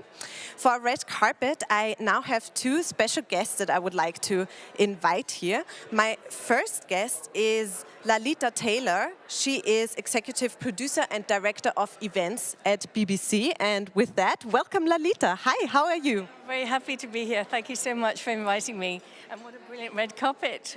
Right, I know. It's beautiful and it feels very glamorous to stand on the red carpet here for sure. Lalita, thank you for joining us here. You've been spending a half a day now at the conference so far. What has been, something interesting you've learned? What are the views that you kind of already got a grip on? Can you share a little bit with us? Yeah, sure. Well, I'm really impressed with the milieu of people from all different backgrounds. And it really is so accessible. Everyone here is like a family, and I think that was what's really struck me is that you've got the likes of Amy Edmondson, from Thinkers 50, who's won, come to the top, but she's so accessible you can go and have a chat with her. And similarly, I've just been talking to the head of Tata to find out from him about what his thoughts are about the big disruption this year, which is creative resilience, following on from AI, an open AI coming. In fact, today is the 1-year anniversary since ChatGPT came. And it's really interesting to see the journey of the Drucker Forum. It's my first time here. So I was, a year ago, you were talking about sustainability, and now you cannot go into any room without AI there. And what I'm finding is what is really interesting is the intersection of people from all different companies and backgrounds, geographic location, coming together and sharing the vulnerability as well, and we don't have all the answers. And I mean, Tata was saying, we have to be in this transitional mindset because it will take us quite a long time to get to that position of actually say we have the answer. But I think this is a very fantastic space for us all to get together and discuss. And there are so many themes. And I mean, I think this morning, one of the big questions that came up was, in the opening session was, employees want to know if tech advances as fast as it is, what is it for me? And I think that is a big question, which we'll see the theme will be going throughout. It's like, we see an enrichment of our job roles. That's what one person said from PMI. And he was very interesting because he was talking about the original resource spending was 80% on things we need to do, 20% on innovation, and 10% on things that don't really matter. But he's saying what in reality is, it's 90% on what we need to do, and almost 18% or 8% on innovation, and 2% on things that doesn't matter. So, in times of discontinuity, we are finding that the thing that we really should be innovating and trying and evolving is the thing that we are actually a bit afraid of. Thank you so much for sharing all these bits and content pieces actually already directly from the conference, because for everybody who is watching who cannot be here live with us today, they actually cannot partake in all the panel sessions, etc. So it's very nice that you're sharing a bit of the content pieces here with us today. Something that would interest us a little bit as well, I think, is how would you describe the atmosphere so far at the conference? It's absolutely phenomenal. It's buzzing, and I mean, I'm just kind of like all these sound bites are just wiggling in my head. My background is I work for the BBC, and I'm a journalist, for 26 years, and so I think in sound bites. So I'm just like, it's sound bites on acid. Sound bites on acid. What beautiful last words. Thank you, Lalita, for coming onto the red carpet, and enjoy the rest of the conference. Thank you.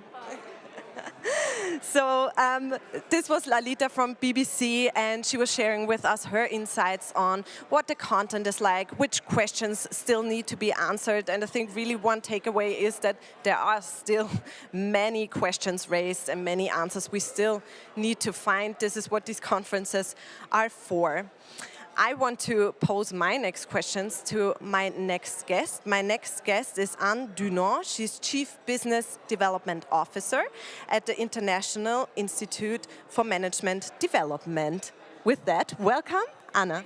Thank you so much. Hi, thank you for coming to the red carpet here with me. It's always nice to get a variety of perspectives on. You come from an academic background, you work in an academic institution, and since our theme is creative resilience at this year's forum, I would be interested to hear what role does this topic play at your institution, if any?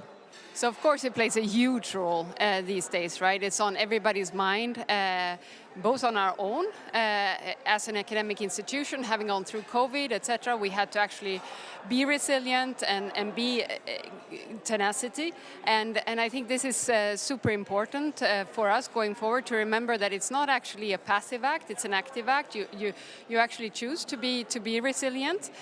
So I think we live this ourselves, but of course today we see it with all our clients, right? It's on everybody's mind, no matter where the clients are based in the world. Both resilience in terms of strategic organizational resilience, but also the human side of it, right?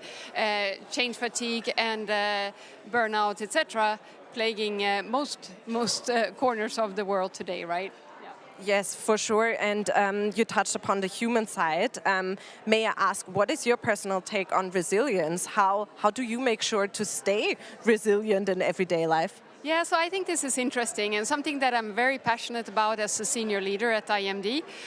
For me, resilience is something you have to find. So it's an intrinsic thing. And actually, it was in one of the panels, we discussed this, right? It's actually something that is different from person to person. And I keep talking with my team about this, that everybody has to find their way to turn resilient. For me, it's about finding a balance in life and doing also activities that I know recharge me and not just how do I actually get energy? How do I recharge my own batteries? And so I think that's important. And this is different from person to person. There's no recipe for this, right? Yours will be different than mine. And we have to actually find our own way to become resilient. For sure, I think that's a great message also to everybody out there. There's no one-size-fits-all solution. Apparently, unfortunately, I think we're all always looking for like a quick fix, a recipe, so to say. Last question to you, Anna. I would be curious, what is something you have already learned at this conference?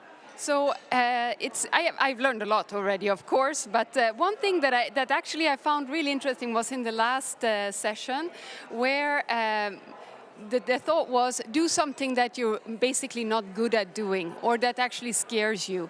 And I think that's really great, because then you get out of your comfort zone and, if you can overcome that, actually doing it, and then you come out of it saying, actually, I could do that, that helps build resilience. So I think that's something that I will take away. And the second thing is actually no regrets, right? Regrets is human, as I learned today, and we all live with regrets, but actually trying to be bold, take some risks, and not have so many regrets at the end of the day, right? So these are the two things that I would take away from today.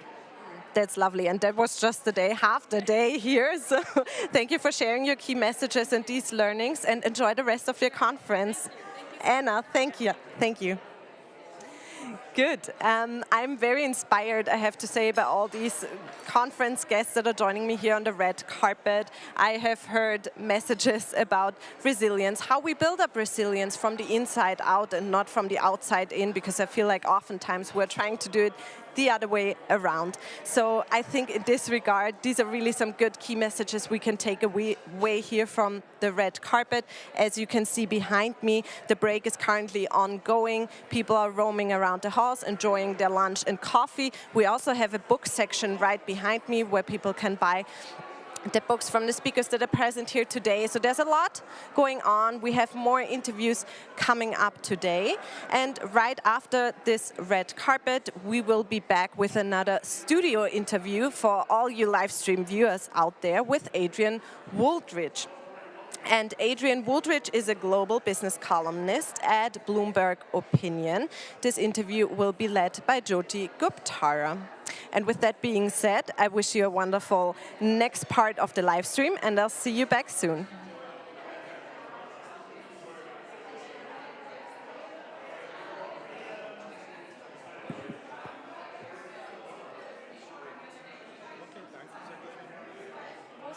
Kindergarten, wenn man Speaker ist.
Hi, my name is Jyoti Guptara, and I'm the author of Business Storytelling From Hype to Hack. Joining us now on Drucker TV is a writer who has shaped global discourse for 3 decades and counting with his high-profile columns. Adrian Wooldridge is the global business columnist for Bloomberg Opinion.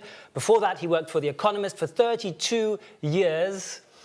And he's the author of 11 books, most recently, The Aristocracy of Talent, How Meritocracy Made the World Modern. Adrian, thank you for joining us on Drucker TV. Thank you for that very kind introduction. Now, I heard through the grapevine that you, Adrian, have been a regular visitor and contributor to the Drucker Forum since its very first days. How have you observed the forum developing? What are your thoughts in general on the forum, and why do you keep coming back? Yes, I came to the first of these forums, and I remember Richard Straub getting into contact with me before, when it was just an idea, and talking to me about it, because I'd written a very admiring piece about Drucker in The Economist. I wrote a series of profiles of management gurus, and I put him as number 1.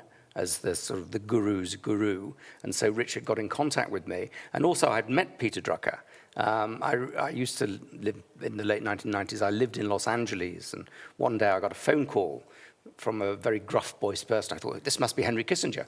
But it was in fact Peter Drucker, and he invited me down to come and visit him in his house, and we went out and had lunch. So I feel as I have a certain sort of connection with Drucker. So I've come every year, and I've come every year because I've learned something every year, and it's got bigger and bigger and bigger, and in many ways better and better. So it's a very important part of the annual business calendar, I think. I couldn't agree more.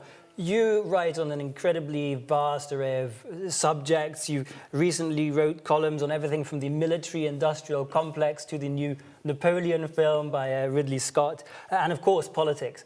In your 3+ decades of writing for leading journals, how have you observed media or journalism changing?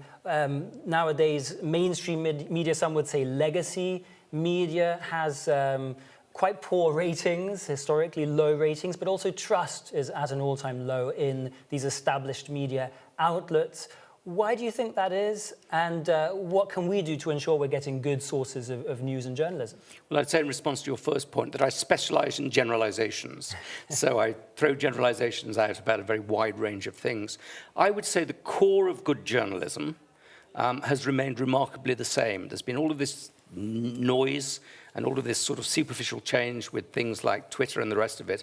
But what makes for a good column or a good article is still the same as it was, which is a very fresh eye that can observe the world and an inquiring intelligence which can try and make sense of the world. So if you look at the New York Times or the Wall Street Journal or the Economist, any of the big publications, what makes them really good is exactly the same now as it was then. You have a multiplication of platforms, but most of these platforms are either nonsense, and obviously a lot of what appears in social media is nonsense, or they're just ways in which the intellectual and reportorial advances made by the big organizations are disseminated around the place. So good journalism is exactly the same now as when I started in the business, and the best journalists are doing exactly the same thing, with the one proviso that I think we have made a big leap forward in our ability to present data in exciting and relatable ways. Talking about data, you recently wrote a column about, you could say, surveillance capitalism. Yes. You said that knowledge workers are now panopticon. Yes. Prisoners, referring to monitoring technology Yes. and how Yes. managers can control them and things like that. Can you explain that to Sure. us a little more and maybe contrast it with the sort of knowledge manager work that Peter Drucker would have liked to see? Well, Peter Drucker argued that the knowledge manager is somebody who uses knowledge in order to understand and explain the world and to advance the managerial task. It's a quintessentially human thing. It depends on human judgment, human intuition, human relations. What we now have is a whole set of surveillance mechanisms which can monitor what we do. They can monitor our productivity. They can monitor our facial expressions. They can monitor all sorts of things. Like whether we're on Facebook or not, when we should. They can look into our private lives to see what we're doing in our private lives. And I think companies may be very tempted to do that because they're very worried about getting their pound of flesh, getting the productivity numbers up. I think they'd be profoundly misguided if they do that, because I think a knowledge worker produces his or her best work when they have a sense of self-control, empowerment, and surveillance capitalism disempowers people. But there's something even more that's going on here, and that is that we have a sort of surveillance capitalism, by which I mean the big tech companies depend fundamentally on sucking up information about all of us, about our preferences, about our likes, our dislikes, our whereabouts, and using that information to sell us things, and using that information on a real-time basis to influence our behavior. So my phone knows exactly where I am, and it knows that I like reading books. So if I'm walking past a bookshop in Vienna, it might say to me, There's a bookshop, you need to go into that, you need to buy that sort of thing. So they have that sort of granular information on us. I think that's a fundamental challenge to liberal capitalism. Liberal capitalism is all about individuals as rational agents making decisions about their own future. And if we have surveillance capitalism, knowing as much about ourselves as it does and using that knowledge to influence, I think it's fundamentally illiberal things. And so far in history, broadly speaking, capitalism and liberalism have advanced together. And I now think that because of these information agglomerators in Silicon Valley, capitalism is beginning to become illiberal in varying fundamental ways. And that, I think, could be a turning point in civilization. So it's not an alliance to be taken for granted. Absolutely. There could be a divorce. Absolutely. So you have powerful companies in Silicon Valley that know more about us than we know and can use that to control us in various ways. You also have this weird nexus between state power and capitalist power in China, which again is authoritarian. So I think capitalism may be moving away from a liberal phase into something that's much more worrying. You mentioned history a moment ago, and this year's theme at the Drucker Forum is, of course, creative resilience. Yesterday I was strolling through Vienna, and you see this beautiful art and architecture and everything else that developed here. And much of it was created because of religious thought. And one of your earlier books was God is Back, how the global revival of faith is changing the world. So creativity enjoyed a heyday under religious thinkers, which comes as a surprise to many people. And personal resilience has a lot to do with people's faith as well. How do you see, has faith changed the world since the publication of your book? Or what is the connection between resilience and faith? Well, let me say two things to answer that question. One is there's a wonderful book produced by somebody called Daniel Bell in the early 1960s, I think, called The Cultural Contradictions of Capitalism. And what that book argued was essentially that capitalism needs to draw on pre-capitalist modes of being, on essentially aristocratic or religious traditions in order to sustain its strength. And that if it becomes too capitalist, if it becomes too divorced from traditional culture, then it will lose the sort of the grit in the oyster that makes it creative. A point that actually Henry Kissinger, who unfortunately died yesterday, he was also very keen on making this point, that you need a creative tension between liberal capitalist civilization on the one hand and traditional civilization on the other to make for creativity. So I think that we should be very nervous about too much commerce and too much divorce away from traditional values. The second point that you make about the book on God is Back, on the revival of faith, I think that book was both wrong and right. It was wrong in the sense that I think that religion and religiosity have declined faster in the United States than I had expected. That the numbers of people going to church is going down. The younger generation are very anti-institutionalized religion by American standards. The second thing is that I think religion as a geostrategic force in the world has only strengthened. And we see, that what's happening in Israel, Palestine, whatever you want to call it at the moment, with Hamas. Hamas is an Islamic group that is motivated very strongly by a set of very fundamentalist religious beliefs. It's not just a group of people who believe in Palestinian statehood. It's a group of people who believe in Sharia law and things like that. And you can see that right across the Middle East, that religious fundamentalism is a very powerful force in politics. Sticking with the Vienna theme, this city has produced some of the top management thinkers, whether it's managing a company or an economy. Of course, Peter Drucker hails from Vienna, but so do figures like Schumpeter and Hayek.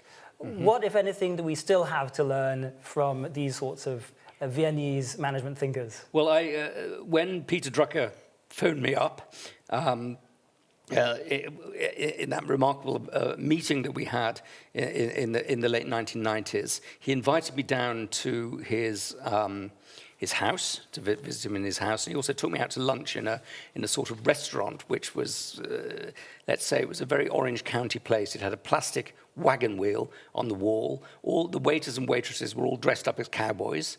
And the food, I would say, was not particularly good. It was all fries and burgers. And he, all the way through this meeting, in which this lunch, in which these various cowboys were coming and going, was talking about being brought up in Vienna and knowing the Wittgenstein family and knowing Schumpeter, and his father knew Schumpeter, and all of the sort of Viennese circle people at that time. So he was drawing an enormous amount of intellectual energy from that 1920s and 1930s Vienna. And if you look at what Hayek did, or what Schumpeter did, or what Drucker did, we've only begun to realize the full implications intellectually of it. They were just three fundamental thinkers who got right to the heart of modernity. So if you want to understand modern capitalism, you really can't do much better than reading Schumpeter or Hayek. Or if you want to understand modern management, you can't do that much better than reading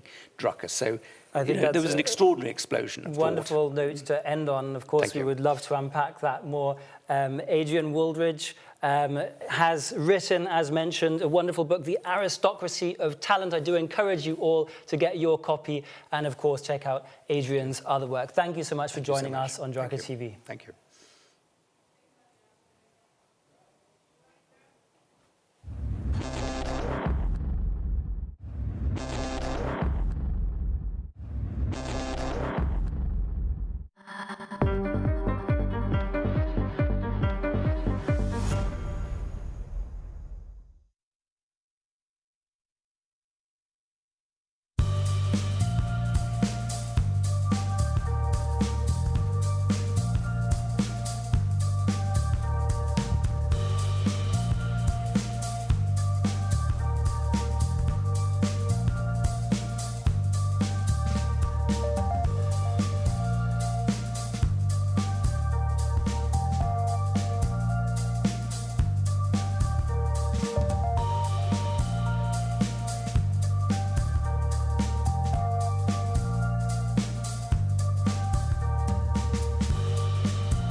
I'm Justin Brady. I'm still with you live on Drucker Forum TV. Thank you, everyone, for tuning in. I've been getting some good feedback on social media. You can hit me up, send me a DM.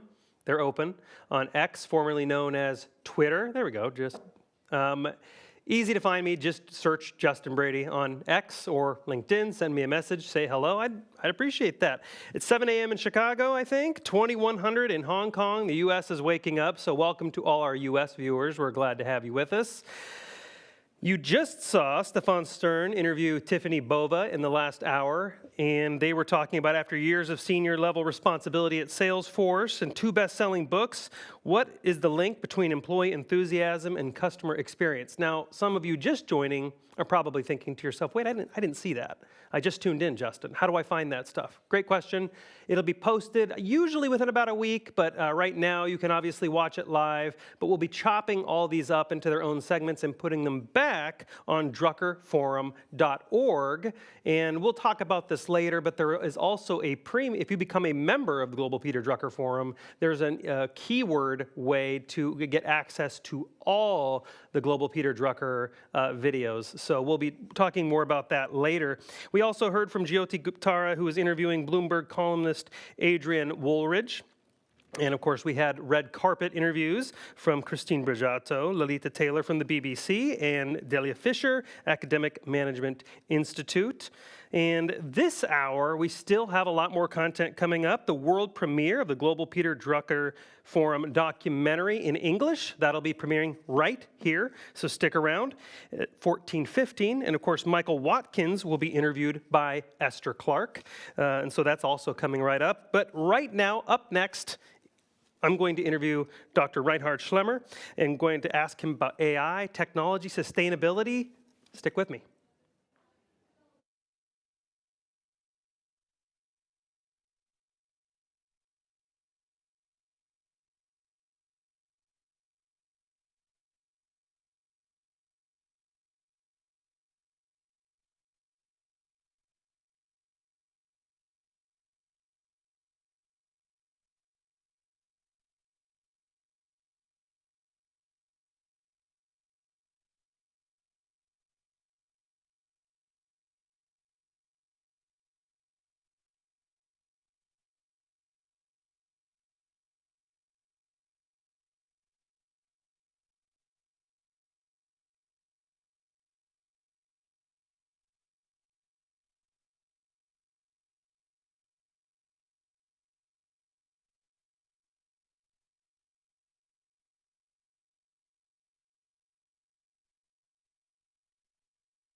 And we're back. That was pretty quick, wasn't it? And hopefully you had time to go get popcorn, or I guess if you're in the US, getting your coffee.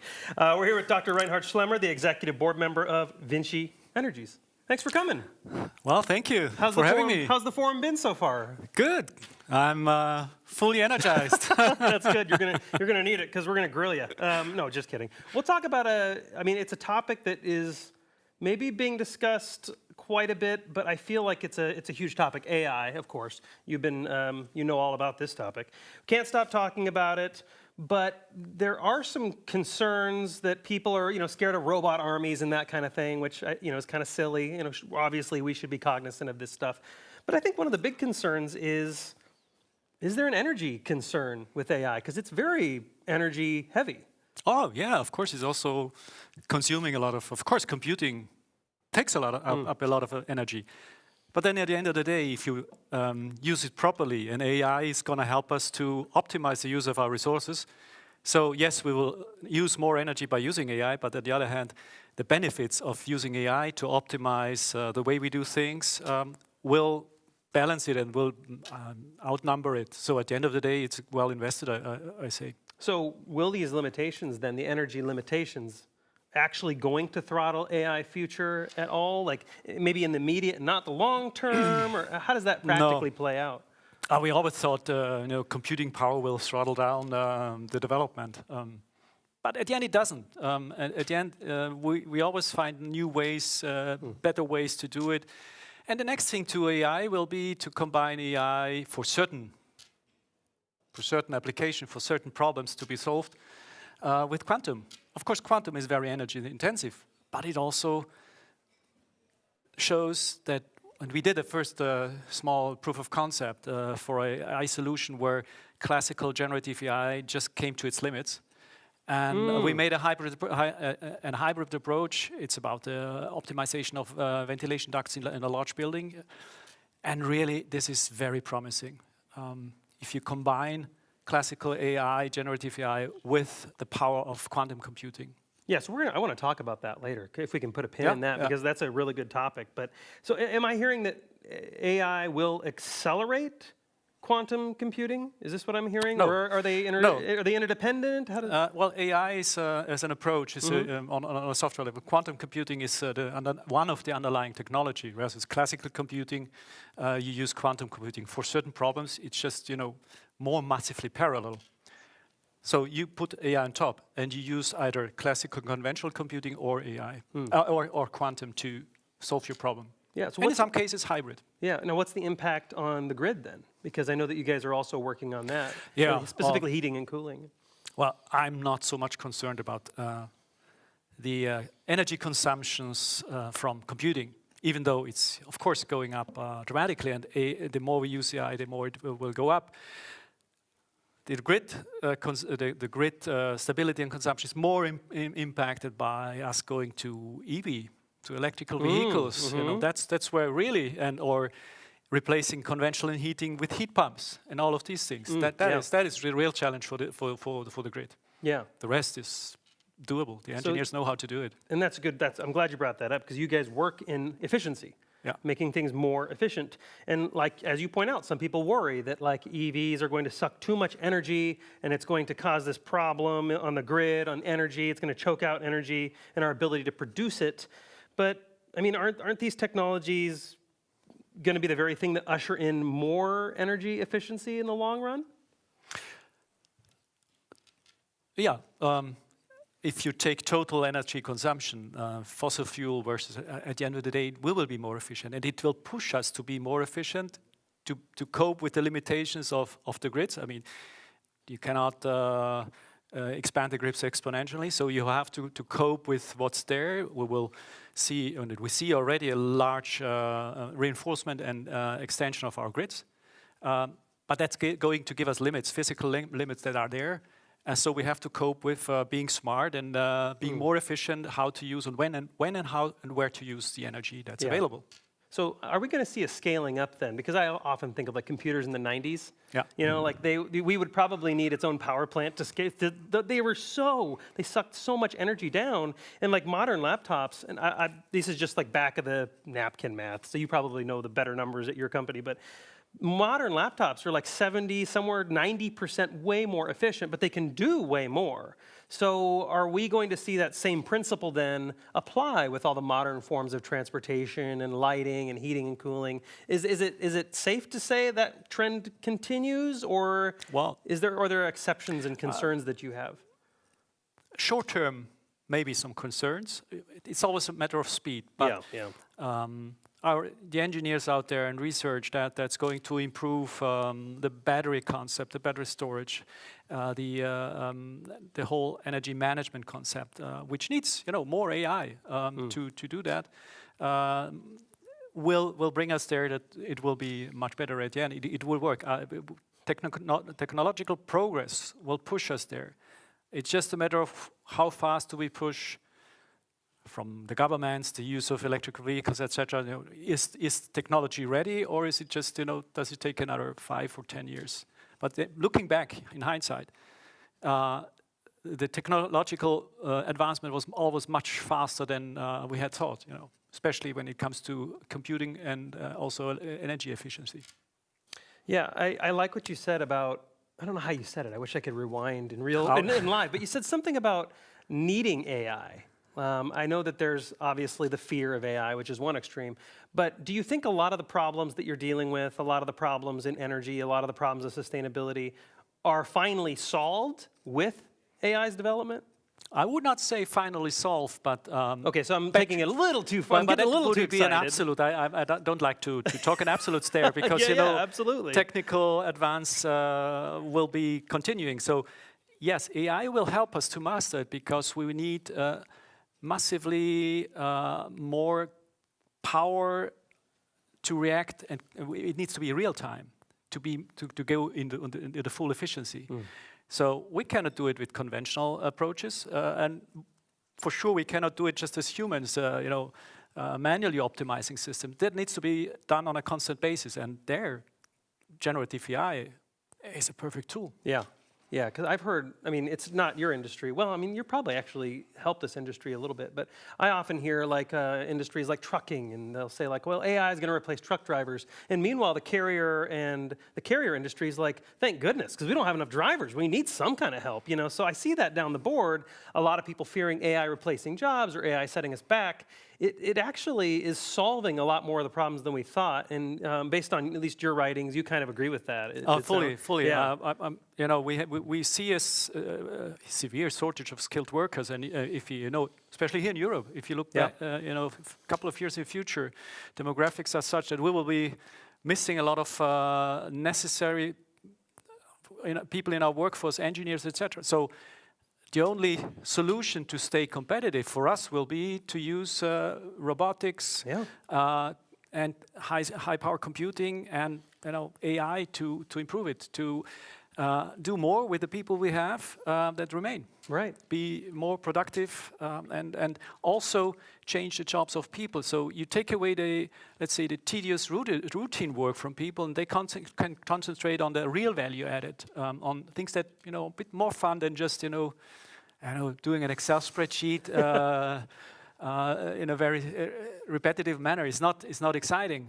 Doing the analysis afterwards, that's exciting. So let the system prepare it, and then you draw your conclusions. Yeah, so I mean, to put a cap on this and like tie it to, it's actually very easy for me to tie this to the overall theme this year, but yeah, I think the energy sector is often put in a very unfair spotlight all the time. And I'll give you some example, like we develop wind farms to be more responsible, but then they kill birds, and we develop solar, but then they're not recyclable, or we want to go nuclear, but it's unsafe, or we want to do coal, but it's dirty, right, and it's pollutant. So what is creative resiliency? What does renewable energy future actually look like? And I guess a footnote is society ever going to agree with you? Are they ever going to get it? Well, it's a technological advance. I mean, we have to stop thinking that things are perfect right now. They will be better tomorrow, and and the day after tomorrow, because the ingenuity of our engineers and technicians are in optimizing these systems, finding new materials that will be better for battery storage, for transportation of energy. The efficiency of systems using energy will improve.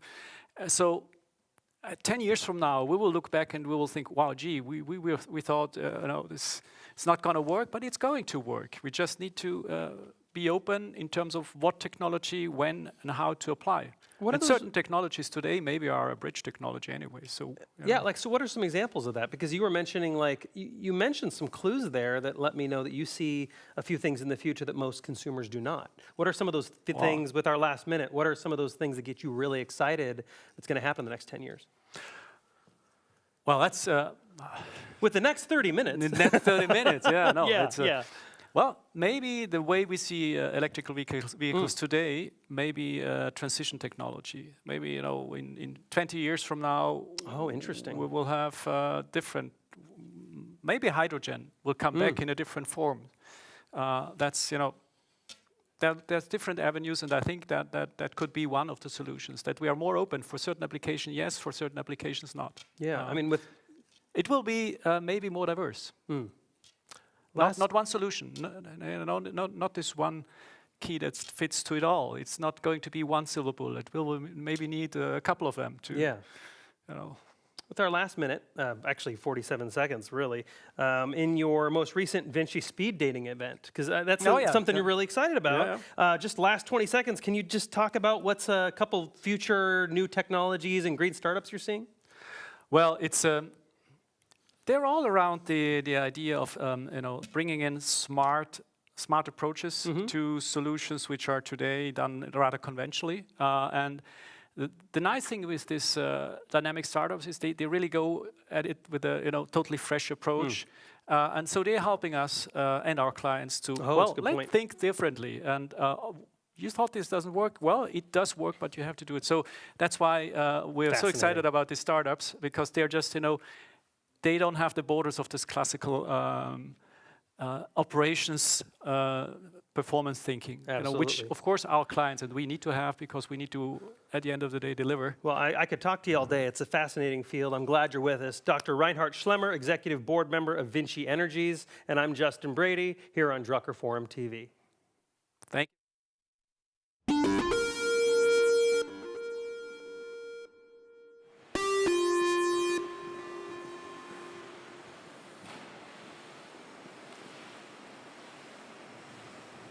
This is what the hours before the start of a major conference look like. Any conference of this size, which lasts 2 days and is attended by 500 people from all over the world, requires lengthy preparation and detailed planning, organization, and logistics.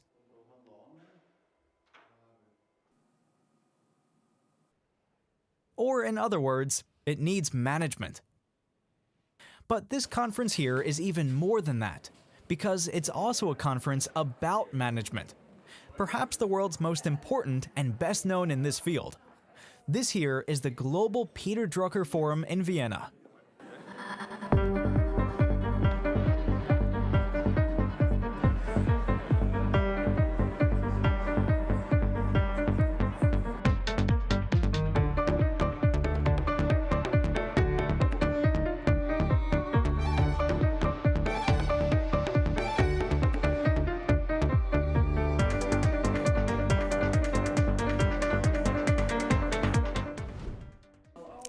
I think the Peter Drucker Forum is the premier management conference in the world. I have come many times over the last few years, and I'm so excited to be back after the pandemic.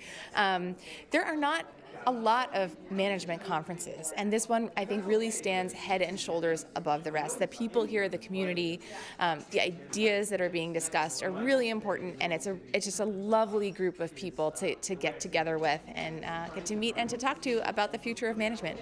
But it's also the charm of Vienna. Vienna is a beautiful and wonderful city, and it's just so special to be here, and something about being here seems to really unlock people's creativity and imagination and inspiration, and I think that we all leave feeling a little bit more inspired to go back to our jobs and try to manage more thoughtfully.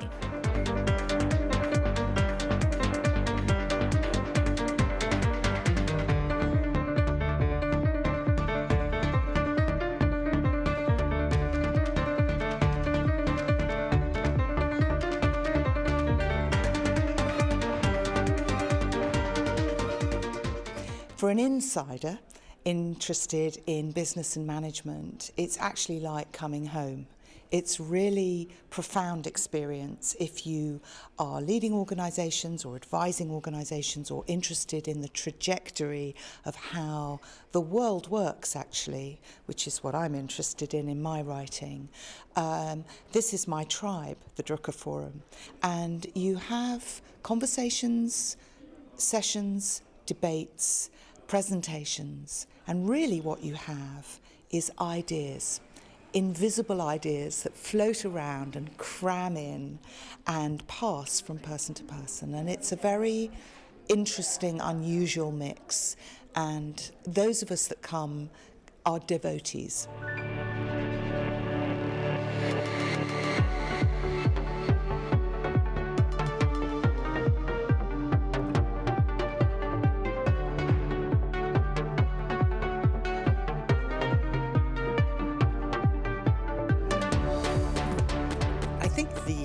intent of the Drucker Forum is to step back and see a much bigger picture of what is the role of business and of management in society, and how do we think about that with respect to the future of humanity.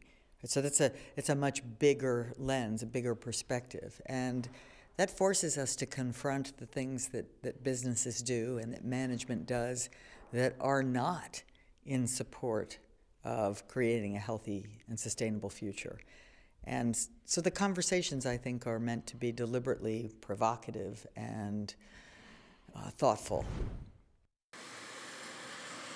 The Peter Drucker Forum is named after Peter Drucker, who was born in Vienna in 1909 and grew up here in Kaskaram in Vienna's upscale 19th district, in this house, which was built by star architect Joseph Hoffmann.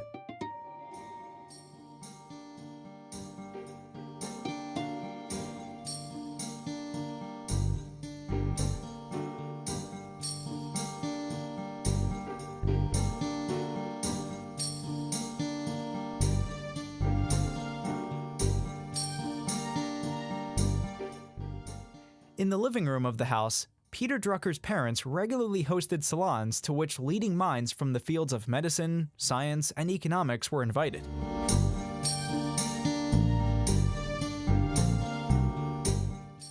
Peter Drucker was allowed to attend these salons at an early age. In this interview from 1999, Drucker called being allowed to listen there his real education. Das war eigentlich meine Erziehung, zuhören zu dürfen. In 1927, immediately after graduating from high school, Peter Drucker left Vienna for Germany, where he worked for a daily newspaper. After the Nazis seized power in 1933, Drucker went to England, where he worked for a private bank, and took part in Keynes's legendary seminars in Cambridge. In 1937, Peter Drucker went to the USA, where his books on totalitarianism and industrial society caught the attention of major companies such as General Motors and General Electric, who subsequently hired him as a management consultant. From the early 1950s, Drucker also began teaching at New York University, at the world's first chair of management. We hear from a young Peter Drucker. In the following decades, Peter Drucker rose to become the leading thinker in the field of management, the management guru in the USA as well as in Japan.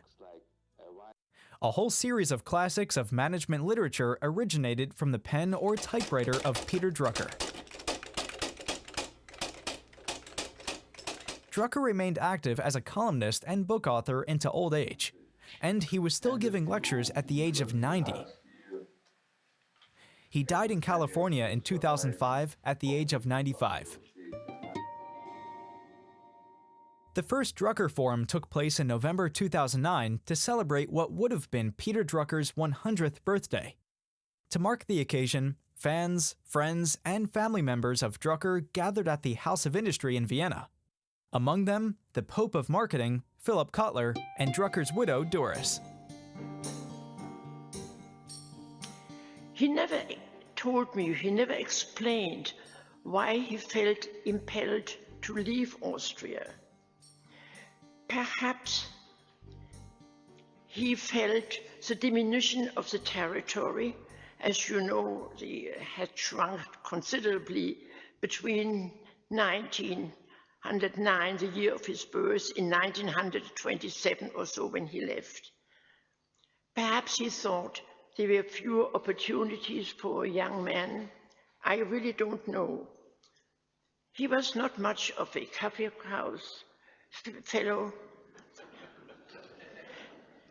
And the Vienna of the Strauss waltz, the Blue Danube, and the Franz Lehrer operettas left him cold. So I did not know him then, of course. We only met when we were in our 20s. So whatever I know about those years is either hearsay or what he told me, which may have been the truth or not, I don't know. By the way, I carry with me a 1955 book. You know, there's the Old Testament, the New Testament, and the Drucker Testament. This is the practice of management, and I was looking again at that famous chapter, What is Our Business? I'll say some things about that. You know, I was talking to Charles Handy about the fact I'm torn. Having heard what was said the last period, I really want to talk about those things. But it's Peter who I want to stick to right now, initially, about his influence and why he is absolutely the grandfather of marketing, the godfather of marketing, because this book is a 1955 book. It's called The Practice of Management, and that makes it 55 years ago or more. But the point is, we're still talking about a customer orientation and serving the customer and meeting needs, and it's all there so many years earlier. In the years that followed, the Drucker Forum continued to evolve. The focus was no longer on Peter Drucker as a person, but on current topics in the field of management, which were discussed by the thought leaders in their field in front of and with the audience at changing locations in Vienna. These leaders understand their innovation comes from collections of people, collaborations of people who have diverse perspectives, diverse expertise.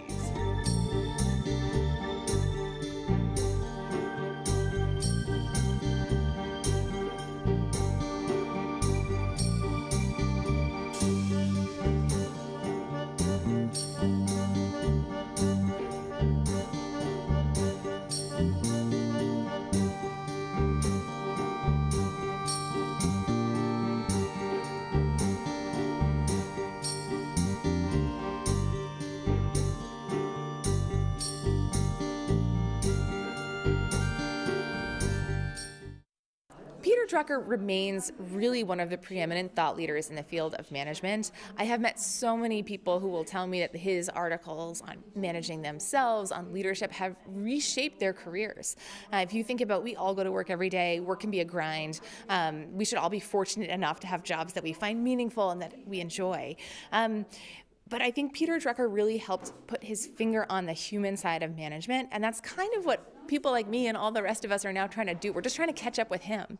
And so I think one of the things that's special about coming here is the focus, as Drucker would have put it, on that human side of management, on trying to get the best out of people, on expecting the best from yourself. And so even today, there's been thousands of books written, in the mold of Drucker, but there's only one Drucker. And I think that if you read any of his articles today, they really stand the test of time, and they still make a ton of sense. Peter Drucker's work, I think, is relevant because he writes, like all great literature, in simple, effective, memorable language, speaking certain truths, universal truths. And the reality is, I write about work and business for Bloomberg now, and I go back in history and read a lot of management literature from the 20s and the 30s and the 40s and the 50s and the 60s. And the reality is that the issues are in fact quite similar. If you discount the technology we have now, the energy crisis we have now, and therefore there's a timeless quality to the problems and a timeless quality to Peter Drucker's writing. But he also had a sympathy and an understanding of humanity, which probably came from his experience of coming from Austria. So I teach at Harvard Business School. I still assign articles by Peter Drucker to my second-year MBA students. I teach a course called Becoming a General Manager. And Peter Drucker wrote very thoughtfully and in timeless ways about the role of the general manager. And the general manager is the person who feels a sense of responsibility for the whole entity, rather than an expert in, say, marketing or manufacturing or finance. So the general manager has the role of managing people with their different expertise, bringing them together to create value as a team, as a whole. And I find his writings incredibly relevant and useful for today. Many of the things that he said are eternally true. When he said that there is only one valid purpose of a corporation, to create a customer, that is like Einstein, that is like Copernicus, saying something that appeared to be obviously wrong when he said it. But 50 years later, 70 years later, it's become obvious that that is how companies should be run. So there are those eternal truths, which was ignored for 50 years, but eventually that is one of the great values, that he has some of those insights which are eternal. There were some things, of course, where the world has changed. Digital economy wasn't in existence at the time, but I think he would be thrilled to see what's happened, that those eternal truths that he enunciated have become the driving force of the digital economy. Every year, the Drucker Forum has a different theme. One of the recent ones was Performance That Matters. It focused on the many facets of performance and how it can be defined, measured, and appropriately rewarded in a radically changing world of work. In this context, Gary Hamel from the London Business School did not hold back with critical remarks in one of the plenaries. If you think about business innovation over the last decade or two, we've seen like radical business innovation, like 10 out of 10. If you think about the difference between using PayPal versus a checkbook, you think about the difference between YouTube and the BBC and so on. This is 10 out of 10 kind of, change. And I like to ask CEOs, can you imagine a similar radical shift in how your organization is run? In the way how power is accumulated, how decisions are made, what leadership means. Can you imagine anything that would be as radical as the shift from BBC to YouTube? And most of them completely struggle because they can't even get their minds around the fact that we're hostage to a particular set of techniques and technologies that go back 150 years. So I think that's if you talk about performance, I think that's where you have to start. You have to be able to imagine organizations that may be very different. I think in a more prosaic, near-in kind of way, for sure, we have incredibly misaligned incentives at the top of companies. You know, if you look at almost any study, you'll see that there is zero, and the most recent study found a negative correlation between CEO compensation and performance, which completely undermines any argument that CEOs should be making 400 or 500 times what ordinary employees. Last year, Andy Jassy at Amazon made 6,500 times as much as the median income of an Amazon employee. And we thought we'd solve this agency problem by tying compensation to share price. And what we simply did was create a lot of smart CEOs and gave them, we told them go out and manipulate the share price. And the easiest way of doing that is through share buybacks. U.S. companies have bought $3 trillion of their shares over the last 4 years. The next easiest way is you gear up, you add more debt.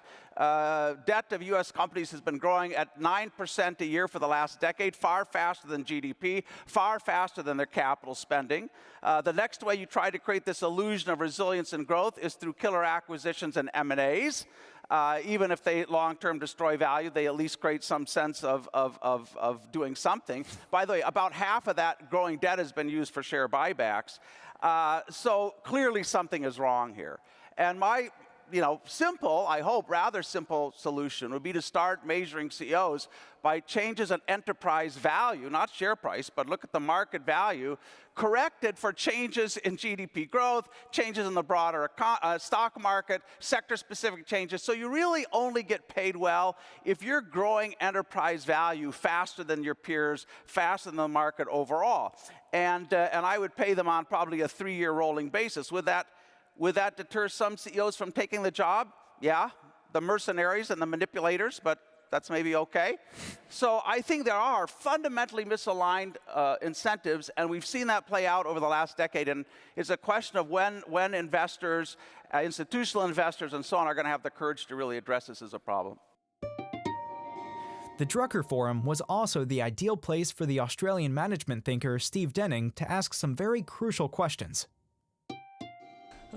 Yesterday we had a workshop on reinventing capitalism in the digital age. Now, 8 years ago, it would have been impossible even to discuss the possibility of having such a workshop, let alone actually having the workshop and finding that this was very meaningful to the people who came and starting to rethink, well, what would it mean to reinvent capitalism? What would it mean for all of the issues of the way people are treated in firms, the way the disparity between executive compensation and worker compensation, the fact that capitalism has been a tremendously positive thing over 500 years, but the last 50 years have been an aberration. Why has that aberration happened? Why was there a sudden focus on shareholder value as opposed to taking what Peter Drucker said? There was only one valid purpose of a corporation, to create a customer. That dictum, which he said in 1954, repeated over and over again, was something 8 years ago we could hardly bring up in the Drucker Forum. It was embarrassing that Peter Drucker had said something as comprehensive and as very clear as that. But now you see that companies which are actually implementing that, companies here in Europe, companies in Silicon Valley, that are actually taking that seriously and running the whole company, creating value for customers. That becomes the be-all and the end-all of the corporation, and strangely, it's more profitable than firms who actually focus on making money. Come here! Come here till I embrace you! Don't touch me. What, do you want me to go away? The Drucker Forum also regularly puts on special highlights, such as here, for example, the performance of a scene from the play Waiting for Godot, a play about unfulfilled expectations. Where did you spend the night? Don't touch me. Don't question me. Don't speak to me. Stay with me. Did I ever leave you? You let me go. The scene was directed by Scott Handy, who is not only a director and actor, but also the son of the famous management pioneer Charles Handy. The latter was unable to come to Vienna due to his age, but sent a video message instead. With you in person. I was so looking forward to it. But life takes strange turns. So here I am with you electronically. Following his father's video message, Scott Handy spoke to Drucker Forum moderator Katharina Moser about the similarities between artistic production and business management. So my question to you is really, what can business learn from arts? I think it's a really interesting question. I remember one of your panelists earlier today talking about the perpetual crisis. I think it might have been Scott, my namesake, talking about the perpetual crisis that organizations and business find themselves in.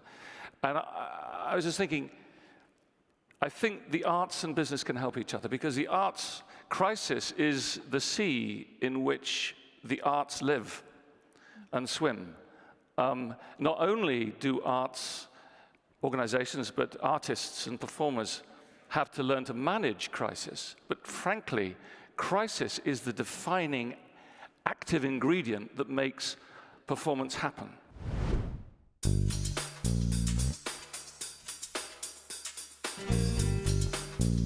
A fixed highlight of every Drucker Forum is a special gala dinner.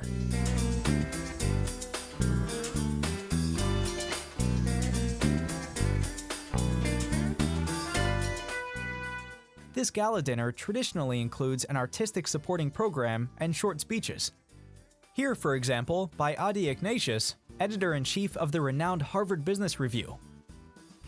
You know, who really represents the legacy of Peter Drucker? That is this forum.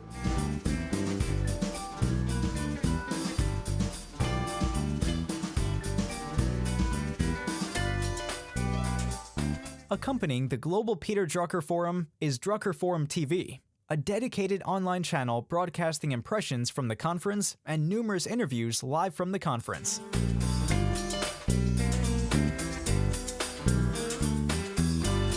Live right now from Vienna's Hofburg Palace. I've been walking around and it's stunningly gorgeous here. And the whole point of Drucker TV, it's going to run parallel to the Global Peter Drucker Forum. So this is your exciting little window into what's happening at the Global Peter Drucker Forum. It's not going to be a live stream of the Global Peter Drucker Forum. You have to come to Vienna for that, sorry to tell you. But we are going to give you exclusive interviews and fascinating discussions with some of the best management leaders in the world.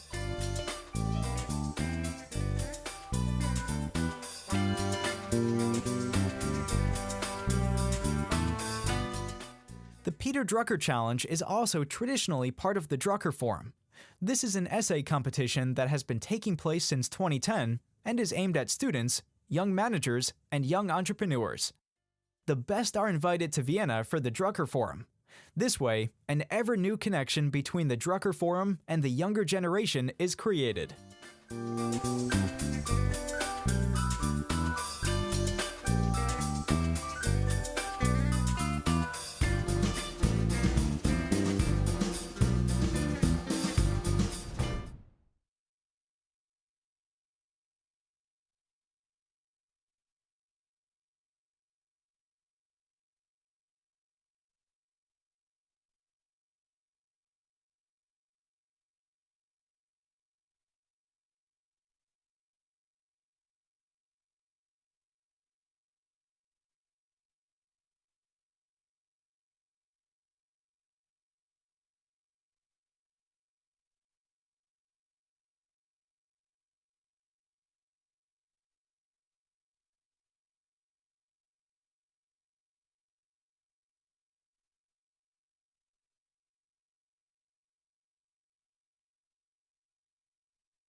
Hello and welcome. I'm coming to you live from the Drucker Forum TV at the Hofburg Palace.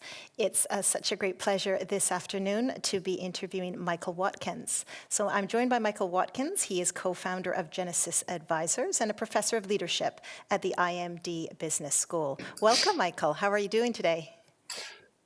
I am doing wonderfully well, and it's great to be with you.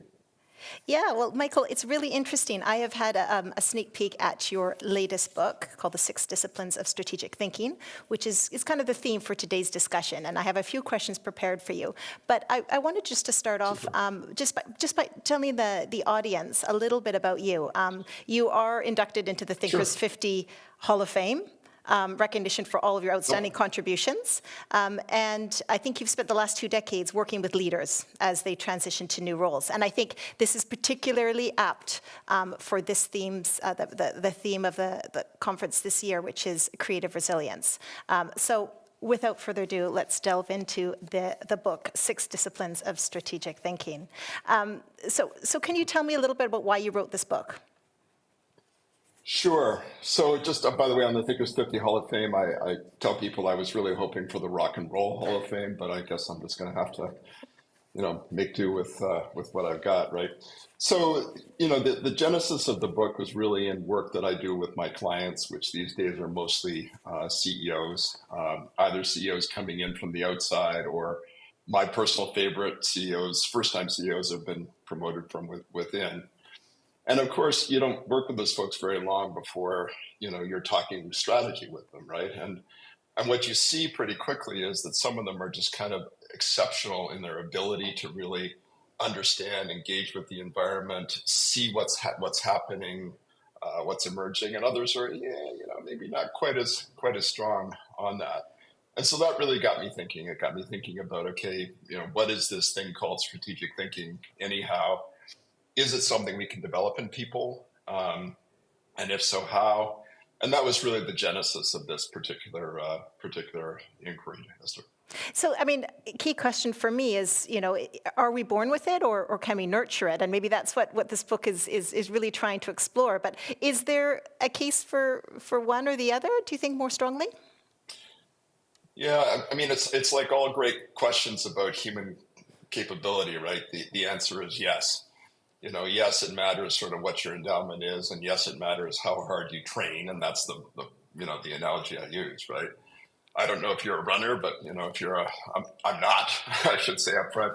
But if you're a marathon runner at an elite level, you probably were born with certain kinds of lungs and certain kinds of muscle tissue. But unless you work super hard to develop that, you're never going to be an elite marathon runner. And it's quite similar, I think, with strategic thinking, right? I think that there are certainly people who are, have some thing going on in their brains that makes them, inherently somewhat better. They still need to work. And it's certainly true that, even if you're more in the average, there's much you can do to get better. Yeah, it's really cool. I'm not a runner, but I'm an offshore sailor. So there's a lot of planning to do with that, where and when to go and what winds and all the rest of it. Really interesting. Fantastic. And what are the 6 disciplines? And why did you choose those 6? Maybe that's a really, really meaty question, but I'm super interested to know why 6. Yeah. So maybe back up just a little bit before I answer the question, right? Which is one thing that was really interesting to me about this was, there really wasn't a great definition, in my opinion, of what strategic thinking is. And without a great definition of what strategic thinking is, it's hard to know what to look for. It's hard to know how to assess leaders on it. It's hard to know how to develop leaders' capabilities, right? So for me, the starting point was really, okay, what is this beast? And how do we really, really characterize it? And, when I was doing the interviews for the book, I'd ask folks, especially, people, learning and development people, so what is strategic thinking? And they kind of look thoughtful and well, I know it when I see it, right? Yeah, that's not really going to do it, right? And so we had to kind of dig in further. So that would be, I guess, point 1. Point 2 is that to me, it boils down to what I think of as a cycle of recognizing, prioritizing, and mobilizing your organization to deal with emerging threats and opportunities. And I think that connects really tightly to the theme for this year around resilience, right? I mean, if you're not doing that, you're not adapting, you're in deep trouble, right? And so in the end, I sort of anchored it in those processes of recognizing, prioritizing, mobilizing. And then what are the mental disciplines that let you do that, you know? And, you know, and I'm sure, you know, you work with people who do qualitative research, but eventually, you know, a model emerges, a pattern emerges around this. And for me, the pattern was these 6 distinct elements. And I'll just say, you know, what they are, and then maybe we can dig into any of them if you're interested in ones. Pattern recognition, number 1, can you see what's important in a noisy, complicated, uncertain, ambiguous environment? Yeah, is number 1. Systems thinking, can you build mental models that let you make sense of these complicated environments and know that if something happens over here, it's probably going to have an impact over there, and it may create a feedback loop over here, you know, would be the second one. Third, it's actually a combination. I called it mental agility, but it's really kind of 2 somewhat distinct but related abilities. One is, I call it level shifting. One CEO I work with calls it cloud to ground thinking, right? The ability to move between levels of analysis, you know, from the big picture down into the details, but do it with intentionality, right? And good judgment about where you need to be in terms of altitude. And then more of the kind of the chess master, look forward a couple moves, think about, you know, what's the best move to make here given the current state of the board. So those things I packaged into mental agility. Structured problem solving, that's a bit unusual, I think, but it's really the ability to lead your team through a process of framing and solving the right problems and not jumping to solutions, right? But really doing a good job of the framing. And then the final 2, you know, are visioning, which I think no one's going to dispute is an important thing to do, to envision, you know, desirable futures and begin to then work backward. Okay, how are we going to get there? The final one may be a bit of a surprise, but it turns out to be super important, and that's political savvy, right? Your ability to navigate these complex political systems and mobilize. It gets back into that mobilizing piece, mobilizing people, your team, your organization to really, you know, head in the right directions with the right level of energy. Yeah, thanks for that, Michael. That's great. I think. I appreciate that there's lots within those 6, but I guess because you did a lot of research and you probably talked to a lot of people while you were putting this book together, can you kind of tell me a little bit about like a real world example that you think, you know, resonates with either one or several of those? I think our audience would love to hear that. Sure. So one of the main motivating examples in the book is a CEO that I've worked with for now close to 8 years. His name is Eugene Woods, and he's currently the CEO of the 5th largest healthcare system in the U.S. 150,000 employees, 30 billion revenue, you know, many states. And when I started working with him, when he was taking that job originally 7.5 years ago, he was taking over a small, relatively small, you know, regional system in the Southeast U.S. But he already had a vision for something that would have a national footprint, would begin to really have an impact on healthcare.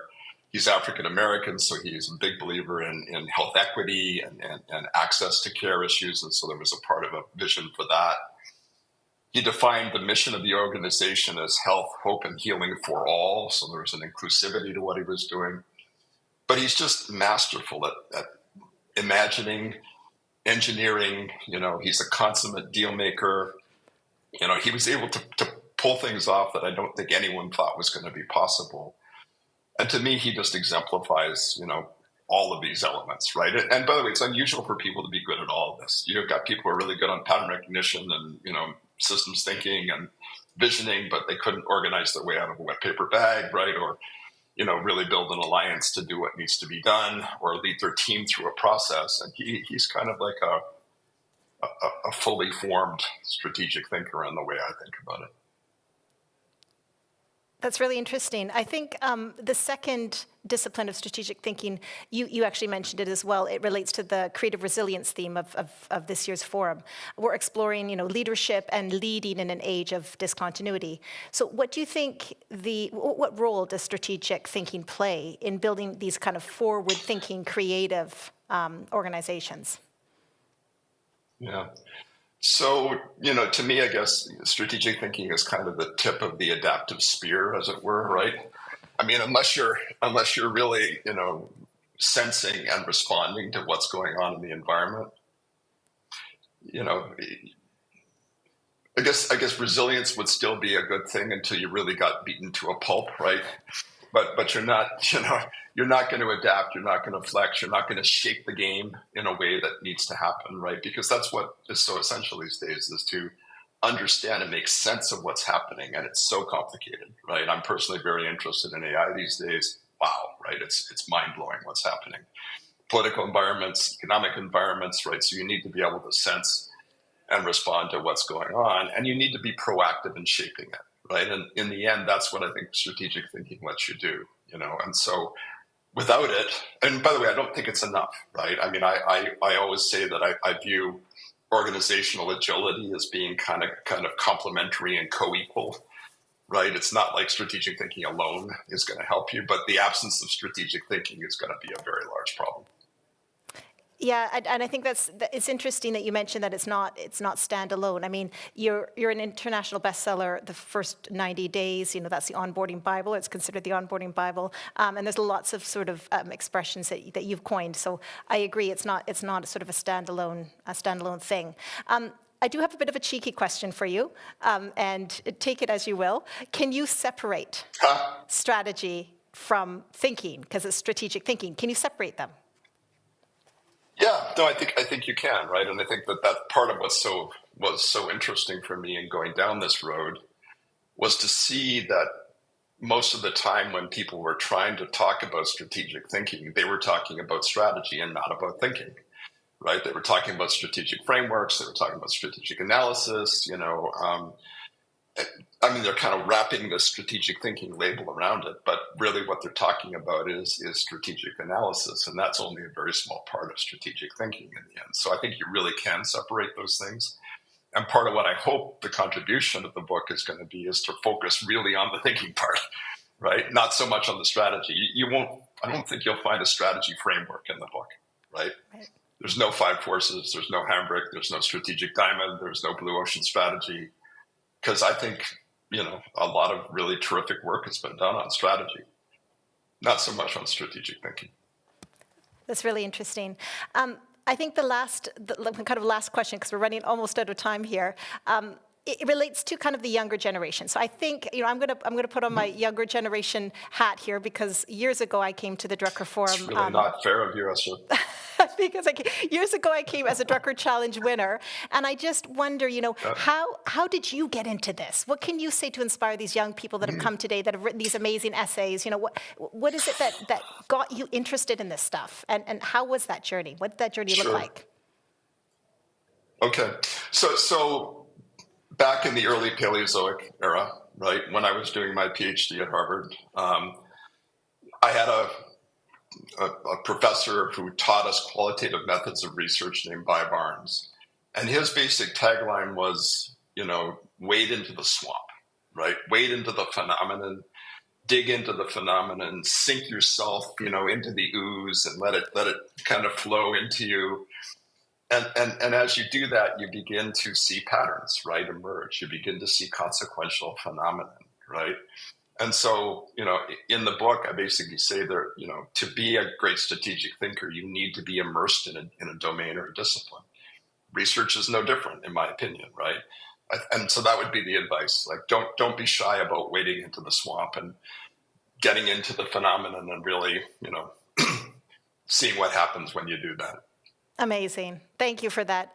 We're almost out of time. One last pearl of wisdom for our audience. It's just been so great talking to you. Is there something else you wanted to share with us before we go back to Drucker TV? Look, you picked the right theme for this year's conference, right? If we've lived at a time that is more challenging for our species than what we're currently experiencing? I'm hard pressed to point to what it is, right? I mean, we face truly existential challenges on many, many dimensions. Creative resilience is what's going to take us through it. That's the bottom line. Beautiful. Thank you so much. And it's been such a pleasure speaking to you. Thank you so much for taking the time today. And to the audience, I hope you enjoyed that segment of Drucker TV. Thank you.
Hello again, I'm Justin Brady on Drucker Forum TV, and I'm joined by...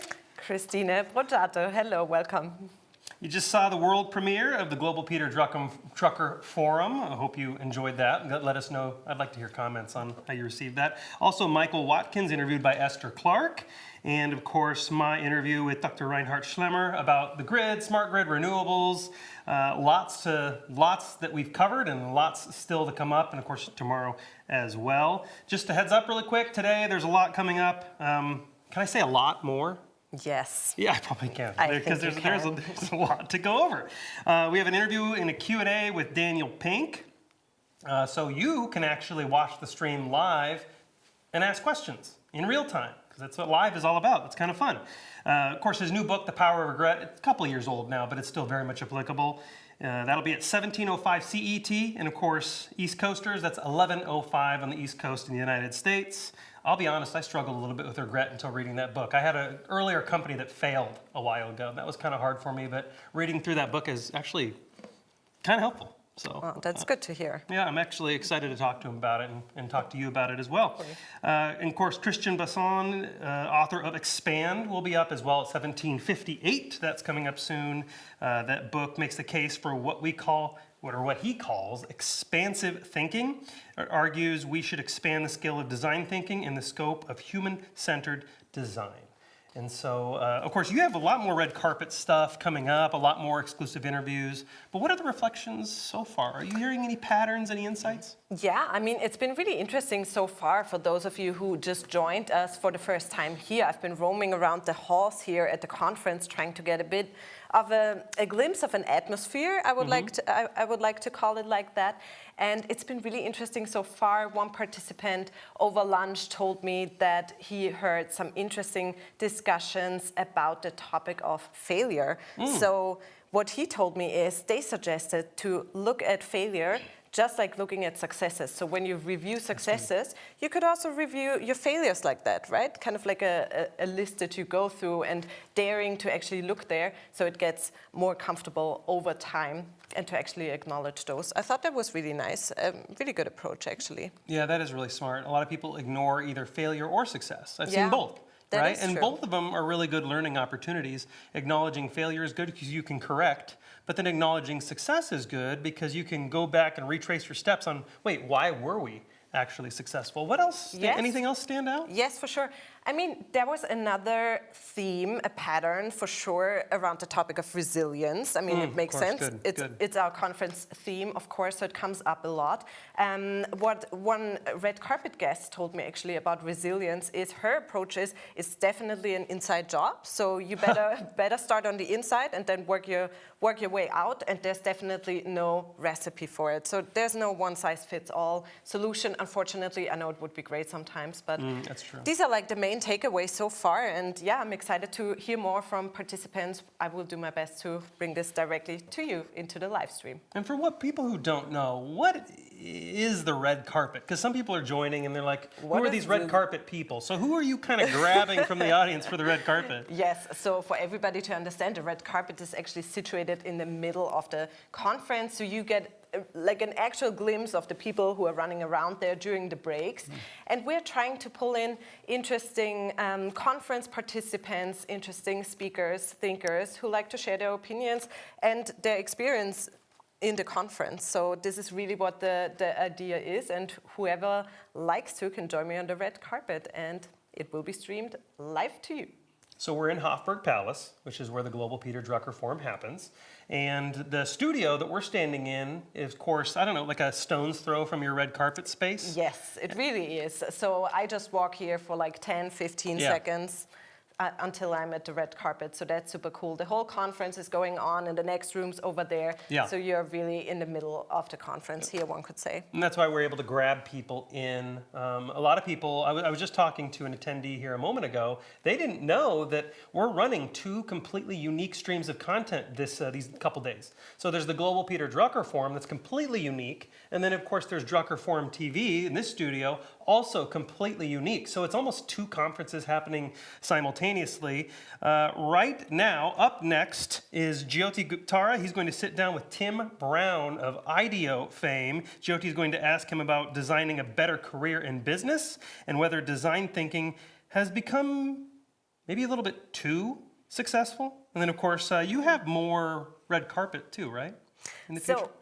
You can Last 5 actually seconds. rewatch the red carpets from this morning and more coming up tomorrow. And this is Drucker Forum TV. I'm Justin Brady, joined with Christine Brigitte. Goodbye.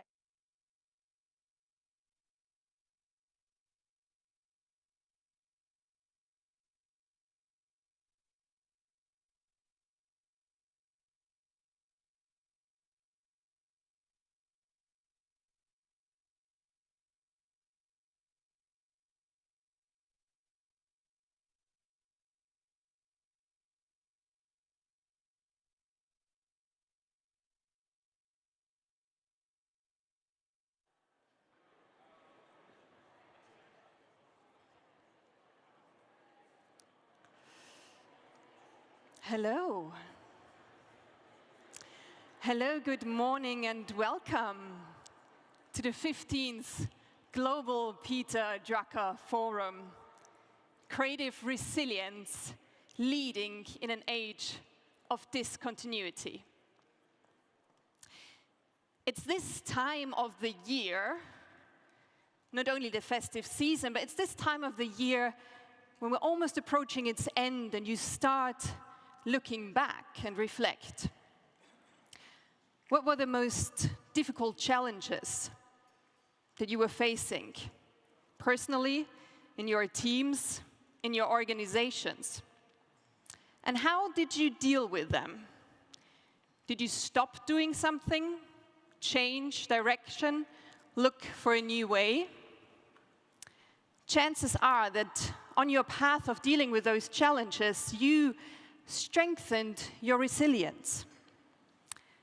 And chances are that you found that in this rapidly changing, ever so complex world, we will not solve our problems with the same mindset that created them. In order to find new ways forward, we have to strengthen our creative resilience.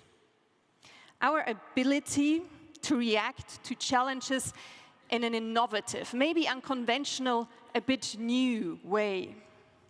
So that when in a few weeks the year comes to an end and you stop looking back and start looking forward to the new year, we will be able to envision new paths that will help us to navigate through this age of discontinuity.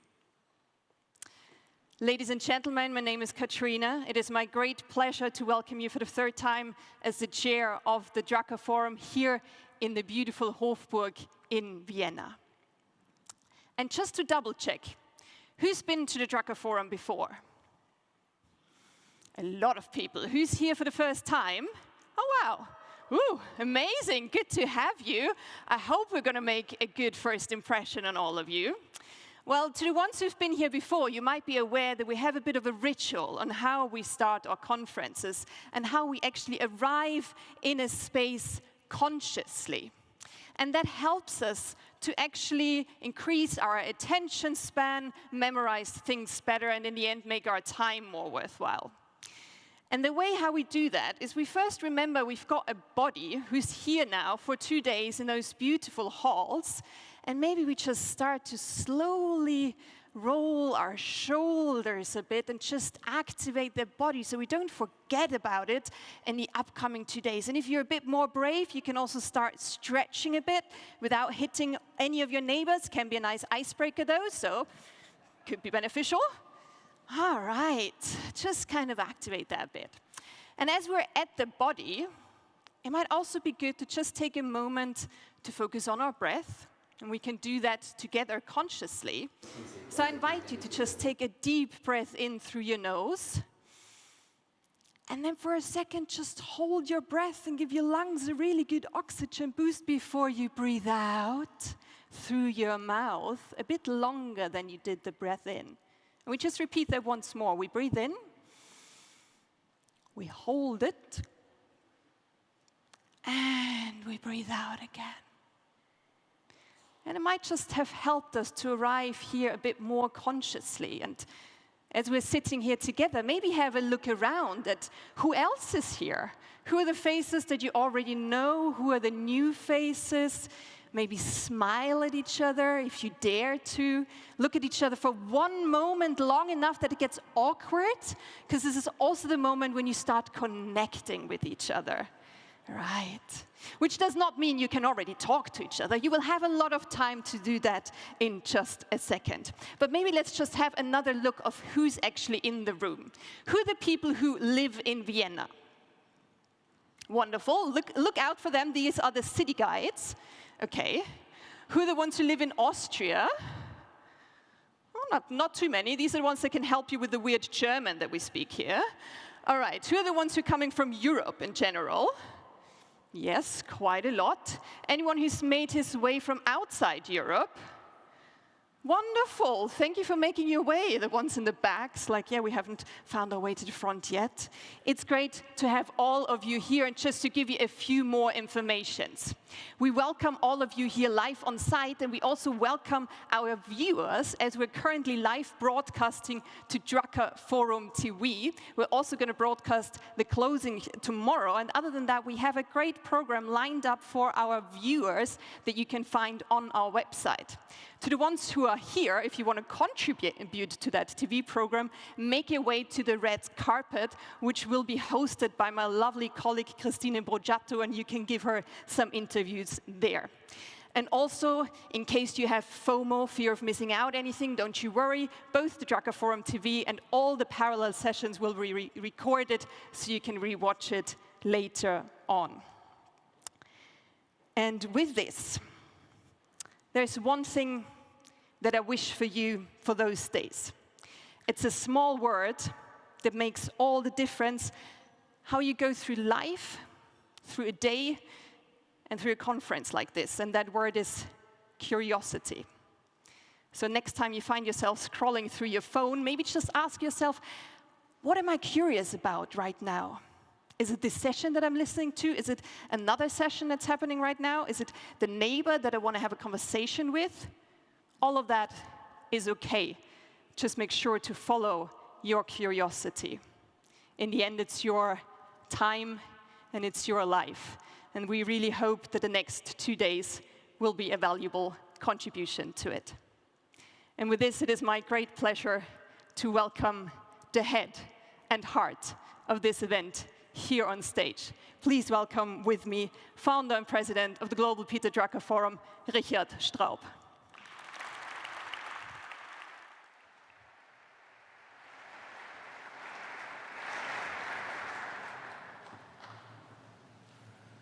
Good morning, ladies and gentlemen. A very warm welcome to you all who are here in person and to those who are participating via the live stream. For me, it's a very solemn moment to open the 15th Global Peter Drucker Forum. It all started, obviously, in 2009, on November 19, 2009, and this was exactly the day when Peter Drucker would have reached his 100th birthday. He was born in Vienna, as you know. And you may ask, why did this Centennial Forum, which was meant to be a commemoration of Peter Drucker in Vienna, because he was born here, why did this become the Global Peter Drucker Forum? I will tell you the story. Participating in this Centennial Forum was Peter Drucker's widow, Doris. And Doris liked, obviously, the Vienna environment very much. She liked in some way what we did for the Centennial Forum. And at the end, she came up to my wife Ilse and to me, and she said, well, if you continue to do this forum on an annual basis, we will stop all the other Drucker forums that we have around the world, including the one in the US, on the Claremont College, where Peter Drucker was teaching. I mean, that was a great proposition. We thought about it, and we thought we couldn't reject it, because the first forum had already shown the convening power that the name of Peter Drucker, the ideas of Peter Drucker have. And so we decided to commit. We committed to the forum.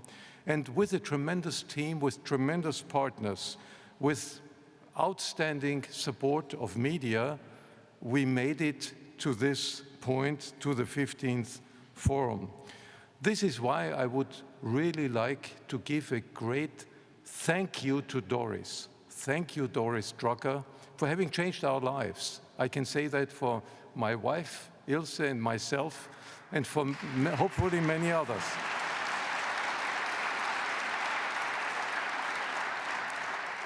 Doris was also a friend and mentor during several years. She lived until she was 103 years old.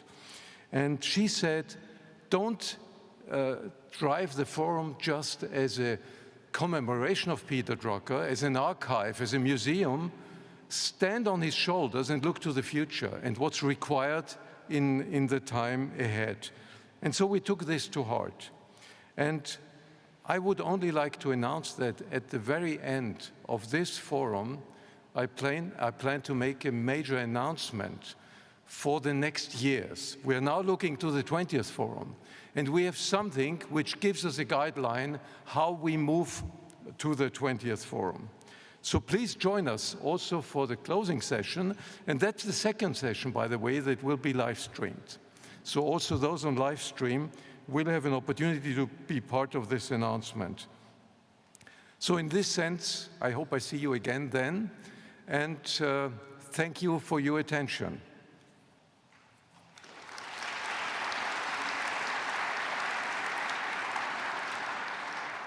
It is now my great pleasure to invite our guest of honor on stage, His Excellency Jaideep Mazumdar, who is the ambassador of India to Austria. And I would only mention, we have a special Indian connection. Over the years, we had outstanding Indian speakers here. We had the opening of the first forum by C.K. Prahalat, who was one of the great management thinkers. And we look to the future also to strong cooperation with a continent that I would see as a continent of hope in today's difficult time. Mr. Ambassador, the stage is yours.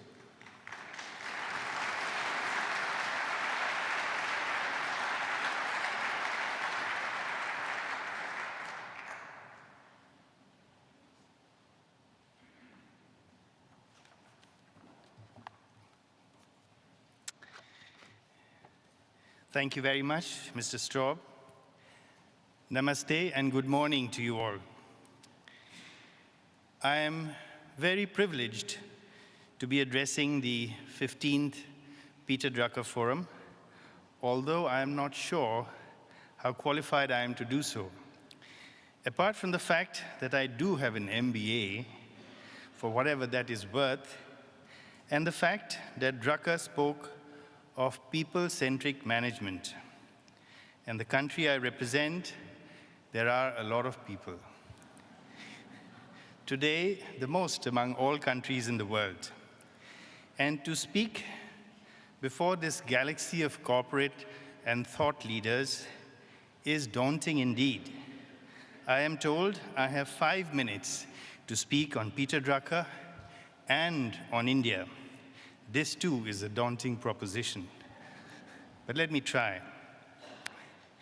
My friend Uni Krishnan tells me that Peter Drucker was prescient about India. He apparently said as early as 2003 that India is fast becoming a knowledge powerhouse. I tested ChatGPT to find out all that Peter Drucker said about India, and failed to elicit anything. It appears that one still has to read books, and that is a good thing. On a more serious note, it is true that India is fast growing and Indians have always been innovative, but let us see how we seek to do things differently. Take the example of the digital revolution. Digital India is growing at a phenomenal pace. And this growth dividend is not geared for the benefit of only the shareholders of a few mega corporations of the digital world. The digital public infrastructure that has been put in place is an open source infrastructure designed to liberate the creative energies of the Indian people. With a median age of 29 years and an internet user base of 700 million, it is in every sense a young democracy of the digital world. And this infrastructure is of the people, by the people, and for the people. This infrastructure not only provides direct services to citizens, eliminating, to put it politely, rent-seeking, but has resulted in creating the third largest startup environment in the world with over 110 unicorns valued at $330 billion, many of them based on this infrastructure. We are offering this open source digital platform to all countries that seek to have it, because we believe that the digital world, much like the real world, should belong to the people. And that is why even our cell phone companies in India offer data at a few cents a gigabyte.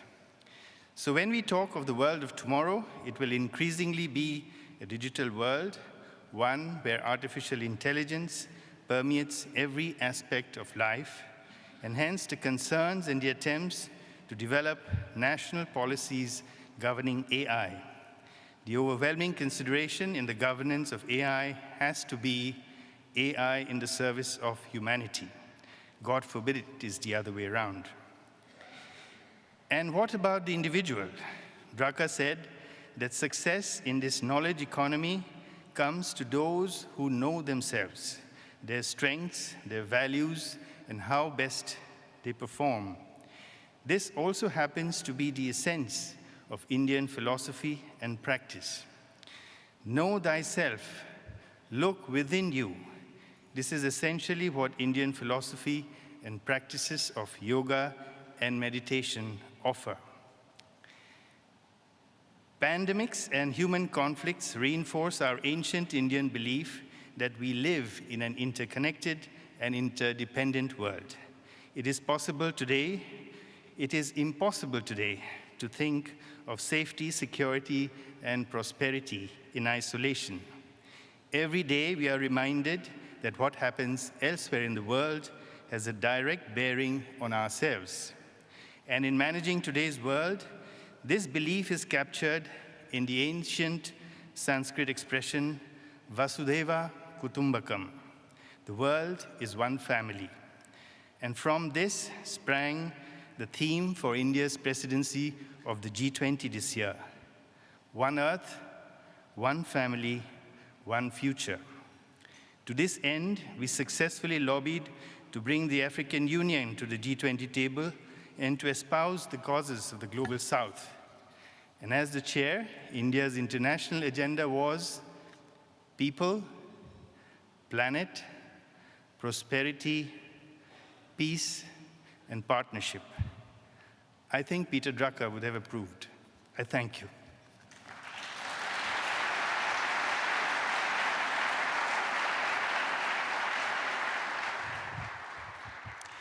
Thank you so much, Ambassador. Thank you so much, Richard, for opening this up.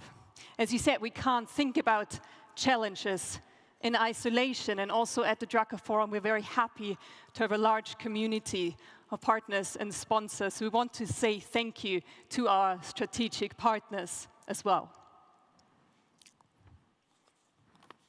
Please give it up for our partners.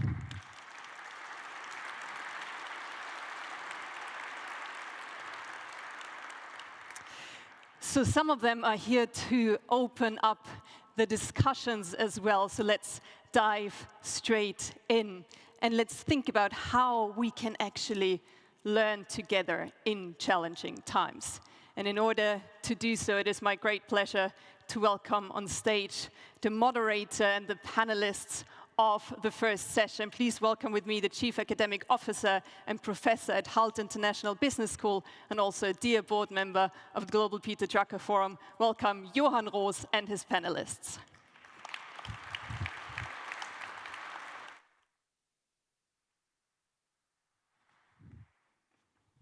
Super good.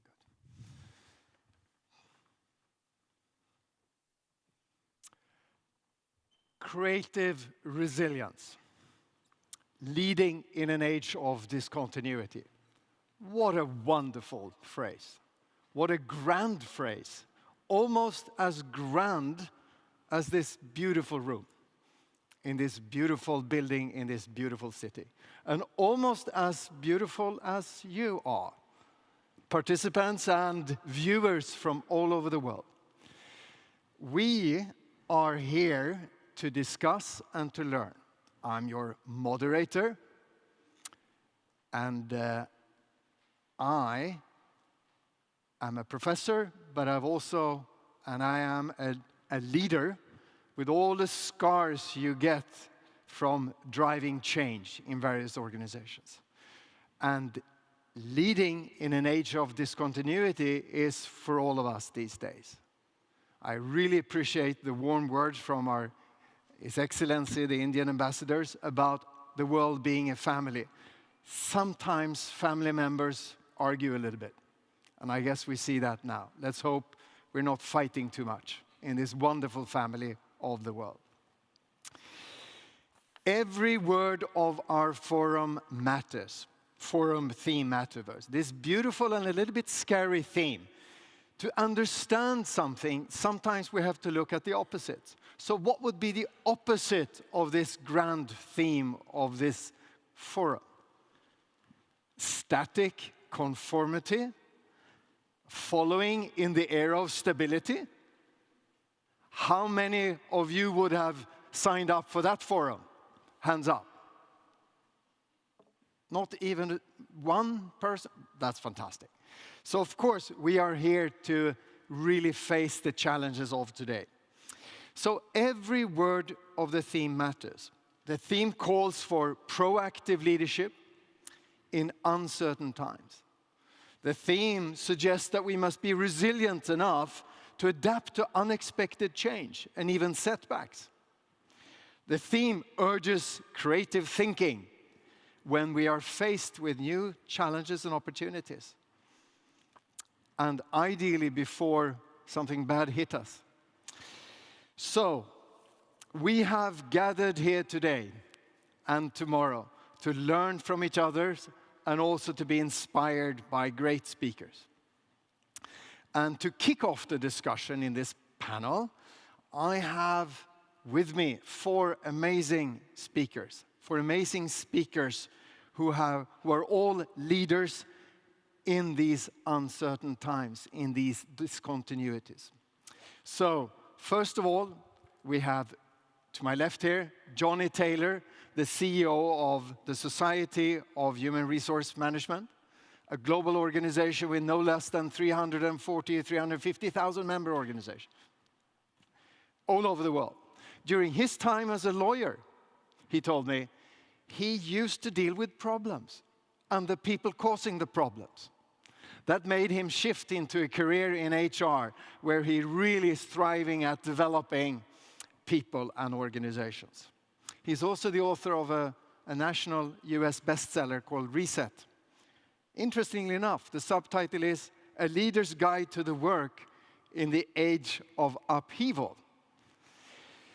He will talk about how AI displacement is really reshaping the labor landscape globally. Next, we have Alex, who's sitting over there. Alex Adamopoulos, CEO of Emergent. He spent his career in professional service companies, and he's worked in management consulting for a very, very long time. I'm sure also collecting some scar tissue from projects. Alex believes in fundamental values such as being kind, not just nice. And he often talks about the intersection of work and faith. He will talk about an interesting phenomenon that he called leadership apathy. And I'm curious to hear what that is all about. Helmut, at the far end here, Helmut Reisinger, is CEO of Palo Alto Networks in EMEA and Latin America.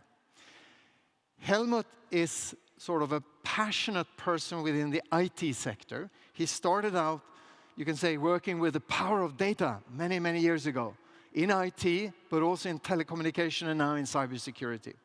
He loves speaking about cybersecurity, he says, so I'm looking forward to hear what are the impact of cybersecurity on leadership decision-making. Finally, least but not last, we have Pierre, the CEO of Project Management Institute. Pierre is really a product of multicultural, and he's a global citizen. And he told me he has more than 50 cousins throughout the world. So that really qualifies him from having a global perspective. And he is a real big proponent of what we call purpose-driven leadership and data-driven decision-making and operational excellence. and he will talk a little bit about strategy and resilience. And we will do this in two parts. I've invited them to each present for 6-7 minutes to give us something on these topics. And then we will sit down again, metaphorically, and talk about a few of these issues that cuts across what you've talked about. That's the idea. And this brings us to our first speaker, Johnny. So in this world of rapidly transforming technology, including, of course, AI, the workforce, we here face a lot of challenges and opportunities. How is AI reshaping the labor landscape? And what does this mean for our capacity of resilience? And the floor is yours, Johnny, but you're welcome to say a few words about SHRM, should you want to do that as well. Well, in the interest of, thank you for inviting me. Thank you, Richard, and your wonderful wife for convening such an amazing event. SHRM is the world's largest HR profession. We have 300,000 plus members around the globe in 165 countries. Although we're headquartered in Washington, D.C., where I live, and my team members have joined us. We have offices in India, Mr. Ambassador, we were just there for the B20, and Dubai, and around the world, globally. And so it's a great honor to be able to spend just a few moments, and I'll cede some of my time to my colleagues to talk about a topic that, frankly, you'd have to have your head in the sand not to think of, and this is AI. I think it's quite fortuitous that today is November 30th, 2023, which is the 1-year anniversary of the introduction of ChatGPT. Who would have thought? You couldn't have planned it better, but it was November 30th. As much as we talk about it, you'd think that GPT and all of the discussions are 5, 6, 7, 10 years old. In fact, to most of the public, they were introduced a year ago today. And what we know is two things. There are two things that pose an existential threat to human beings. One is a threat to their lives, and COVID presented that to us in March of 2020. The other threat, existentially to human beings, is a threat to their livelihoods. So lives and livelihoods. And what we've begun to see is so far, ChatGPT, generative AI, and all of these new technologies are being perceived by the worker community as a threat to their livelihoods. And that really sets the stage for my next 3 or 4 minutes of comments. In advance of this discussion, I pulled just the biggest headlines of the day, and these are all within the last 6 months. I'm gonna read them off because they're globally. The Telegraph, is your job at risk from AI? And they said, use our interactive tool to find out. And so I went online and oh my gosh, I was actually afraid when it was all done, right? The second article from the New York Times, in reversal because of AI, office jobs are now more at risk. The third article, AI could replace the equivalent of 300 million jobs. That was according to a BBC article. The fourth one, will AI take your job? 27% of jobs in wealthy countries are at risk. That was from Forbes. And perhaps the most unsettling of them was an article, if the first 4 weren't, was ChatGPT took their jobs. Now they're dog walkers and HVAC techs. That was from the Washington Post. These are the articles that are establishing the narrative around ChatGPT and all of the emerging technologies. Understandably, human beings, the worker community, are struggling with this idea. On one hand, there's an appreciation for what these technologies can do to make us more productive, more efficient, better at everything that we do. But ultimately, if human beings believe that the goal is to replace their ability to earn a living, to provide for their families, to enjoy the dignity of work, then there will be a tension, and we are experiencing it right now. Outside of the tech world, the Palo Alto networks and others, this idea that the promise of technology also promises for many of us a very dark future. And that is what we at SHRM, I have with me Dr. Alex Alonso, our Chief Knowledge Officer. We capture, through survey work as well as surveillance in some ways, appropriate and legal surveillance, the sentiments of and insights of employees all over the globe. And what we know is the 4 billion people or so who work on this planet every day are really stressed right now. There's a significant anxiety about what these technologies will actually present for them in the future. So a couple of things that we know is that right now trust is an all-time low, specifically trust in government, trust in employers in particular.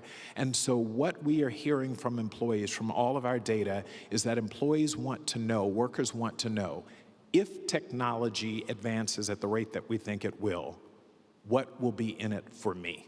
That's the fundamental question. And so big discussion around cross-skilling, reskilling, upskilling, skilling.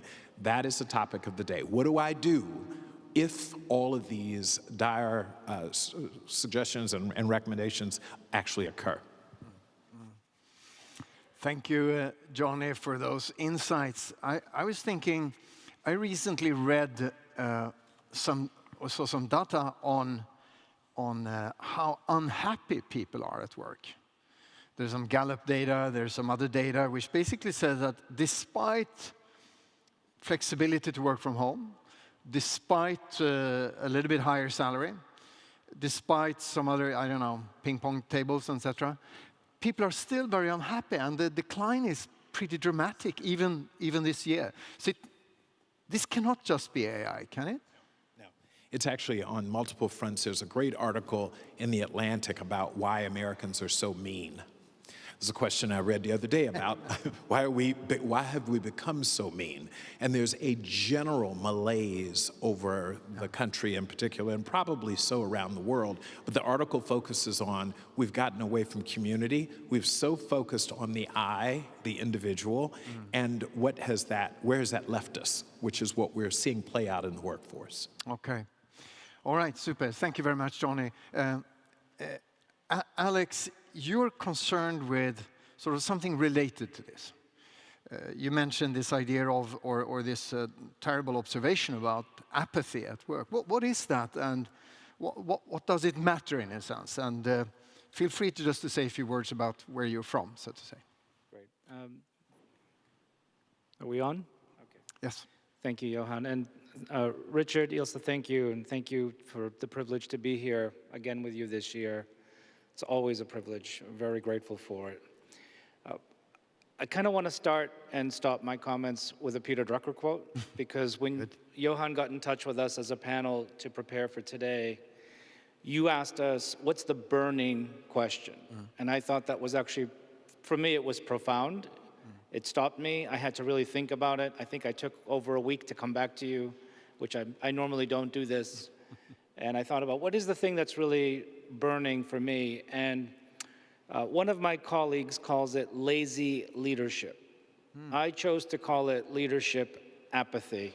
I want to be a little bit more forgiving because, you know, as a leader and a manager, I think this is something that is still a challenge for us, especially for the reasons Johnny also just shared. The first thing that came to mind was something that Drucker said about managers. First of all, management is a practice. And he said managers are the most expensive resource in most organizations, and the one that depreciates the fastest. It needs the most constant replenishment. Now, in these days, that could sound fairly harsh.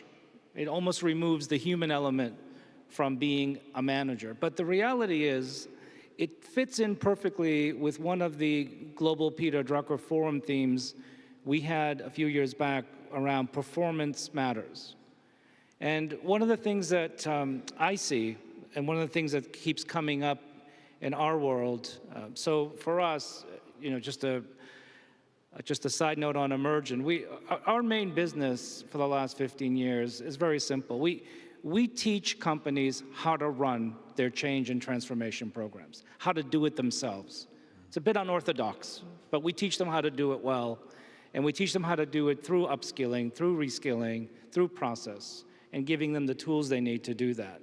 But for the same reasons we do it for them, we also have the same challenges ourselves, and I see this with my colleagues in business. So the last 42 months have been a series of black swan events for many of us. And they don't seem to be slowing down.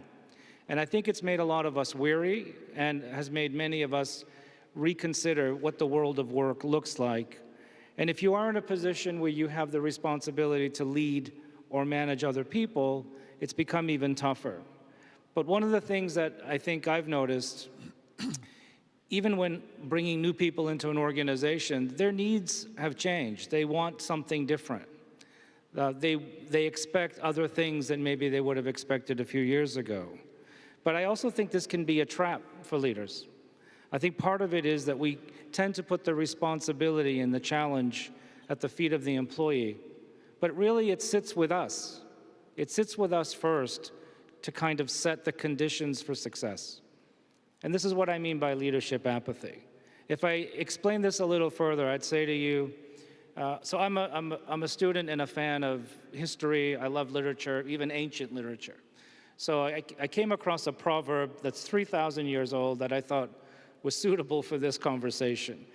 The proverb says, "Trustworthy employees refresh like snow in summer, and they revive the spirit of their employer." I thought, gee, that's pretty profound, right? People have been discussing this for generations, even thousands of years, on how we actually get the best out of people and how we build trust in an organization. So I do think the word trust is important here. I do think one of the questions is, how do we get to a place of trust? Because if you look at this word, trustworthy, in this proverb, it actually speaks of someone who's stable, dependable, and has control of their work. What a thing for us to think about, right? Now, that's the employee and the manager responsibility. We should expect our teams to be stable, dependable, and have control over the work. We pay people well, all of us. We bring in people we believe will change our organizations, do quality work, help us become better people inside our businesses. And that is the responsibility we all have. But it is something that goes both ways. The second aspect, though, that I think conveys the apathy part for leaders is there are building blocks of trust that we have as leaders that sometimes I think get missed. So I really am a strong believer in fundamentals, in basics. I find that we practice this whole thing of looking for something new, but sometimes we haven't captured the original thought or the original idea of what brought us to the point in the first place. So one of the things that I think about here for leadership apathy is setting expectations.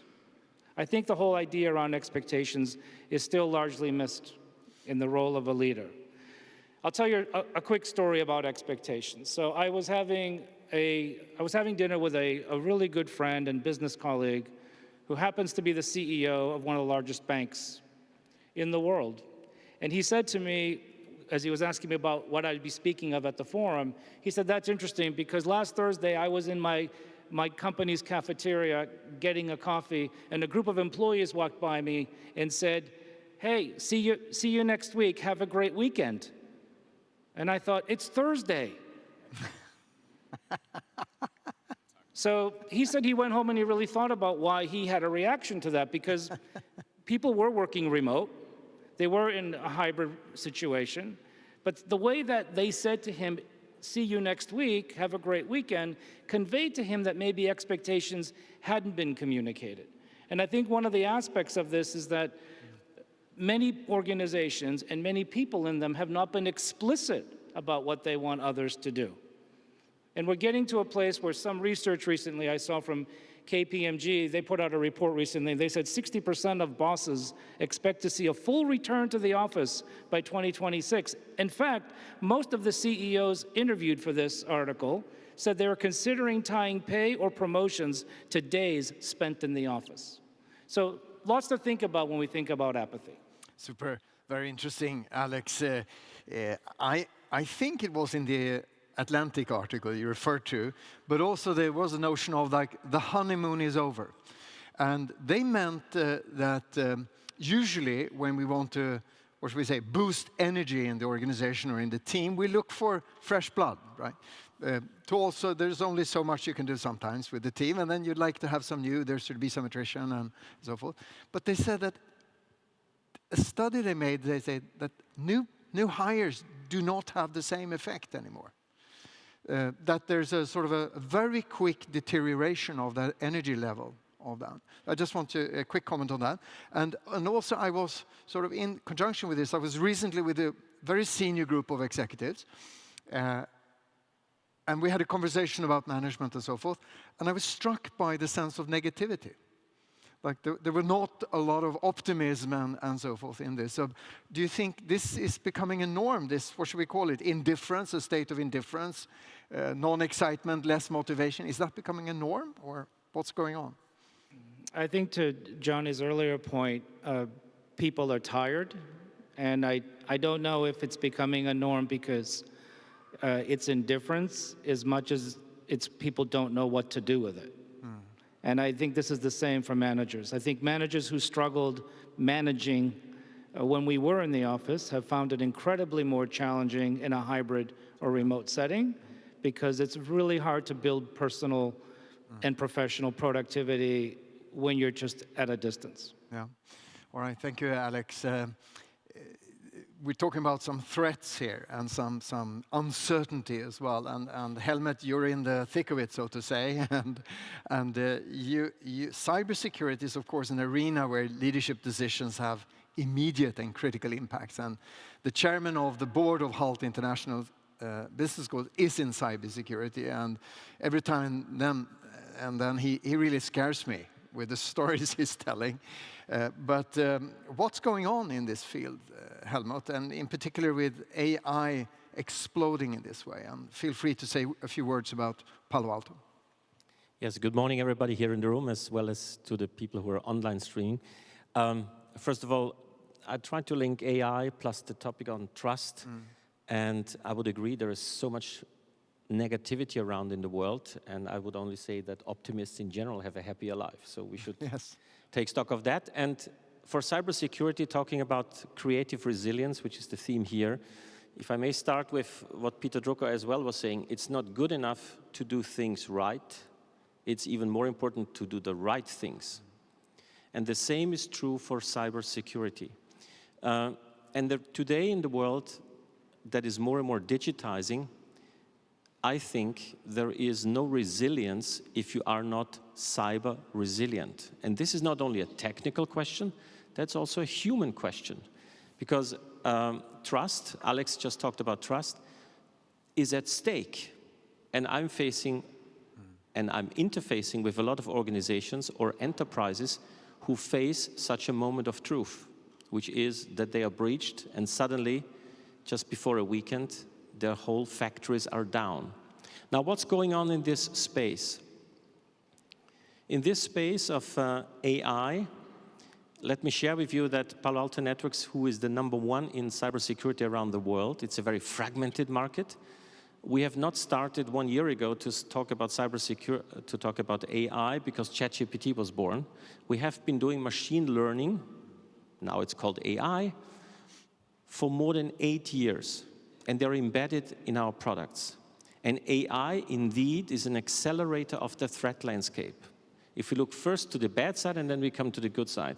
On the bad side, what it means, you can create code with malicious intent much faster. You can replicate it much faster. Second theme, you can drive an even more and accelerated social engineering, which is the way how to enter into enterprises. Now, if we look what is happening in the scene, just in 2021, so it's only 2.5 years back, on average, the time between there was an infiltration into a company and then something was exfiltrated, whether it's your identity, whether it's your know-how of an enterprise, was about 44 days. This year, it's only 5 days. So it's going down. And we are seeing now the latest attacks, it takes only a few hours. On the other hand, You have regulatory requirements. In the United States, the SEC, Stock Exchange Commission, will put in force a ruling as of December this year that any organization listed in the United States needs to report on material incidents within 4 days. You cannot handle this if you only know 15 days later. So what we are saying is, and what we are offering is, you need to be resilient, or you have to be resilient. You can only be it if you have real-time cybersecurity capabilities, real-time. And second, it needs to be autonomous, highly automated. And with this, we can produce outcomes in a phase where we have about 70,000 customers around the world, and we detect every day 1.5 million new attacks that have not been there before. 1.5 million. We as human beings, as great as we are, and as bright as we might be, will never be able to correlate all this and to tackle it. But we provide an outcome which is 10-second mean time to detect and 1 minute mean time to remediate. And the threat landscape, therefore, is accelerated by AI. On the other hand, AI is the solution. And here is the positive side, if I may link this back to Johnny. AI is not only, it can be a threat to jobs, but it can be an enrichment to jobs if, for example, we are missing in the Western world round about 5 million cybersecurity experts. And the HR professionals in this room know they are hard to find, these competences. And it takes time to build. On the other hand, if we make sure that those cyber operations center experts have time to focus on the essential, again, not only do the things right, but do the right things, focus on the essentials, then it's an enrichment for the jobs. And we see that some of the Security Operations Center staff, they are tired, if I take your word, Alex, and they are looking to have this support. And the tool sets across network security, cloud security, and Security Operations Center are there to enable that. So AI, threat, an enabler, but also part of the solution. I very much appreciate your balanced view on this, Helmut, but you paint a scary picture. You know, a little bit of reminds me of Terminator 3, a little bit. But how do we ensure that, in a sense, that these advances, these extraordinary and accelerating exponential advances, really brings out the best of us, best in us, rather than that we run by we create a dystopian society where we run by algorithms who will know more about us than ourselves, which is very possible with all the sensors and everything, right? Any thought on the more... You need to have good cybersecurity telemetry data. Then you can handle and then you can protect the digital assets. Oh. If you go to the Ukraine, if you go to Baltics, close to Ukraine, you feel the pain, but you feel as well the imminent threat that is there. Mm.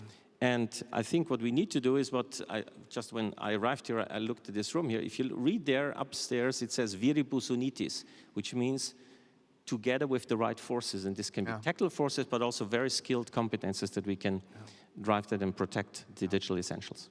All right. Thank you very much, Helmut. And Pierre, you are working in the PMI and engage a lot with companies and strategic thinking and strategic doing, so to say, and even planning and strategizing. So let's take this broader perspective on resilience. And how do you approach these challenges at, what should we call it, a strategic level, Pierre, particularly given your background? And feel free to say a few words about PMI, of course. Yeah, thank you. Good morning, everyone. PMI, in a nutshell, provides lifelong or career-long upskilling and reskilling to millions of people, of professionals who manage projects in all industries, in all countries.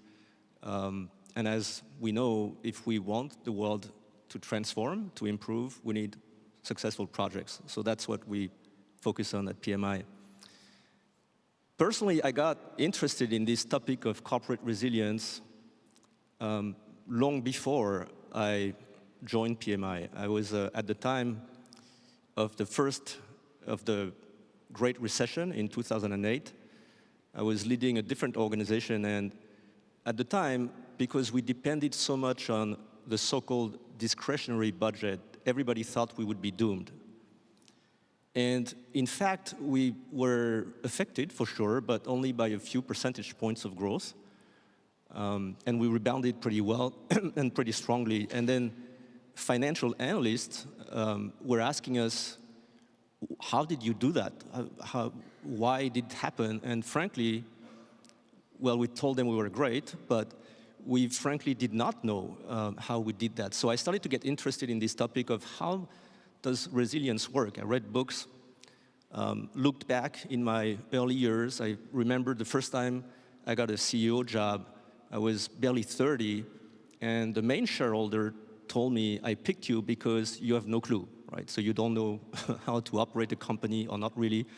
And at this point, they were going through a massive digital disruption, and they thought that someone who did not know any recipe would probably do better. And we actually did improvise a digital transformation without even knowing, and it gave another 10 years of growth to the organization. And then COVID happened, and again, the organization I was running at the time in the US did fairly well during the first months of the recession, and then gained market share and rebounded faster and much better than the rest of the market. But this time, I thought I understood why this happened, and the very disturbing fact for me was that the reasons why we had done very well in that time of disruption were actually things that we had tried to reduce or tame with our corporate strategy. It was the fact that we were a very decentralized organization with many people who were very entrepreneurial, who were basically doing whatever they wanted and trying to do things that they liked rather than following any corporate plans. It was the fact that we were very complex, we had way too many products, and all that helped us enormously during this time of disruption. So I started to get this question in mind: does the way we do corporate strategy, does the usual best practice of developing a strategy and implementing a corporate strategy, does it, in fact, generate more fragility in companies? You know, is there some sort of a paradox here where a good strategy may make you less resilient? And if you think about strategy, you know, the fact that you're choosing very carefully and intentionally where to play, where not to play, you try to develop a very precise value proposition that is supposed to make you win. And it usually comes with a plan to also simplify, consolidate, reduce the number of products you have, reduce the number of offerers, eliminate overlapping structures, try to consolidate your supply chain, try to sometimes even reduce the number of clients you work with so that you can focus more and make more money. You know, all these great ideas and best practices are interesting, but if you look at the systems that are the most resilient, think about systems like ecosystems or biosystems. They're very complex, super complex. If you even think about human organizations that are very resilient, think about the ones that are very difficult to eradicate, like criminal organizations, terrorist organizations. Think of Al-Qaeda. I mean, it's kind of now taken over by one of its subsidiaries, but the principles are still there, right? They are very difficult to eradicate in spite of all these resources that we put to eradicate them. But they do not abide by the rules of great corporate strategy. They're very decentralized, sometimes very siloed, yes, connected, but they don't operate in the same way at all. So I got interested in what can you do when you build your corporate strategy to avoid reducing your resilience. You know, and some of that, by the way, is not about strategy. It's about culture, as we mentioned before. It's the kind of leadership you want to nurture, having resilient leaders, mindful, very good connectors, diverse as well. So all that matters. The structure has to be probably quite distributed, but still clustered so that you have critical mass and ecosystem that can survive on their own. But if you think of strategy itself, I came with some ideas that I want to share with you. It's not science, it's more art and observation and maybe some ideas that could be built on. Firstly, I think we have to resist the temptation of oversimplification when we develop a strategy and leave some room to maneuver with that we don't fully understand. So let's not try to optimize 100% or maximize. Second, I believe that in the way we think about bets, when you're a CEO, you have a lot of pressure to make big bets. Like people are asking you to make big bets. Let's stop the small stuff, let's do big bets. But you have to think about the risk asymmetry, right? If a big bet has the negative potential to destroy your organization, then you should probably not make that kind of bets, and instead think about more smaller bets that by definition have less downside, potentially high upside, and even if you fail, they will still build the kind of muscle memory that resilient organisms and systems have, right? So you are more likely to win, in my opinion, if you think about bets that way. Resource allocation. We all know that creative resilience is a lot about innovation. So I love to force resource allocation to innovation. Think about the 70-20-10 principle, 70% of your resources on stuff that you're doing every day, 20% on innovation, but in the known area, and 10% on stuff that you don't know if they will ever work. And trust me, in any company I know, we're far from the 70-20-10. It's likely to be 98-2. That's the usual kind of distribution that I've been observing. So being more intentional about setting aside some money for innovation is also very important. And then I would maybe add one last point. I think that strategy that is resilient combines some elements of rigidness or very robust thinking that you don't want to move away from, like your purpose, your values.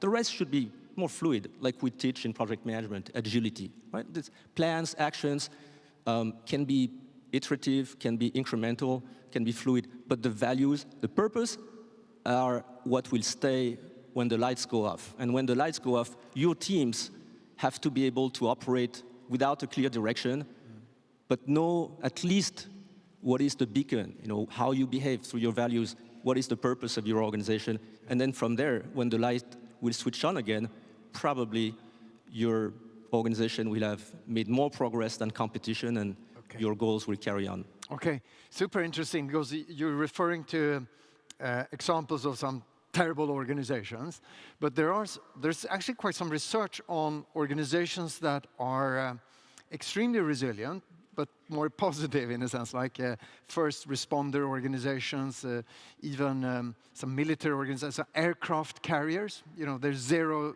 error margin for that.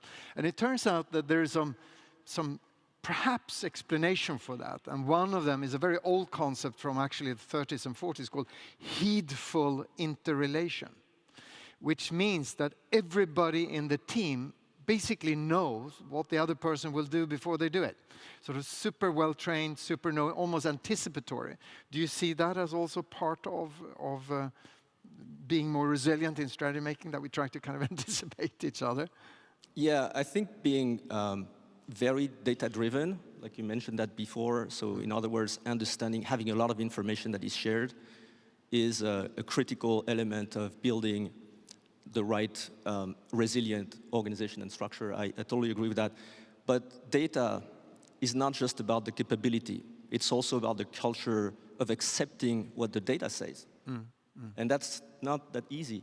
No. You can have a lot of data, but if you only believe data that says what you already thought, then that's not so useful. And this is a culture that you need to develop. All right. Thank you very much for your inputs. And I thought we'd now have some time for a few sort of different questions across the thing. And one of you mentioned Black Swan events, that there's so many Black Swan events happening right now. And I guess that's a feature of the age of discontinuity as well. As leaders of organizations, are you well prepared, but for the wrong things? So just to get your juices going a little bit. Anyone want to take that ball? Or? Mr. Black Swan. Mr. Black Swan. Mr. Black Swan. Are we well prepared for the wrong things? We see examples of that every day now. No, we're not well prepared. No, we're not. I think that's the point I'm trying to get across. Yeah. I think we want to believe we're prepared. But I think part of the challenge in leadership is the same challenge probably those who are not in leadership have, and that's trying to figure out how to make today a productive day and get through it. And I don't think being here and telling people we're prepared would be the right answer. Yeah. I think there's a lot that goes into preparation. But there's some really good things we should be doing and can be doing. Yeah. You know, it's interesting, the idea of resilience, even if you just look up the word in the dictionary, it talks about recovering quickly from a setback and doing it with mental toughness. And I think the challenge is mental toughness is what's waning for many of us these days. I think the topic of well-being, which is a huge topic and not for this panel right now, is also affecting people. We all know and agree this. But how do you recover quickly from a setback when it's so difficult to navigate? I think that's one of the things I would be asking. Yeah. Johnny? And that raises an interesting question about whether or not from a workplace, the worker population, there's all sorts of data that suggests that people are not as mentally tough the latest couple of generations, in particular Generation Z and Millennial, for a number of reasons. But I think it suggests that we actually are not prepared. And to the extent you can be prepared for a Black Swan event, by definition, you're kind of not prepared for a Black Swan event because you don't see it coming. Who could have prepared for COVID? I don't know. Maybe there are things you could have done, but truly to be prepared for one. But the question that we are constantly studying is, are people equipped? Have we focused enough on resiliency? Building it into, we train people how to do jobs. We actually do a pretty decent job. We're getting better at teaching managers to manage, people managers. But this issue of preparedness to be resilient is a really interesting question. If I may build on that as well, you know, in cybersecurity, what we ask also companies is think the unthinkable, which asking questions, well, where else would we have vulnerabilities? And it's very obvious because on average today, a medium-sized organization across the world uses more than 20 different tool sets to protect the different digital essentials. And therefore, poking those questions, involving the teams and having also a governance in place, I think can only help. I do believe also that more and more now, given the alertedness of the world, there is more and more regulatory needs and requirements. European Union put in place the new NIS, Network Infrastructure Security ruling that has to be enacted locally by October next year. This means you will qualify your different enterprises, public organizations. Are they critical infrastructure, yes or no? Are they sensitive for the well-being of a society? And I think, are we mentally prepared? Leadership, I believe, has a big role to play.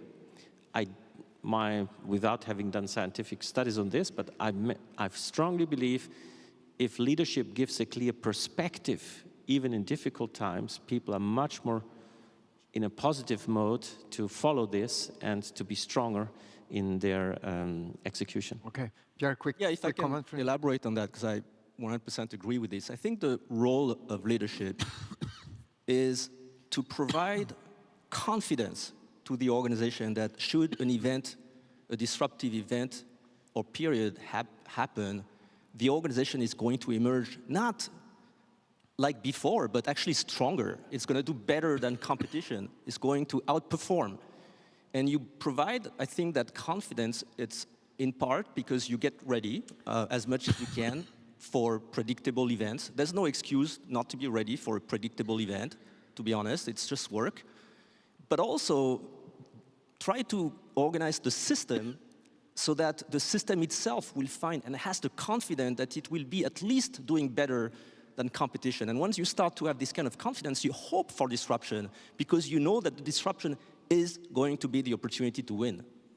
Okay, thank you. Which actually brings me to the help we have and inspiration we have. And as you know, there's a display of management books out there, very impressive. And we have great authors in the audience, and I'll sort of ask, given that I published a book in 2007 called Preparing for the Unexpected, I will ask a provocative question here, like, are management, or to what extent are management researchers and authors and writers focusing on the right issues in today's context? And if not, what should they focus on? Anyone want to take that one? It's okay, they're very nice people, so they will not be mad at you. Or I think collectively we get a, I think we have a good understanding of the, if we think of, again, collectively, not just the, every man for its own, in these times of danger or uncertainty, collectively, I think we got a good understanding of the trends and where things are going. With AI, the issue is nobody knows, nobody has a clear understanding of what will the outcome be, right, of all of this. But I think we all understand the polarization of society and the reasons why, and it dates back way before AI. It's been a long time. Erosion in trust.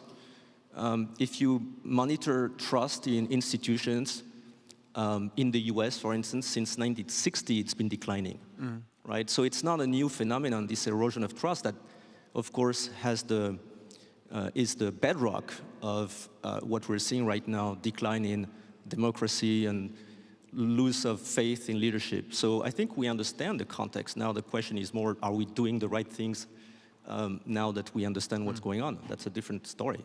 And I agree with the ones who believe that the focus on the individual has been a short-term thinking, which of course delivers short-term performance, but mid-term, long-term is containing the germs of a lack of resilience of our society. Alex? So are authors focusing on the right topics, yeah? Is that the question? Yes. Okay, so I would answer that with what Clay Christensen told me the last time I saw him before he passed. I had visited him in his office, and he said that, at Harvard, we don't actually do much, and I don't actually do that much when it comes to all these things I write about. What I do is I go study the work of those who are in it and how they do it best, and I learn from them, and that helps me publish what I believe is really happening out there. And I thought what I took away from that is, if you're in the work and you know the work, then the book matters. Yeah. All right. Super. That's a great encouragement in a sense. On AI, so first of all, there are phenomena that happen, and I believe, yes, the authors will focus on the right things. If I may link it to what we are doing, and in the Drucker theme of people-centric leadership, we differentiate in leveraging AI. There is precision AI. You could call it, this is machine-centric. You have a threat, and you qualify this is bad, you need to eliminate it. So this has to be precise, and not to, maybe, yes and no, could be, and so on, and not to avoid also those false positives, because they create a lot of noise, a lot of unneeded work for the people in your organization. So precision AI, but then there's the people-centric part, which we call, this is the ChatGPT kind of creative AI, which means supporting the experts in their daily life on how to do better protection of their organization. And this is what we have built in. So we take two perspectives onto this topic, precision AI and creative AI. Johnny, your thoughts? No, I violently agree with what I've heard. I think the management writers of the day and thinkers here in the room are in the right place. And are studying the right things. I think fundamentally, if anything is missing, it's perhaps not enough focus. I'm getting at what you pointed at, Alex, the practice of it. So there's a theoretical response, but if you study the people who've actually been through it, there's some really interesting learnings that could be applied in the workplace. And that's what I don't think we're focused on enough. And maybe that's not the fault of the writers, because they're giving us the construct, but how do you actually apply that? And their great experiences from organizations who've gone through these disruptive moments. I have actually prepared a question for them as well. Just a brief question. And if we can pull up that slide, and if you bring your mobile phone, straight in your hands, and you go to slido.com and type in this code.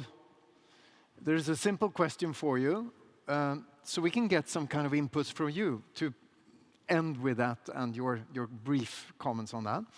And the question is basically, what are the top words or phrases that come to mind when you think about the forum theme? And it's not, remember now, it's not resilience, it's creative resilience, leading in the age of discontinuity. So that is the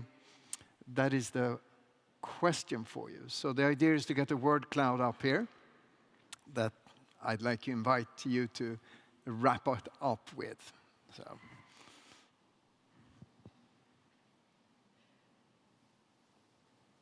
Unless we've been hacked, it should be working fine. All right. We give it another minute or so.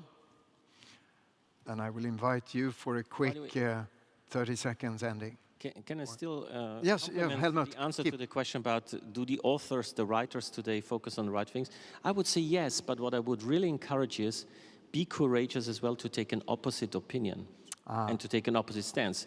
We are very mainstreamed, in my opinion, because there's so much wisdom floating around, but it's very mainstream. We need to have this good balance like in an enterprise. Then it's time.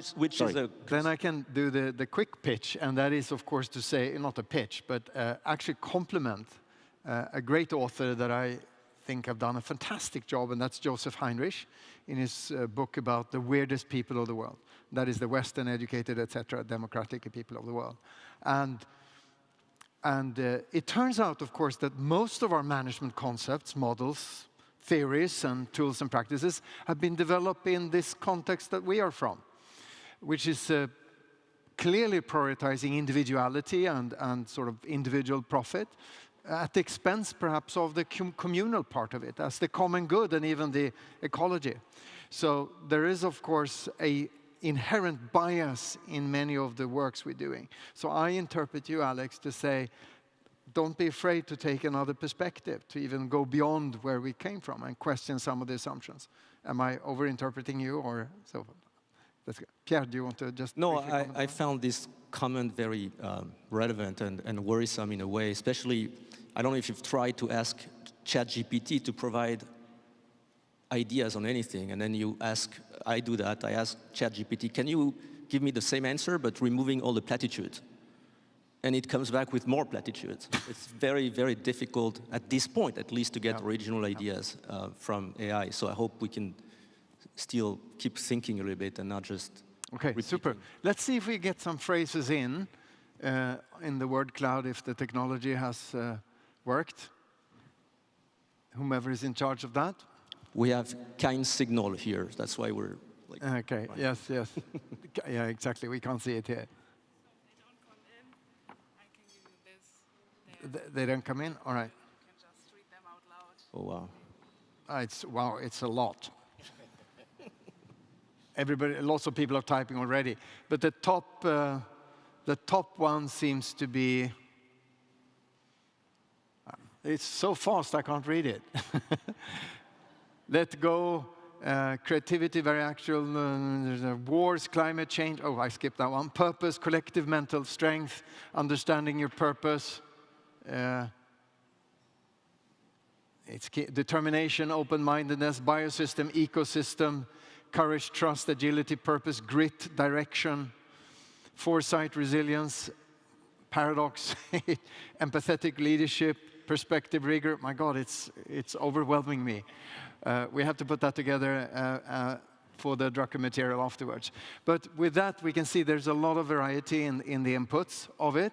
Inclusion, belonging. So we have a few minutes left. So I thought if you were to be asked now by me to give an advice to these people here about what to look for over the next 2 days, and you may self-reference as well.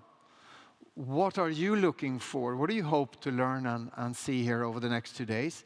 And give an advice to the audience. What would that be? You want to start? Alex? Is this our closing statement? Yes. Okay. So, well, one thing I I would look for over the next 2 days is what I look for every year when I have the privilege of being here, is what is the most practical thing I can take back? And so on the burning question that you asked us at the beginning, and mine being around leadership apathy, the second Drucker quote I never got to, which I would like to wrap up with, is he said, managers are not helpers and their jobs are not delegated. The only choice is between doing the job well or badly. But the job exists because there is an enterprise that has to be managed. And I think one of the things we have to be clear about is being explicit on expectations from people, what we need from them. And we also, as managers, have to make sure that we're doing our jobs well. I mean, even Charlie Munger, who just passed, right? He's famous for saying that do the work on your desk well, and more work will come. Focus on what's in front of us, and I think that's important. And something I'd like to end with is, if you're familiar with John Brockman, who used to have a website called edge.org. One of his things over the years was bringing together the world's top thinkers, Nobel Prize winners, mathematicians, scientists, and they had this thing called the annual question. And every year they'd post a question, and all these brilliant people would answer it from all over the world. They're not doing this anymore, but the last question they asked was, what is the last question? And if I could leave myself and everyone else with that today, I would say, why do you want to manage? Thank you. Helmut? No, I look very much forward over the next 2 days to learn from others how they have managed creatively to be resilient, because resilience can be in face of an external issue that has arrived, could be a black swan in the worst case, could be simply competitive moves and you need to preempt something else, but it could also be created within the organization, because maybe you discover the strategy is not working so well. How do you then onboard the teams to make sure that you are creatively resilient? Okay, thank you. Pierre? Like Charlie Munger, maybe, who used to say, I have nothing to add. You've already said the most important things. Maybe the only thing I want to add is resilience depends a lot on belonging and trust. There is research showing that rats that are isolated are way less resilient than the ones who are not. So this is an opportunity for us to create some connections. Some of them can be lasting. And let's try to leverage this as much as possible, because the more connected we are, in the end, the more resilient we will be as a group of people. Good, great. Final point for me is that leadership matters, and that's why we're here. We're leading in an age of discontinuity. I remembered interviewing President George W. Bush just about 2 years ago, and I asked him his leadership secret in this environment where you are asked to lead a country when there are things over which you have no control and you don't know what's coming next. He was our leader during the 9/11 attacks, and he gave me the best leadership lesson. He said 2 words: project calm. And he said, that is the challenge of the leader, period, is you must project calm. We are all living through ourselves this age of discontinuity, but our employees are looking to us to give them confidence that things are going to be okay. Without that, we have no luck at all in leading the society to a better place on the other side of all of these black swan events. Thank you very much. So let's project some calm.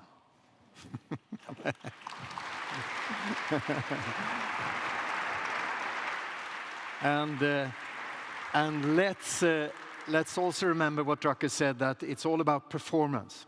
And of course, today, performance is not just financial and economical, but also societal and environmental as well. So with that, thank you very much for a job well done. Thank you. Yeah, enchanté. Super. Thank you so much. Thank you. Thank you, Helmut.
Thank you. It's a privilege to be here and be on this panel with friends, and old and new, and look forward to sharing with you some of our ideas.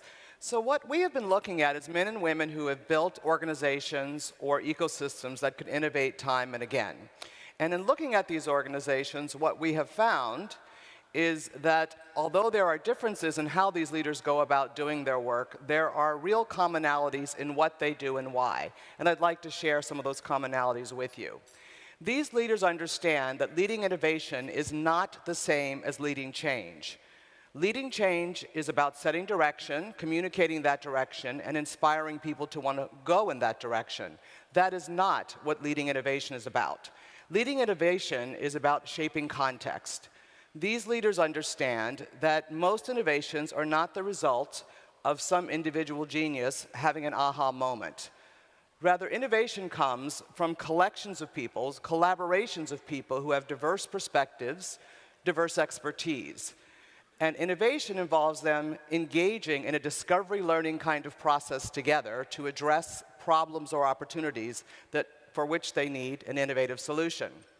So these leaders focus on how do I build an environment in which people will be willing and able to do the hard work of collaborating and discovery-driven learning together. And it is hard work. It's emotionally and intellectually very taxing to do innovation. So what you see, I'm going to talk about the, make sure I'm pushing this correctly, the capabilities you see in these organizations first. They work on building three capabilities. The first is creative abrasion. This is about creating an organization that can engage in creating a marketplace of ideas through debate and discourse. So for sure they do brainstorming, but they know that you cannot continually suspend judgment. At some point you have to confront the ideas if you actually want to get a robust portfolio of alternatives to consider. So in these organizations, people do learn to inquire and to listen, but they also learn to advocate, to compete with others about the ideas. So what you see is these leaders understand you rarely get innovation without diversity and conflict. And as one of the leaders told us, his most important job was actually to make sure that the minority voice spoke up and was heard. The second capability is creative agility. This is about how you actually test and refine that portfolio of alternatives. And what you see here is these organizations know how to quickly pursue, reflect, and then adjust based on what they've learned. So it's not surprising that these organizations, many of them, have adopted methodologies that are very much like design thinking or lean startup. But changing the mindset of people about what you're doing is one of the key issues that has to happen here. So what we saw with one leader is he said, you know what, we no longer do pilots here. Because if a pilot doesn't work out, someone was wrong or something was wrong.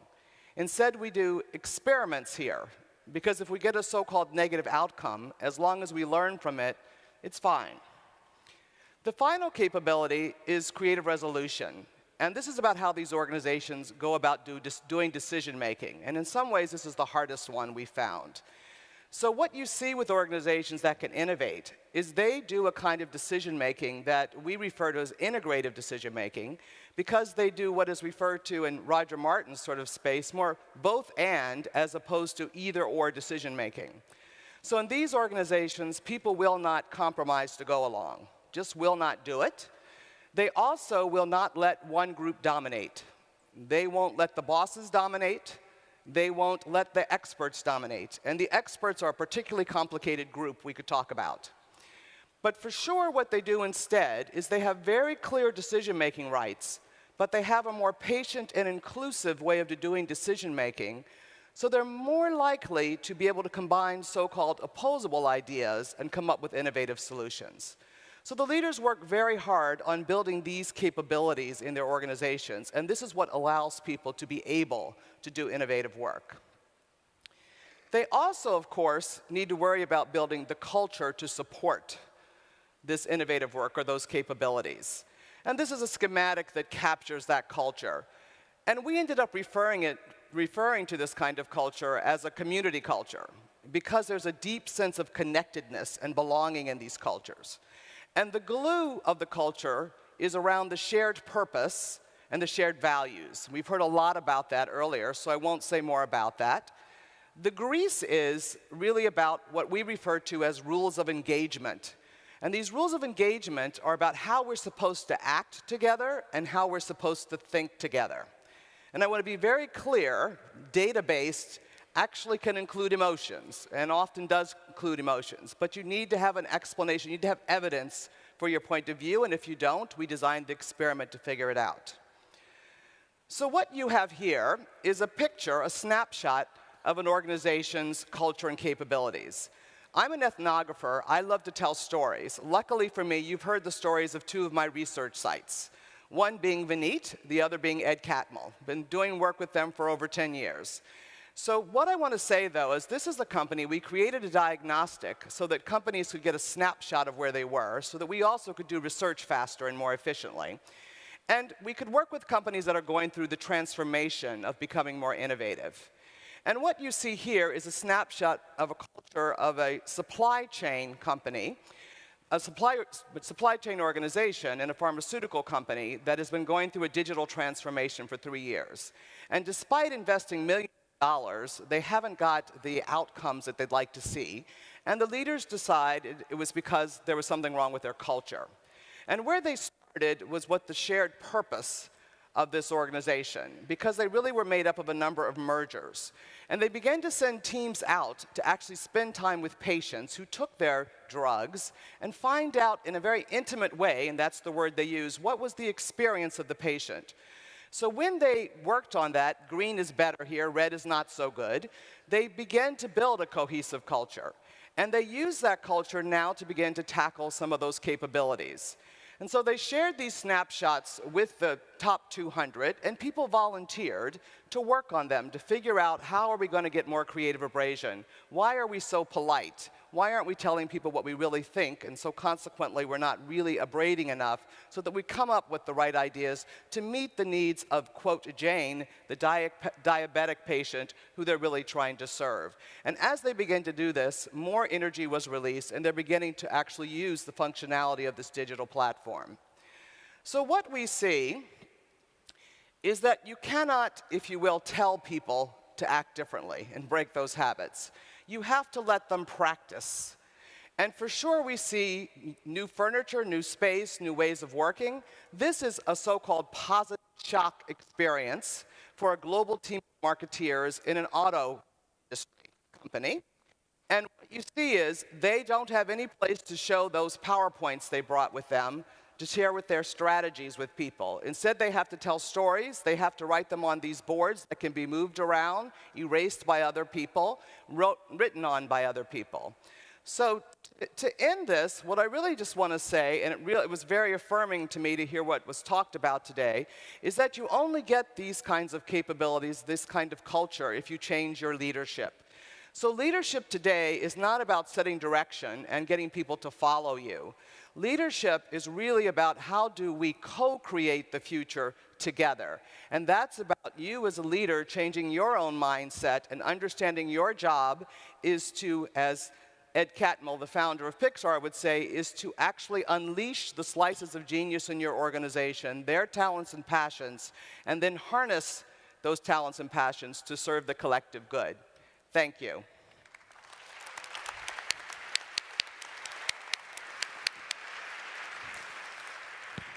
Thank you, Lynda. I'd now like to introduce you all to Tim Brown. Tim is the president and CEO of IDEO. He has seen organizations across many different arenas solving major problems. And you and the organization just finished some research on the 6 qualities elements that really enable higher impact innovation. So we look forward to hearing from you today. Thank you, Tim. Thanks, Bessie. So I think you've heard it several times already this morning. Innovation and creativity is no longer about the individual or even the cloistered R&D team. It's really about unlocking the capacity of as much of the organization as possible, really around 3 things. The ability to have new ideas, the ability to act on those new ideas, do something with them, And then the ability to spread and share ideas, whether that's in the market or within the organization at hand. These all rely, these capacities all rely on individuals, teams, and organizations displaying kind of effective capabilities and effective behaviors. And we've been studying that a little bit over the last 40 years that we've been around. And we already know from research that actually comes out of the UK Design Council, the Design Management Institute in the US, from McKinsey, that there's a connection between organizations that are effective at their ability to innovate, their ability to design, and their purpose, that there's a direct relationship between those things and their performance in the marketplace. But we've been really interested in, below that kind of holistic measure of performance, what's actually going on. And through the work that we've been doing, we've identified 6 kind of creative behaviors that organizations and teams within those organizations have. And those 6 you can see up here. They're purpose. You've heard a little bit about purpose already. Understanding why you exist beyond making money. What we call looking out, which is how good a learning organization are you? How well connected to the outside world? How inspired are you by users and other things that are going on in the outside world? How good are you at experimenting, testing, learning, repeating? How effective are you at collaboration? How empowered are individuals and teams? Is there the trust within the organization to let teams get on with it and do the creative work that they need to do? And how good are you at refining ideas? This seems like the kind of boring one in the corner. It turns out to be rather important if you're going to be successful with innovation. So we built a tool that helps us survey organizations and survey these kinds of qualities within teams. And we've looked at over 500 business units across 300 organizations in the last several years. And we've got quite an interesting kind of collection of insights now, which I thought a few of those might be quite interesting because they're not always totally intuitive. So this is one that's a bit contrary to popular belief, and that is that teams that are good at exploring 5 or more solutions in parallel in the early part of the innovation process are far more likely, 50% more likely almost, to launch a successful product than those who explore a single solution. So the kind of lean startup idea of single solution, then pivot, single solution, pivot, is, it turns out, less effective than exploring multiple ideas in parallel. A second insight around collaboration, that teams that work collaboratively and have the time to work collaboratively, which is the biggest issue in many organizations today, but also have flexible spaces and tools to experiment, are also much more likely to launch their ideas into the marketplace. Empowerment. Teams that have access to information about prior initiatives are close to 50% more likely to create successful solutions compared to teams that don't know about the history of previous attempts to explore these same questions within the organization. So effective knowledge sharing is super important to the empowerment of teams. And then the last one, I want to build on some of the things that Lynda was just talking about, purpose.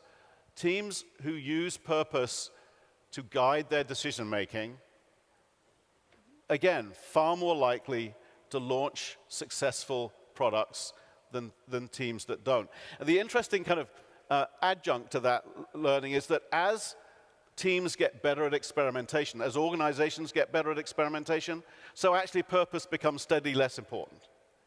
But in unlocking and aligning teams in the kind of early stages of building these kinds of capabilities, purpose is absolutely essential.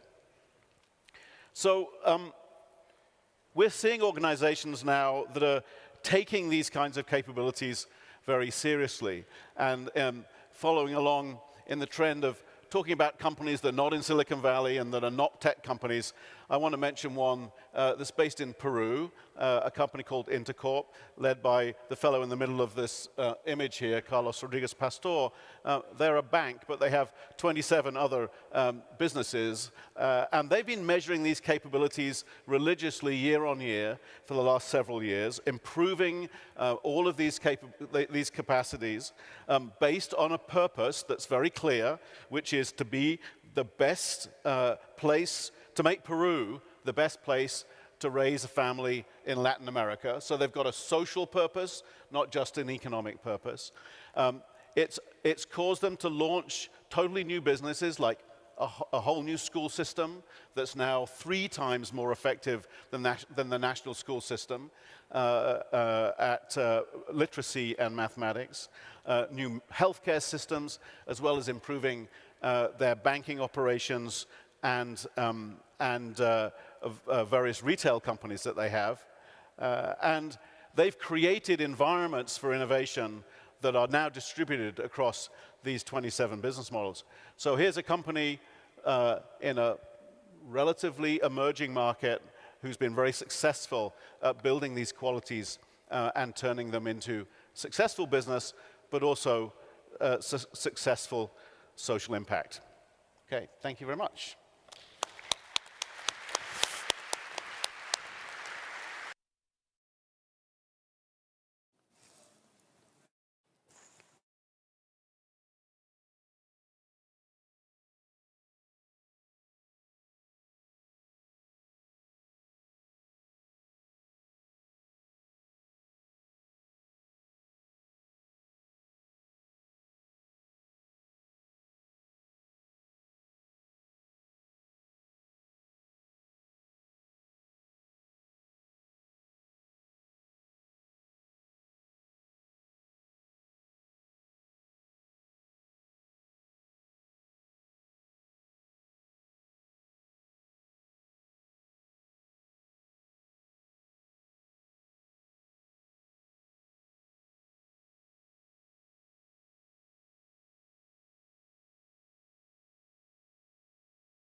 You're watching Drucker TV. My name is Josie Guptara, and I'm the author of Business Storytelling from Hype to Hack.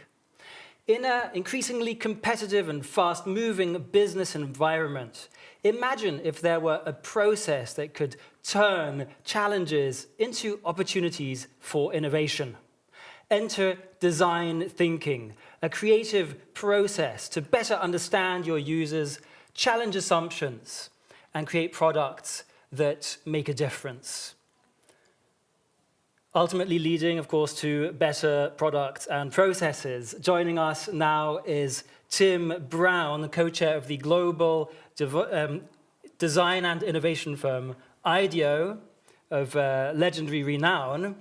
Tim Brown's best-selling book, Change by Design, has introduced design thinking to millions of business professionals, as have your TED Talks. Welcome back to the forum, Tim. It's great to have you with us. Thanks so much. Great to be here. Now, one of the things that I love about design thinking is how counterintuitive the results can be. It reminds me of the scientific method where someone like Aristotle said that logic is reality, and therefore you don't actually have to go out and observe things. And then centuries later, Francis Bacon and the others came up with the empirical approach to science, which helped create the modern world. Can you share with us how you do that? What is your sort of empirical approach to design? Well, you know, I mean, design, much like the scientific method, is about discovery, but and it's about discovering something that's a little bit different, though. I mean, if the scientific method is about discovering a kind of a single truth, like how the world actually is, design is all about discovering possible alternatives, right? Because there can be many, many creative solutions to a particular problem. And the ones that are more surprising and less expected are the ones that we're often searching for. So it's rare that we can go out into the world. We do a lot of going out into the world, but it's rare that we can go and do that and simply ask, please tell me how would you like me to solve the problem? You tell me, and then that doesn't work very well. What we're looking for is hints and kind of clues and inspiration that then leads us to some new solution. So yeah, unfortunately, it's not very algorithmic in some ways, but fortunately, that makes it much more interesting. Can you give us an example of a favorite product or process that you helped to design and how it was counterintuitive? Well, I think actually just before we got started talking, I think we were showing a talk that I gave last time I was here, and I was talking a little bit about the Innova schools, which are these remarkable schools that got designed for Peru, where we really had a chance to reinvent everything about how a school works, including the kind of classroom and the pedagogy and the curriculum. And you'd have sort of assumed that had been pretty much figured out by now, right? That 25 kids with a teacher was the way to do school. And actually, by going out and sort of studying and thinking and looking at alternatives and dealing with some new constraints, like there weren't enough trained teachers in Peru, we actually came up with a solution which was a blend of online learning and in-classroom learning that was far more efficient. The kids did really well. They've blown away the kind of national standards, both for language and mathematics. It's been incredibly successful, but was kind of an approach to structuring or designing a school experience that had never been seen before. I love it. I'm in storytelling, and just like you with design, you get to see into and behind all sorts of industries.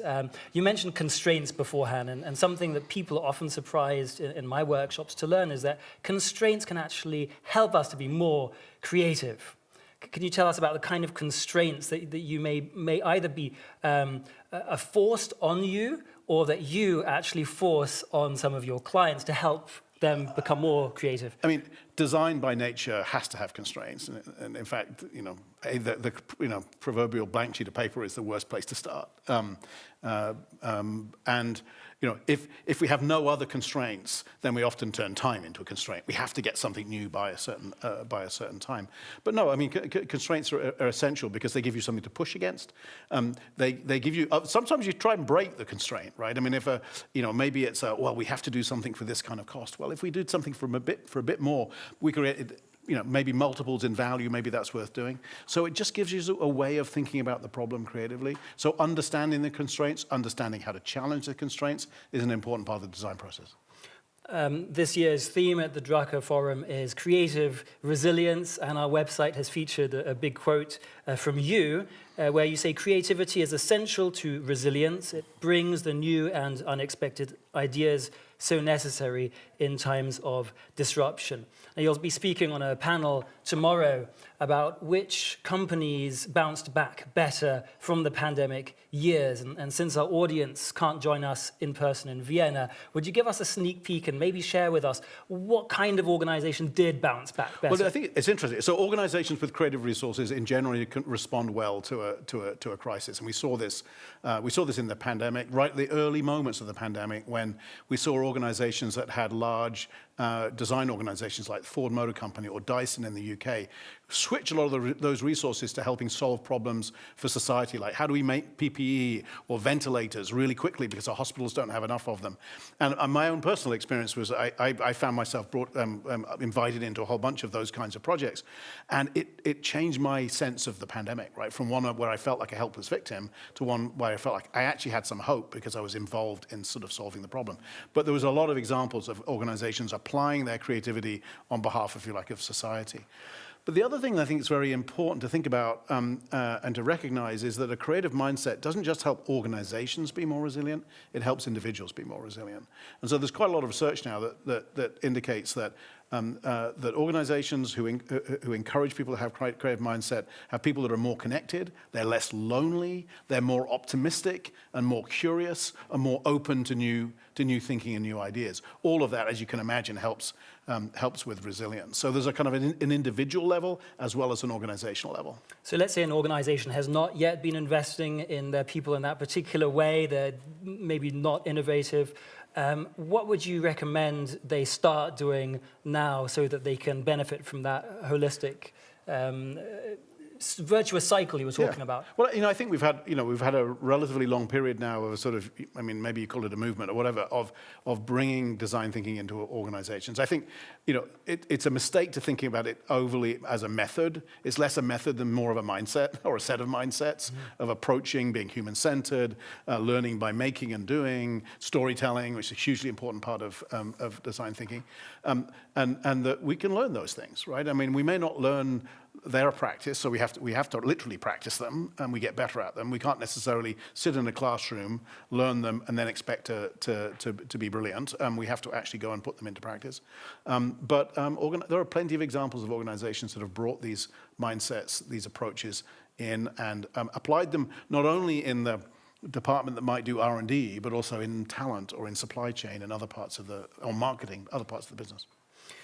For me, design thinking is one of these concepts or mindsets that has really taken off, let's say, in the last decade.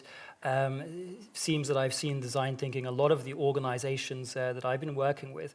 But what you alluded to beforehand does remind me of a conversation I was having with a large organization in Switzerland that had sent thousands of their employees through design training thinking, and they were quite disappointed with the results because it evidently hadn't changed as much as they were hoping, because maybe they didn't know where to apply the design thinking. Yeah, I think like anything, it's if you take an overly routinized approach to it, then it tends to be incremental, right? So the benefits, they're not necessarily benefits. They may be useful, but they tend to be incremental. If you want breakthrough results, then you need to practice it in a kind of in a deep way, which generally might mean that you need to have people in your organization who've spent a long time being a designer or being involved in design thinking, not just done one or two workshops. And so I think there's still a place in the world for fully trained designers. At least I hope so, because that's what I am.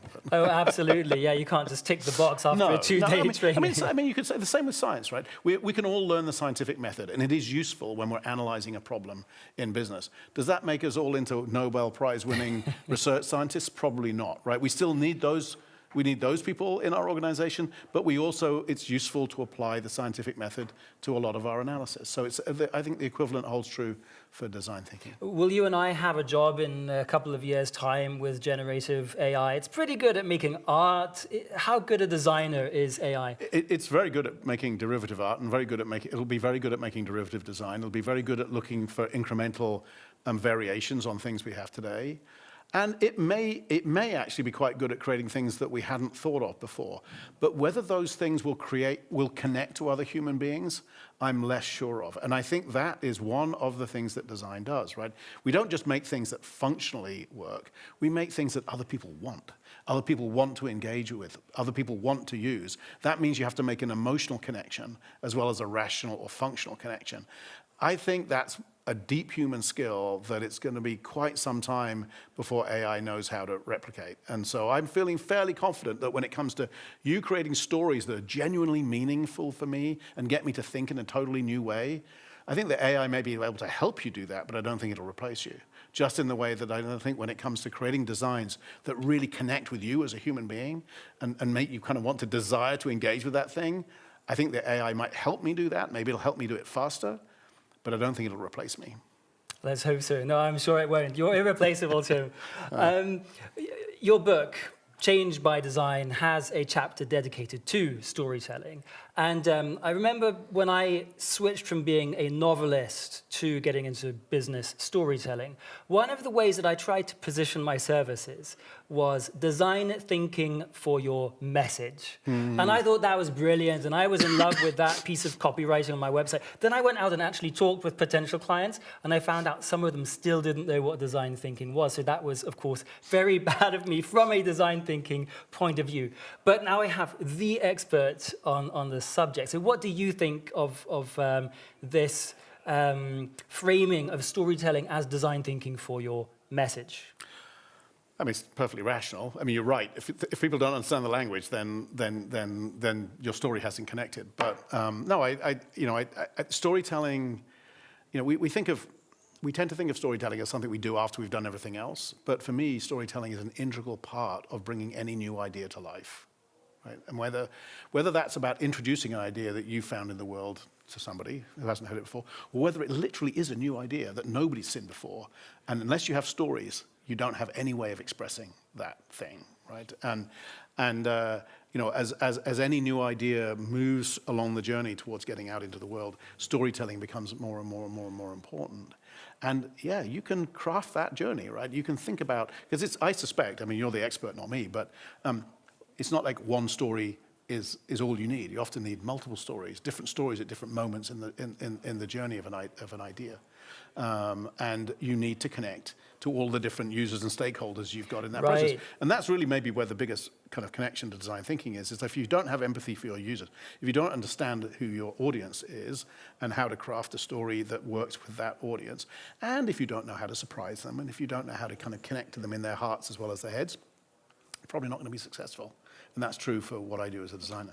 You hit the nail on the head. Stories are just as much, if not more, about listening to other people's stories and knowing what your story should include. Which brings me to this idea that leaders in particular, in the past, you know, traditionally leaders have been the people with answers, right? And other people come to them and ask questions and they get the answers. And we've seen a shift increasingly towards leaders helping other people to ask the good questions. Absolutely. How can leaders learn to ask better questions themselves or foster curiosity and good asking of questions within their organizations? I think you've essentially answered the question in the question, which is promoting their own curiosity, right? Spending a little bit more time. I think we've put leaders in a position today where they're hugely reactive. But I think spending more time reflecting, spending more time thinking about the questions of the future, not just the questions of the present. Because in general, organizations are configured around operating the present rather than imagining the future. So if anybody's going to do that, leaders need to do it. You know, I often use the metaphor for leaders, or one form of leadership. There are multiple forms of leadership, but one form of leadership is like being an explorer. You stare at the horizon and ask the question, well, what is over the horizon? Should we go and find out? And so I think as a leader, you need to frame questions that help encourage the organization to head towards the horizon in some kind of meaningful and purposeful way. There's a big trend towards gamification, playfulness, and creativity. So we all know in theory that's a great idea and it appeals to many of us. And yet, if you don't prioritize something like that, it probably isn't going to happen if it hasn't been part of our daily business so far. What practical tips, just as a final quick takeaway, could you give people who would like to benefit from more playfulness and all the associated benefits that come from it? I mean, playfulness is an essential part of creativity, not in the sense of play because we're kind of bucking off and having fun, but play because it's a way of experimenting with an idea, right? A play of discovery, it's a form of discovery, and it's how we learn as children, right? But it's also how we can learn about new ideas. And you have to use a different form of time, I think, for play. Time that's not machine time that's not scheduled, but instead time that's experiential time. And we've got to force the opportunity, we've got to force time to do that. I mean, one of the reasons that as designers, we structure our time in the form of projects and we immerse ourselves in these projects, we don't do anything else, is because that's the only way we get to play effectively. And so we've got to move away from asking people to be creative for half an hour a day. That doesn't work very well. Tim, this was delightful. Thank you so much for joining us. Ladies and gentlemen, that was Tim Brown, legendary designer and design thinking expert. Do check out Change by Design and Tim's other work. And let's all be more intentional about the life and organizations that we're designing.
We're back live on Drucker Forum TV. I'm Justin Brady, and I'm so happy you've all joined us. It's been a long, exhausting day, and I can assure you no one is more exhausted than the camera guy right behind that lens. He's super tired right now, but he's holding it. No, I'm just kidding. He's doing a great job. Remember, they had the social media slide up there a moment ago. Make sure to follow us on X, formerly known as Twitter, Drucker Forum, and make sure to tweet at us, or I guess we can't say that anymore, post. Jeet, I don't know what we call that. Make sure to get in touch and let us know what you found interesting. If you have good Drucker quotes, anything like that, there's all the stuff on the screen. LinkedIn, Facebook, YouTube. By the way, all these streams will be on YouTube later for your later viewing pleasure. So let's do a reminder, because it's been a long day, and for those that are just joining us, Drucker Forum TV is, of course, in Vienna, the birthplace of Peter Drucker. We're right now in Hofburg Palace, right adjacent to the Global Peter Drucker Forum. It's like a stone's throw away. We can grab speakers, get them in here, have a discussion. For those that don't know, the Global Peter Drucker Forum and Drucker Forum TV are kind of parallel events. They're both completely unique. They both run simultaneously. They're not repeats. We don't share across, except for the opening ceremony that you probably saw earlier. We do share that information, but you are getting a completely unique experience. As a reminder, members of the Global Peter Drucker Forum and attendees get kind of a micro membership, so if I can use that term, but members of the Global Peter Drucker Forum get access to all this video in like an AI-powered search database from SOAR. So if you want access to all these videos by keyword search, you should probably become a member. So just to catch you up for people just joining us, Jyoti Guptara sat down with Tim Brown of IDEO. They were talking about design thinking. Is that era ending? Is that era kind of re-beginning? That was some of the topics, some of the things they discussed. And of course, we all, as I indicated here a moment ago, had the replay of the Global Peter Drucker opening ceremony. So coming up in this next hour, we're still not done. We have clips from previous Global Peter Drucker forums. And of course, Esther Clark will be here interviewing Christian Besson about Expand. That is at 17:45. And of course, all these times are local Vienna time. The book makes a case for what we call expansive thinking. I hadn't actually heard this before, so I'm really interested in this interview. It argues we should expand the scale of design thinking and the scope of human-centered design. As a reminder, Global Peter Drucker Forum next year. Make sure to get your tickets when those go on sale, coming very, very soon. It's sold out this year, so in case you were wondering why you couldn't get your tickets, that's probably why. But up next, we did wrangle someone from the Global Peter Drucker Forum. Dan Pink will be talking about his, it's kind of new, his newest book, The Power of Regret. He's in studio right now. This is Justin Brady, and I'm on Drucker Forum TV.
Hey everyone, we're back with Dan Pink, live across the world, again from Vienna in Hofburg Palace. Have you been, by the way, in a more extravagant studio at all? No, but I'm loving your palace, Justin. It's lovely. I like what you've done with it. Yes. Yeah. I worked really hard building this by myself. Yeah. I was kind of stunned the first time I came in here, and I was like, I don't think I've ever been in a studio this fancy, like gold leaf and everything. No, it's an extraordinary building. So I want to start with a throwback, if I can. Lay it on me. Whole New Mind. Yes. That's the first time I heard about the Dan Pink. And what are Asia? automation, abundance, 3 A's. Okay. Does AI fit into automation, or are we looking at maybe the creation? Fourth I? Fourth A? Yeah. What do you think about well, that? let me offer some context to the millions of your viewers who don't know what you're talking about Yes, here, which is the book A Whole New Mind, which made an argument 15 years ago-ish that that those forces are moving us from a world that prizes metaphorically left brain skills, logical, linear, sequential spreadsheet skills, to a world that privileges more metaphorically right brain skills, artistry, empathy, inventiveness, big picture thinking. And so, certain kinds of jobs are going to Asia where they can be done cheaper just as well. Certain kinds of jobs are being automated. And then also abundance is creating new needs. And so what we're seeing here is that I might have been wrong.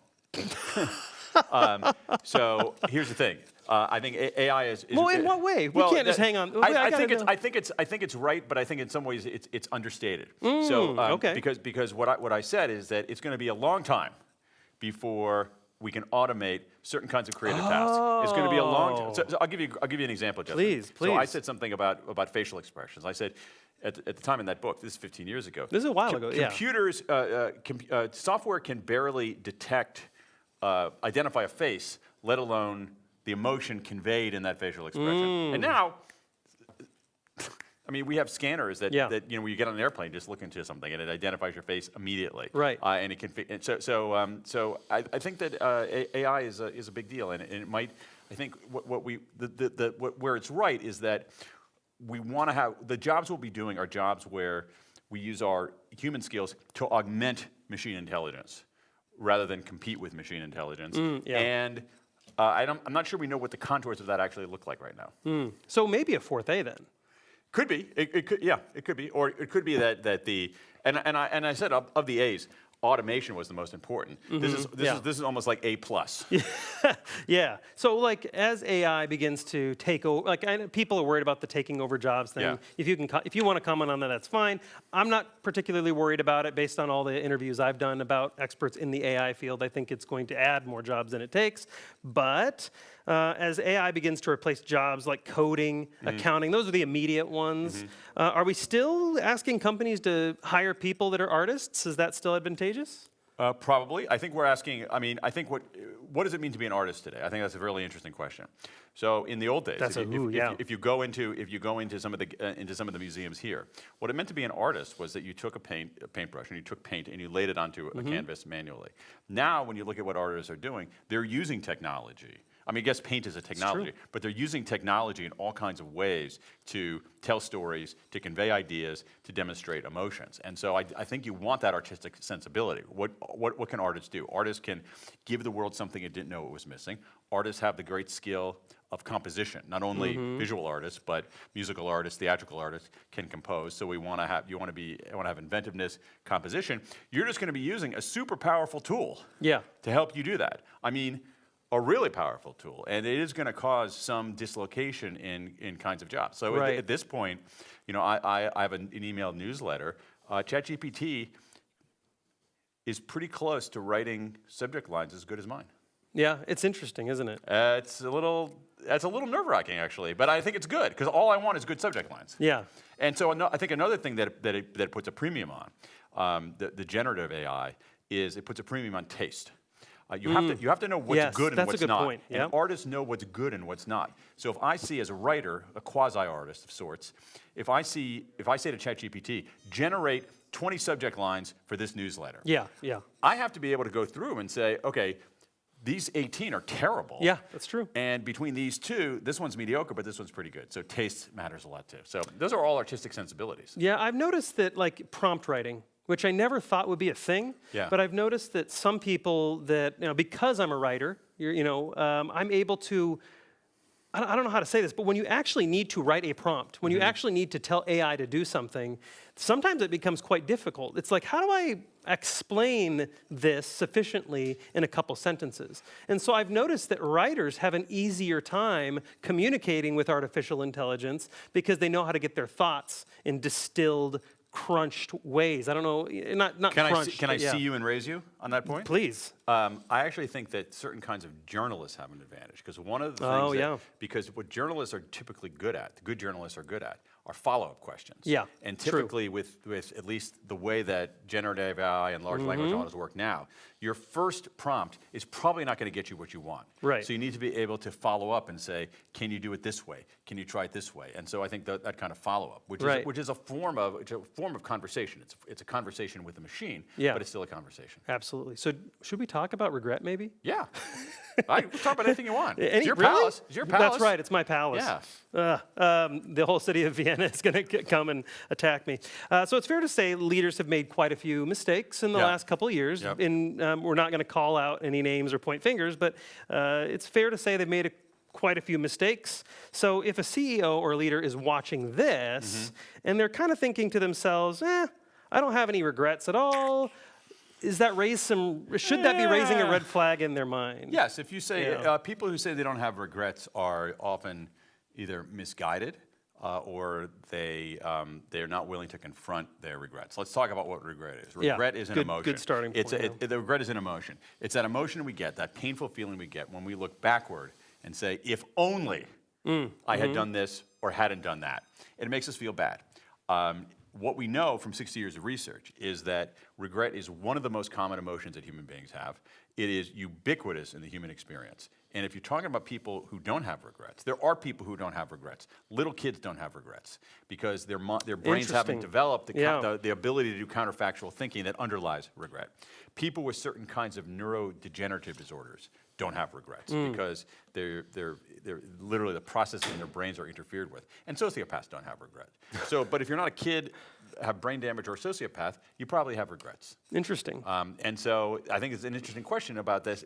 I think it is interesting because regret stinks. I don't like experiencing regret. Do you like experiencing regret? Not at all. No, it feels terrible. It does. So why would something so aversive be so widespread? Right. And the answer is, it's useful if we treat it right. We just haven't learned to treat it right. Right. So are people fearful of like penalties, like regret penalties in organizations? They don't want to open it up. They don't want to talk about it because they fear maybe blowback from a board or their leadership. I think there's some of that. I think that's a really good point, actually, at certain kinds of levels. It's in the same way that what we know. There's some interesting research on apologies, for instance, and we know that apologies. Okay, some interesting research in certain kinds of like medical malpractice, where the people who have suffered from the malpractice, essentially what they want more than anything is an apology. But the legal system says, no, you can't apologize because that's an admission.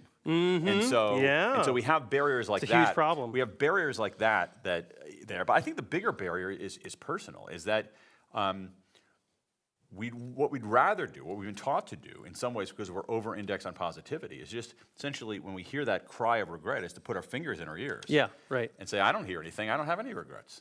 And that's a bad idea. Yeah, absolutely. So we're going to move on here. I have a little bit of a question on how do we deal with that. Yeah. But to let you all know, you're watching live, so what that means is in about 4 minutes or so, we're going to get to your questions. Now, as a warning, YouTube delays the posting of questions by about 40 seconds. So you got to get those questions in fast so that we can get to them. But if you don't, we'll just sit here and we can play cards. You got cards? No, okay. But maybe someone can grab us cards. We could arm wrestle. It's almost like an arm wrestling thing. Can we do that? That'd be a first. Yeah, this table kind of is, we'll put a pad right there. So what do organizations do then if they have this regret suppression problem and they don't want to talk about, should leadership just say, hey, it's open to talk about regrets? Yeah. Is there even a line where you don't want to overshare? Yes and no. I mean, what you don't want to do, what you want to do with regret, whether you're in an organization or an individual, you don't want to ignore it and you don't want to wallow in it. What you want to do is you want to confront it. You want to think about it. And this is the thing. This is the problem that we have dealing with, especially negative emotions. That we've been told that we should be positive all the time, never be negative. We're told that we should look forward and never look back. And that's bad advice. That's interesting. Bad advice. Yeah. What we need to do is look at our negative emotions as signals. Our negative emotions tell us anything. And there's one negative emotion. And think about it this way. You know, everybody has, like you, well, let's take you, Justin. Yesterday you made, let's say you made 100 decisions, or took 100 actions, 100 decisions and indecisions and actions and inactions. Most of them you don't remember today. But there are certain decisions and indecisions and actions from a year ago or 10 years ago or even 25 years ago that not only do you remember them, they make you feel bad. that's telling you something. Yeah, That's a very strong signal. And so when we listen to those signals and act on them in a systematic way, they help make us better. And we have 50 years of research in social psychology telling us that when people confront their regrets, don't ignore them and don't wallow in them, helps them become better negotiators, helps them become better problem solvers, helps them avoid cognitive biases, helps them become better strategists, helps them find more meaning. Yeah. And so it's an adaptive tool. That emotion is adaptive. It's there for a reason. We just haven't been taught to treat that emotion sensibly, strategically. Do leaders have build this sense of affinity, or do teams respect their leaders or love their leaders more, that are more vulnerable, they're more sharing of their regret? This is a great point. This is a really, really great point, because like a lot of leaders have what amounts to essentially a forecasting error, where we forecast. We say, if I'm a leader and I say to you, if I reveal a mistake, a vulnerability, a screw up, you're going to think less of me. Right. All right? That's a forecasting error, because not all the time, but much of the time, when we do that, people think more of us. Yeah. So we're making that kind of error. And so what you want to try to do as a leader is normalize this emotion of regret and normalize intelligent failures. And in some ways, even for intelligent failures, I mean, even celebrate intelligent failures. So is acknowledging failure then, if I'm understanding you correctly, this is a key component of grasping the full value or the full power of regret? Sure. Let's be granular here for a second. One thing a leader can do is this. Gather your team, tell them about a professional regret that you have, tell them what you learned about it, tell them what you're going to do about it. All right? Very systematic. That's what we want to do. And for processing our individual regrets, what we want to do is we want to treat ourselves with kindness rather than contempt. A lot of times when we make mistakes, the way we talk to ourselves is cruel, it's brutal, it's lacerating, and it's also ineffective. Treat ourselves with kindness rather than contempt. There's a strong argument to be made for disclosure. When we talk about our regrets, not only do we relieve the burden of them, but the act of converting this amorphous emotion into words is a sense-making, confers a sense-making advantage. And then, once we do that, we can draw a lesson from them. And so when we treat ourselves with kindness rather than contempt, disclose to make sense, and then take a step back and draw a lesson from them, it's a very useful emotion. Yeah. It's a very, very useful emotion. Yeah, but no learning without that acknowledgement. The learning doesn't happen. The learning doesn't happen unless you do all of those. Yeah. You have to sort of exonerate yourself. You have to make sense of it, and you have to draw a lesson from it. Right. It can't just, I have this big regret. I feel terrible. I'm so glad I got that off my chest. That's not enough. Right. Here's what I learned from it, and here's what I'm going to do about it. Yeah, so that would be probably the line of oversharing too. If you're just sharing regrets for regret's sake and not sharing the lesson that comes along with it, you might be oversharing, because then people don't know what to do with it. Or from a leader's perspective, sharing a regret that has nothing to do with the job. Right. Yeah, that's a good point. Yeah. All right, you ready for some questions? Lay it on me. All right, so I think we have a few video questions. So we'll play those up, and we're going to mute our mics here so we don't feedback in the studio. But if you guys are ready, let's go ahead and see first question. Let's see. Hey JV, hey Dan Pink, Dr. Dre here. The question I have for you that I'm dying to know is, how do you deal with the comparison with other authors who write similar books to you? Me being someone who's writing a parenting book that's coming out in about a month, I really want to know how I can better deal with this comparison feeling to other people writing parenting books. Thanks. It's a super interesting question. It's super interesting question. Let me widen it beyond the narrow realm of authors. What we know from a ton of research is that social comparison is insidious. That when we compare ourselves to others, we are always going to fall short. So you might look at somebody and say, wow, their book has sold more copies than mine, but you're only seeing a small slice of their life. Oh, that's true. What you might not realize is that they're stuck in a terrible marriage. Their kids hate them.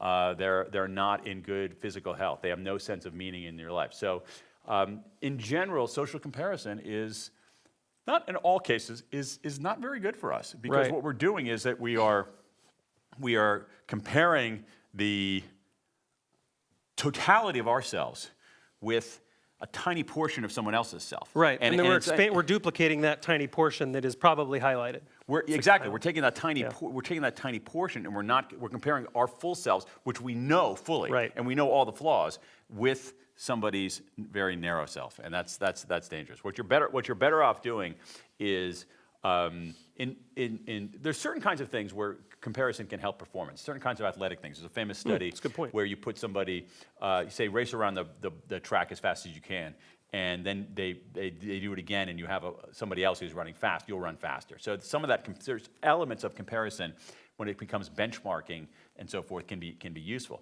What I think the rule of thumb here essentially is compare yourself today to the self you used to be, and try to be better than you were before, and try to get better on your own terms, on your own values, and to the extent it's possible. It's not always possible, but don't worry about what other folks are doing. So that's because you're going to lose.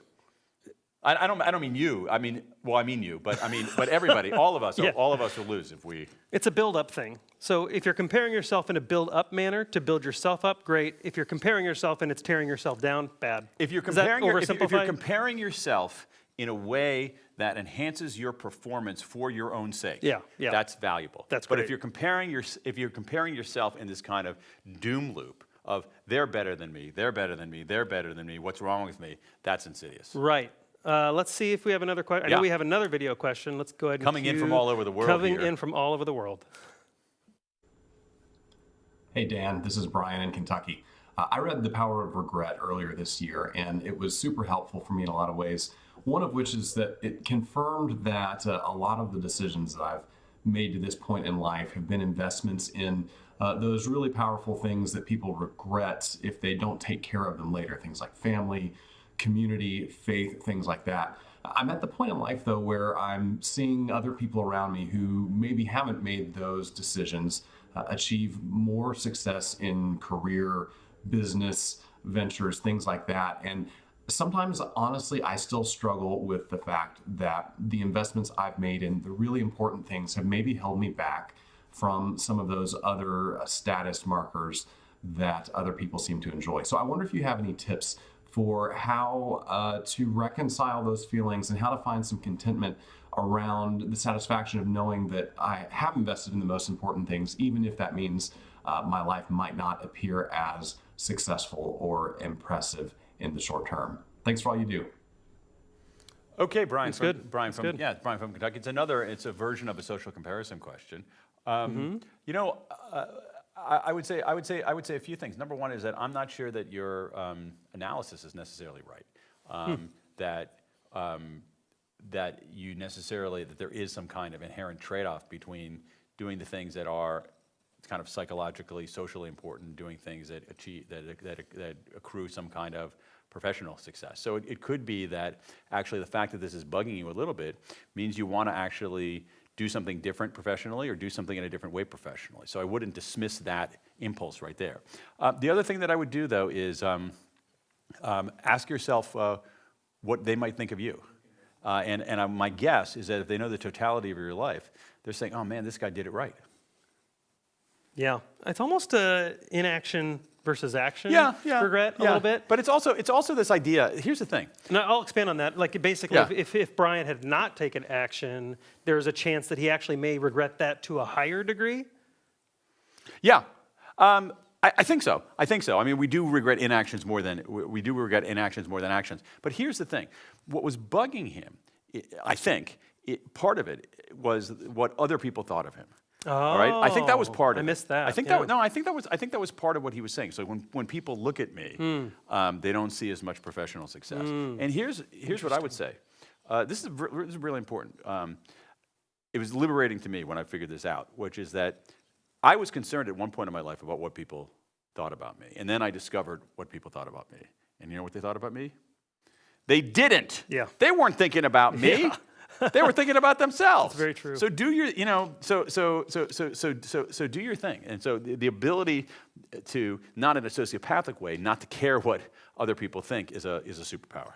Excellent. And I would say, I mean, to Brian, it sounds like you won. Yeah, that's a good point.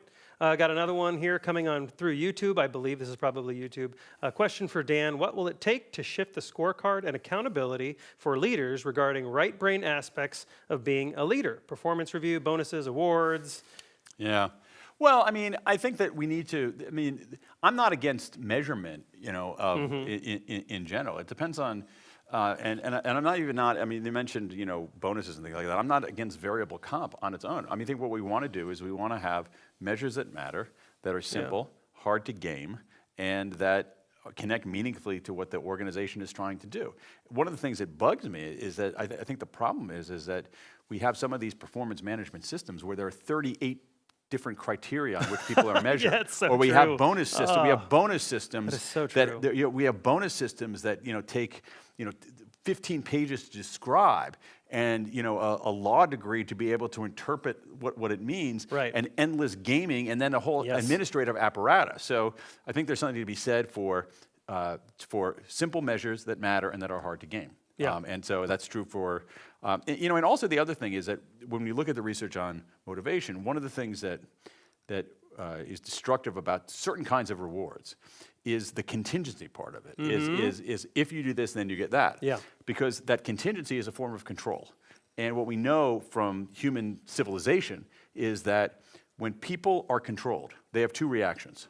They comply or they defy. Right. And that's it. And if you're running an organization, I don't think you want compliant people all the time at all. And you certainly don't want defiant people. Yeah. But mechanisms that control only give you those two responses. And I would say even comply sometimes isn't ideal either. No, not at all. I remember when I was at a company and they had this required dress code. Yeah. And I would like, you know, I'm like, I don't need a dress code. I can dress nicely. I know what to dress like for customers. I'm not an idiot. But I noticed that people complying with the dress code were technically wearing the correct dress code, but they looked completely sloppy. They didn't iron their shirts. And I'm like, this did not accomplish anything. Right, exactly. So if you just let people, this is a bigger problem I think in HR, which is that many of our HR rules, many of our systems and processes are designed to shackle the people, shackle the bad actors. Yeah. And my view of organizations is that like 95% of us are totally fine. They can follow that kind of rule. Yeah. And so what we have is rules and processes designed to restrain the bad 5% that actually end up inhibiting the good 95%. Yeah, absolutely. So you did a panel at the Global Peter Drucker Forum earlier. My wife, who you actually wrote about in one of her books in a book called When. Yeah, it was kind of funny. Pancake Breakfast. Pancake Breakfast. It's now world famous Pancake Breakfast because it was in your book, which is kind of interesting. But I did see the tail end of that. I was in there. I didn't see the talk, but I saw people mobbing you with questions. I like to make that sound extreme. I think I saw 4 people, but we'll just say it was a mob. And what are some of the under the right circumstances, 4 people is a mob. Was there more before I got in there? Was there like it was like crowd surfing? Yeah, it was really kind of overwhelming. You saw the cluster post security. Yes, that's right. That's right. So what's the feedback? Are there any like patterns? Are there any questions you get a lot of? Well, I mean, what I'm going to talk about with regret is that what you often find is that it's another forecasting error. We think that people don't want to talk about their regrets and don't want to hear about our regrets. Oh. And it's completely wrong. Sure. So what you heard was people wanted to talk about their regrets and what to do about them. Interesting. Yeah. So that was a huge part of it. Huh. Do you kind of become an executive therapist at some of these events sometimes? I become, in some level, an unlicensed therapist. But here's the thing. People are their own therapists. Yeah. And one of the best therapeutic questions, one of the best decision-making questions, and I used it even perhaps with the people you saw, is people come to me and say, oh, I have a regret about such and such. I'm stuck in a decision. I don't know what to do. And I say, what would you tell your best friend to do? Yeah, right. And they always know. Yeah. Isn't that interesting? Yeah. So that's what's called self-distancing, where we tend to be, as human beings, pretty good problem solvers, but pretty bad at solving our own problems because we're too close to it. So any kind of mechanism that you can do to take a step back allows you to solve your own problems more effectively. The great leadership example of this is Andy Grove, the former CEO of Intel, who said when he was faced with a tough decision, he would always ask himself this question: if I were replaced tomorrow, what would my successor do? And he always knew. And it typically was, I'm going to act more boldly. I'm going to do the right thing. So obviously, Global Peter Drucker Forum is a business event. Yes. But most of the regrets being shared with you, are they business regrets? They're or are they mixed. Personal ones? They're mixed. mixed. Well, here's the thing. I mean, it's an interesting question, too, because for some people, that border is very murky. The border is what is a professional regret and what is a personal regret is not clearly demarcated. Yeah, absolutely. So talk to me a little bit about writing regrets down. Okay, so because I think this is one of your little hacks in the power of regret that helps people to deal with them better, right? It absolutely is, and let's talk about why that is. I think it's a really interesting mechanism. That emotions in general are abstract. They're amorphous. When we take that amorphous emotion and we describe it, this is why therapists often tell people to name their emotions, to name the feeling. Okay, we take that abstraction, we name it, we make it concrete. When we do that, a few things happen. Number one, it's less menacing. It's gone from this amorphous blob hanging over us to something that we can make sense of. And that's so that it helps in that it defangs it, and it helps in the sense-making process. What's interesting is there's some research showing that for certain kinds of positive emotions, that's a bad idea. That actually identifying and naming and writing down all your positive emotions might not be such a great idea, because you revel in the amorphousness of it. So what it does is that so a very interesting thing that you can do is, if you have a regret, is write about your regret 15 minutes a day for 3 days. Really? Yes, and that can defang it, help you make sense of it, and set you up for that important stage where you draw a lesson from it. Interesting. It's kind of bringing it out of the mystery and the mist. You can fully. It's more mist than mystery. I mean it. It's misty. It's amorphous, and that can feel kind of. This is why we have in scary movies that demonic things, that horrifying things are often blobby. They don't have a form. They're amorphous. They're misty, and so because that's a menace to us, because we can't make sense of it. When we name it, when we describe it, when we memorialize it in writing or even speaking, it goes from amorphous to something concrete, something real. And we can make sense. It has barriers that I can attack. Right, exactly. It's kind of the end of Scooby-Doo when they pull the mask off, and you're like, oh, it's just a dude. It's just this guy in a mask. That's all it was. You know what? I wanted to make sure to get this up here. There we go. Perfect. I had it with me, just had it over there on the table. The book is The Power of Regret by Dan Pink. You can pick that up. Dan, thank you so much. New York Times, #1 New York Times bestselling author. Hey, thanks. Thanks so much for coming in here. Really appreciate it. People want to reach out to you. How do they do that? I've got a website, danpink.com. And I got an email newsletter. Those are usually the best ways. I'm not a huge social media person, so if you trash me on social media, I won't see it. And thank you to everybody who submitted questions. I'm Justin Brady, and you're watching Drucker Forum TV.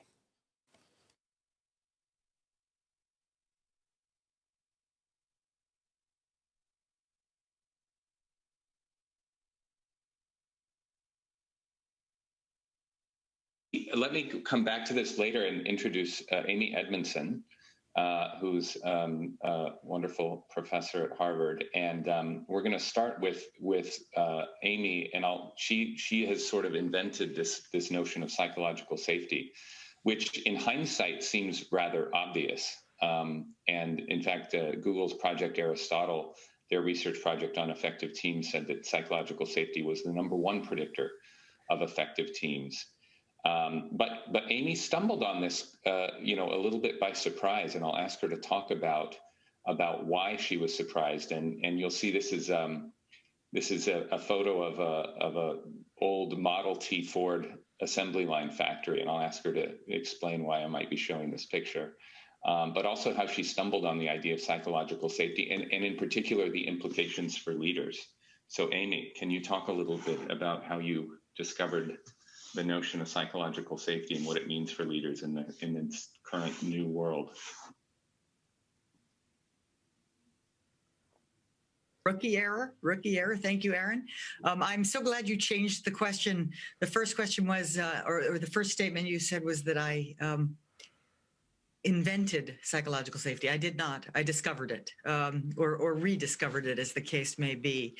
And you showed the photo of the assembly line, the Model T assembly line, because I suspect that far too many leaders today still have a mental model that is well designed for that reality, for that world, right? And let me be clear.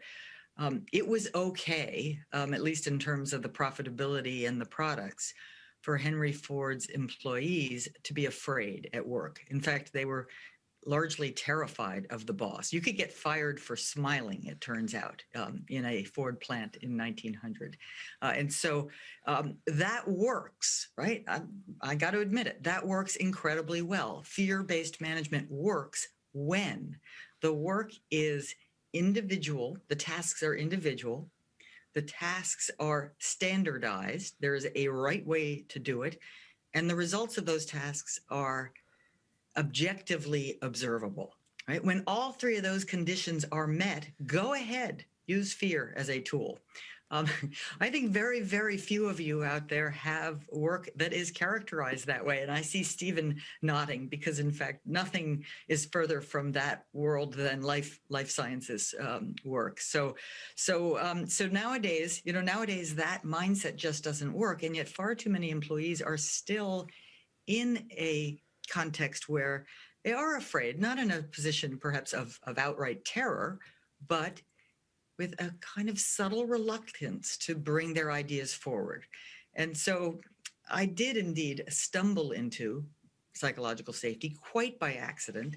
And the short story of the long story is that I was part of a larger team of physicians and nurses who were part of the early group in the early 1990s studying adverse drug events. So it's really a study of medical error. And my small part in the study was meant to show that better teamwork led to fewer errors, right? It makes sense, just as in aviation. Unfortunately, the data on error rates, painstakingly collected by trained medical investigators over 6 months, following, my month 1 survey of team properties, suggested the exact opposite. The data suggested that the better teams, according to my survey, had higher, not lower, error rates. Now, that was a shock at first, and then suddenly, blinding flash of the obvious, it occurred to me that maybe the better teams don't make more mistakes. Maybe they're more able and willing to talk about them. And indeed, when you reflect back on healthcare delivery as a task, it violates all three. It is, it's not at all individual. It's highly team-based. There's lots and lots of handoffs, lots and lots of different roles and experts who must coordinate thoughtfully for patients to get good care. It's very little of it is standardized. There's some standardization, but there's an awful lot of customization. Every patient is different. Every condition is different. And finally, the results, at least in the short term, are rarely objectively observable. And so what we really need is people absolutely unafraid to speak up when there's even a shadow of a doubt that it's the right dose or the right person or the right side of the operative field. And so what I found was in the good teams, they were so well aware of that. They were aware of complexity. They were aware of uncertainty. They were aware of what was at stake. And so they talked about it. They were all over it. They didn't let interpersonal risk get in the way of patient risk. And it was only later that I named these very palpable differences in interpersonal climate that I was able to discover psychological safety. Thank you. And it strikes me hearing you talk and going back to the Model T Ford factory, or even back to Adam Smith's The Wealth of Nations and the division of labor in his pin factory, that industrial revolution created enormous wealth. It created enormous productivity when it was focused on those types of tasks. It strikes me as I listen to you describe those tasks are being automated. We don't need people to do that anymore. You bet. Almost all the work left for people to do is now intensely human, intensely personal. Which is why the humanocracy work that Gary was talking about earlier is so very important, right? It's we live in the knowledge era, right? We live in a world in which your employees' ingenuity and collaborativeness and passion, as Ellen was talking about, are going to be the source of your effectiveness, not their obedience, their conformity, their sheer effort. It's just a very different world, and yet we have these old mindsets, usually without realizing it, right? They're below conscious awareness. When we think in terms of, well, if something didn't go right, it's because someone just didn't work hard enough, and that person should be penalized in some way. We're missing the boat entirely. You know, you talked about fear. I was reading the other day that before the Industrial Revolution, boredom was not a word in common usage at all. People were not bored. There was the rich upper class sometimes experienced something called ennui, but the masses weren't bored. They might be miserable, their lives might be hard and brutish and short, but it wasn't bored. Boredom came when you have basically came into work every day and did the same task and were on an assembly line. That's where boredom sort of came from. And now we're in a world where we don't need people to be afraid or bored anymore. In fact, we need them to be just the opposite.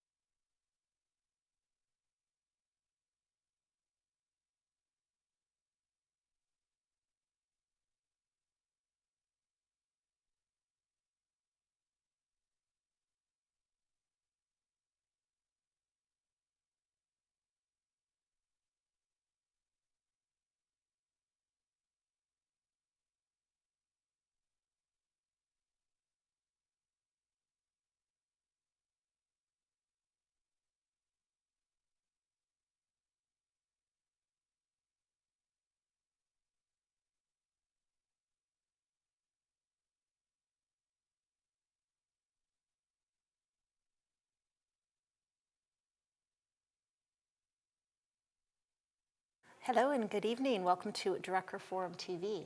My name is Esther Clark and I am here with Christian Bison. Welcome, Christian. Thank you. So nice to see you. You too. I did happen to catch your session earlier today on regenerative cities. That was fantastic. Great, thank you. So Christian, I'll introduce you to the audience and to the viewers, is the founder of Transition Collective. He's also the former CEO of the Danish Design Center, which sounds extremely interesting, which we may talk a little bit about. But we're actually here today to talk about Christian's new book called Expand. You see it here on the table in front of us. It's available for purchase here at the Drucker Forum. Christian, you've also written, I think, 7 other books on innovation? About that, yeah. Design, leadership, all those good things? Yes. Amazing. So this Expand, Stretching the Future by Demand. Where did you get that title? So my co-author Jens Martin and I both come, you could say, from the design field.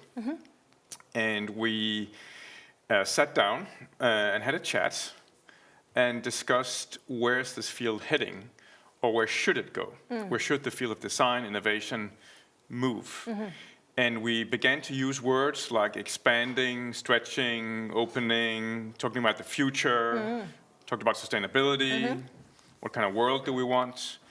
And what's the role of not just designers, but of managers, of leaders, of innovators in order to change the world in a positive way? And so the right mix of words, expand, stretching the future by design, sort of became the right title. Yeah, it's a catchy title, I must say. Thank you. It also is, the words that you just used are really, really apt for the theme of the forum this year. It's about creative resilience and just resilience, that whole idea of stretching and creating for the future. Yes. So it's really interesting that tie-in. I want to delve into the book a little bit more because some audience members might have read it, or some may be interested in reading it very soon. I know that you define innovation. You talk about 6 expansions, and they're kind of in different chapters. Now, we don't have enough time today for you to go into full detail on all of those, but could you just tell me a little bit about the logic that you go through, like time, proximity, life, et cetera, those 6? What's behind that? The logic basically is that, we know how to innovate, we know how to design great products and services, we know how to create demand for great design, but what are we thinking about when we innovate? Right. What's the thinking going into what we do and the choices that we make? And I suppose our starting point was that we're not thinking that much. We're just doing, we're just making, and we're selling, and we're innovating and growing. And we've gotten used to that. But what about long term? What's going to be the impact of our products, our services, our businesses in the long term? Who do we design for? Do we remember to design for both genders? Do we design for at-risk communities? Do we design not just for humans, but for other living things? Which brings us to life. Life is changing. It's becoming digital as well as physical. It's becoming virtual. life is also not just human life, it's also other life forms, nature, planet, and so on. We talked about value. With what intent do we innovate? Do we intend just to make a profit, or do we intend also to create impact in terms of social or environmental or climate impact? We talk about dimensions, which is the scale.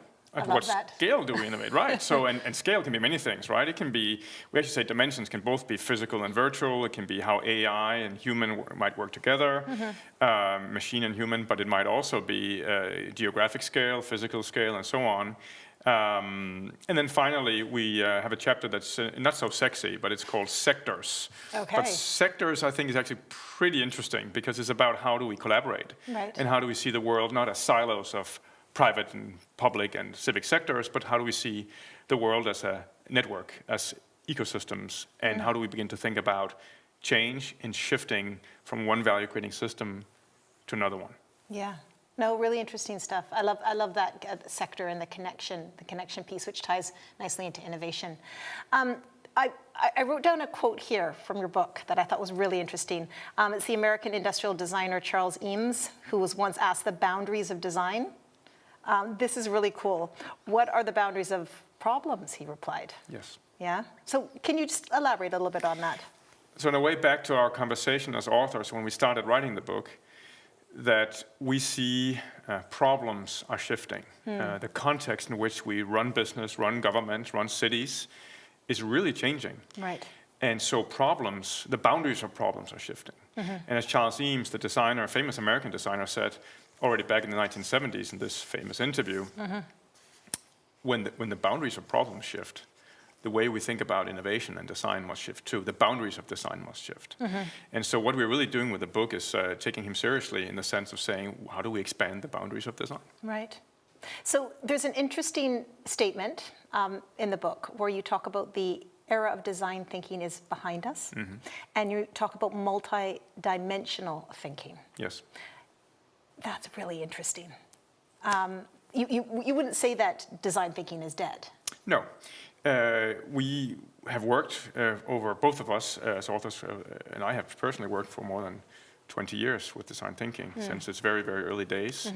And it's in many ways been incredibly successful. It's brought a human-centered approach into innovation and business. Yeah. It's, in that sense, humanized innovation. It's also helped us see that technology should serve innovation and people, not the other way around. It's given us methods, process, and it's also brought design and designers into the core of business, of strategy, of transformation, even in government. So it's actually served us quite well. But our argument is that we need to basically expand it. And we provokingly say that we need to bring some thinking to design thinking. Because actually, design thinking has often been reduced, in a sense, to methods, process, tools. We need them, but we have to be more reflective. We have to be more aware of what is it actually we are creating here. Is it good, or is it maybe doing more harm than good? Really interesting. There's this concept of time in the book as well. Sorry, I'm bombarding you with all these questions, but I just find your book fascinating. So time, it says expanding by slowing down. And I put my little quote here because it's a quote that I try to remind myself as a C-suite executive is slow down to speed up. You know, is that kind of where you're getting into? Well, things are going fast. Yeah. And it feels good to make decisions as an executive. It feels good to be in the action. Yes. But being in the action and making rapid decisions might stop us from asking where we're going. You know, what's the long-term direction? Right. What kind of world are we actually going for? What's what we call the preferred future? Yes. What future would we prefer? And so slowing down means taking the time to reflect, maybe building some scenarios, maybe beginning to speculate around what kind of world could we build. Could it be different than where we would otherwise end? And so creating that kind of space. I speak with a lot of, and I train a lot of senior leaders, both in business and government. And when you ask them, on which time horizon are you planning, are you strategizing? They would say 1, 3, or 5 years. Right. Very few of them would say 10, 20, or 30 years. Right. Then I ask them, is it important to strategize or plan or create policy for the next generation. Many of them would say, actually it is. And then I say, why don't you? And they say, we don't have the time. We don't have the time. Right. And so then I say, who else should be doing it? If you're not strategizing or planning for the long term, who in your organization should then be doing it? And then they get very quiet and they say, actually, we should be doing it. Is there a role for AI in all of this? Well, in the book, we reflect on AI. And of course, this is written before the most recent explosion in the interest in AI. But we definitely address it in different ways. I think maybe there are 2 points that we're making about technology and AI. One, humans should drive history, not the other way around. Right. So the idea that AI is coming and hitting us as a wave, and it's, we better ride the wave or we better just get with it, we reject that notion of technological determinacy, and we say, actually, we should take the control. We decide how we design AI, what it should do, what it should not do. That's our role. That's one point. The other point is that we write in the book about how, at least up until recently, we know a computer can beat a human in chess and in Go and basically outsmart us. Turns out that a human working together with an AI can beat an AI in chess. So the combination of human and machine intelligence is very, very powerful. And that is probably the future of creativity, of innovation, that we collaborate with the machines in new ways. Right. And the session that you chaired just recently, we were talking about cities and regenerative cities, and there was a panelist there that was talking about the circular economy and the work that they're doing in the city of Vienna. Yes. How does this book tie in the whole circular economy? Right. So expanding sectors, expanding the way we look at how businesses run, the way in which we create value, is where we reflect on the idea of circular economy, saying that we have gotten used to a world of take, make, waste, a linear world where we think there's unlimited resources and we can just keep consuming and throwing things away. Now, increasingly, we're realizing in cities, in nations, at planetary scale, we can't keep doing that. Right. We can't keep doing that if we want to curb carbon emissions. 40% of all carbon emissions around the world are driven by consumption and materials. We also know that in design, about 80% of the carbon footprint of a product are decided in the design phase, when we decide on a product, right? Wow, powerful. That's where we shape the product. Yes. So if we want to create products or services that are good for climate and can go into a circular model where we reuse things and upcycle them, then it actually rests with designers and the people that designers work with, whether it's managers, C-suite, partners, suppliers, and so on. So it's incredibly key to design. I would say in many ways, designers hold the key to saving the world. Very cool. We're talking about the future of cities and that kind of thing. And at this forum, we have participants coming from around the world of the Drucker Challenge. So we have the younger generation, the young voices here. What would you tell them in terms of what you found out in this book, but maybe just more generally, how you got into this field? So I'm a political scientist originally by training. Yeah. Worked in consulting for quite a while, and then I came into government innovation. I discovered what designers can contribute with, discovered design thinking in the mid-2000s. And since then, it opened my eyes to the world of, you could say, systematic creativity, new ways of innovating in a human-centered way, and the impact that it can have. So what I would say to future generations, in a sense, and that's kind of a message in the book too, is that it's a big world out there. We need to open up our eyes, see more options. Things don't have to remain the way they are. We can challenge our assumptions, and we can choose other trajectories. We can basically design other futures. Yeah. When you're young, that probably seems less likely you can do that than when you are older and you look back and see how much the world actually changes and how it has changed, right? So I think we have a message to the young generation that you can choose your future. Yeah. And not just for the young generation, for everyone, isn't For it? all of us. Yeah, is that the nugget that you would like to leave the audience with today? I would like to, well, I think we need to, pay a lot back to the young generation. I think we also need to remember that until the end of our lives, we all have something to contribute with. Right. And fundamentally, we should ask ourselves, with what we're doing, with what we're making, with what we're deciding as managers, are we making a positive dent in the world or not? Yeah. Yeah, amazing. Ladies and gentlemen, it's been my real pleasure to interview you, Christian. Thank you so much. And his book, Expand, is available in the Drucker bookstore as well as bookstores near you. So thank you so much, and thank you to you. Thanks so much. Thank you.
Well, this is the wrap up, but not entirely, because there's still another day left. You've been watching Drucker Forum TV all day. I mean, I suppose not all of you have been watching all day. We would like that, honestly. But that would be amazing. Yeah, that would be good. Why don't you give us a preview of some of your top picks for tomorrow? Definitely. So what do we have coming up tomorrow? Tomorrow we will have interviews with Ginny Rometty. We will also have an interview with the former Argentinian president, Maurice Macri, which is amazing. Mm-hmm. And we will actually show Edgar Schein's final interview before his passing. So I think this is going to be interesting, maybe also a bit emotional. Mm-hmm. Yeah, I actually got to do that interview. And it was Humble Inquiry is the name of his book, and his son was with him, and it was a really incredible interview. Yeah, I bet. It was neat that the Global Peter Drucker Forum has that little piece to remember him by, because the idea of humble inquiry is, instead of demanding and requiring people do things, to ask through humble inquiry, which I think sometimes as a leader sounds like, well, we need to be demanding sometimes. And he really challenges that idea in a very effective way. So we'll be definitely showing that. You should all watch that for sure. Really quick reminder, though, if you're a Global Peter Drucker Forum subscriber, if you're a member, you can get access to the entire SOAR video library. And this is cool. You could search for like a keyword. What would be a good keyword? Like dealing with difficult people or managing difficult people. Now, if you search for that keyword in that database, it'll pull up every clip right at the timestamp that was said. And that's only available to members of the Global Peter Drucker Forum. If you have a ticket to the Global Peter Drucker Forum, I do believe you have a micro membership. I think like through 30 days, through the end of the year, you have access to that. So that's a really cool thing. I'm looking forward to Hubert Joly. Did I get that right? Hubert Joly, he's French? I think so. Yeah, I'm also not the French expert here. He's the turnaround CEO of Best Buy, if that name sounds familiar. Best Buy was essentially on its deathbed, and Hubert Joly came in there and turned the entire company around, much to a lot of shareholders' shock. Yeah. And if you read the book, he did that by just loving people and I'm just like, man, love that. I feel like there's something more there though. So I'm gonna push and pry. Amy Edmondson, of course, will be back talking about psychological safety, but she has a new book as well. And Jyoti is going to be interviewing her.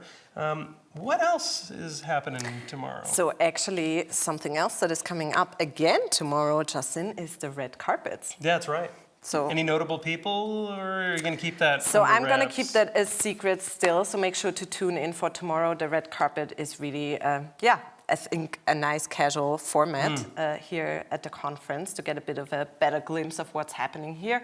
I already have had many nice conversations there about resilience, about failure culture. So that was really nice. I look forward to tomorrow. I'm stuck in the box most of the day, right? This is, I just call this the box. And so but you're out there. This is like your role. You're out there. You're talking with the participants, with some of the panelists and speakers. And we did this a couple hours ago. But what are some of those patterns? What are some of that common feedback that you've heard? I think, talking to people at the conference, what I mostly can observe is that they're all so keen on learning and also sharing. So over lunch, we were just exchanging, and people were exchanging ideas and shared what they've learned in their last panel session. So that was really nice to have this really exchange going on. And like I mentioned earlier, like a lot about failure culture. How do we think about failures? Maybe thinking about them in the sense of how we think about successes, like reflecting on them, making a list of them, looking at them, acknowledging them. That was really inspiring to me. Also, the notion of how we want to build up resilience, namely from within. It's like an inside job. And that was also very inspiring to me. There's a lot of resilience talks going on here.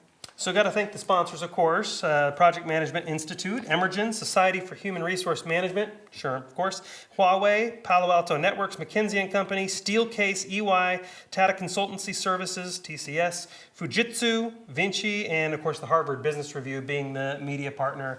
A lot of organizations involved to make this thing happen, which is crazy. I'm also excited about Zeynep Ton. We're talking about her new book, The Case for Good Jobs. A lot coming tomorrow here on Drucker Forum TV.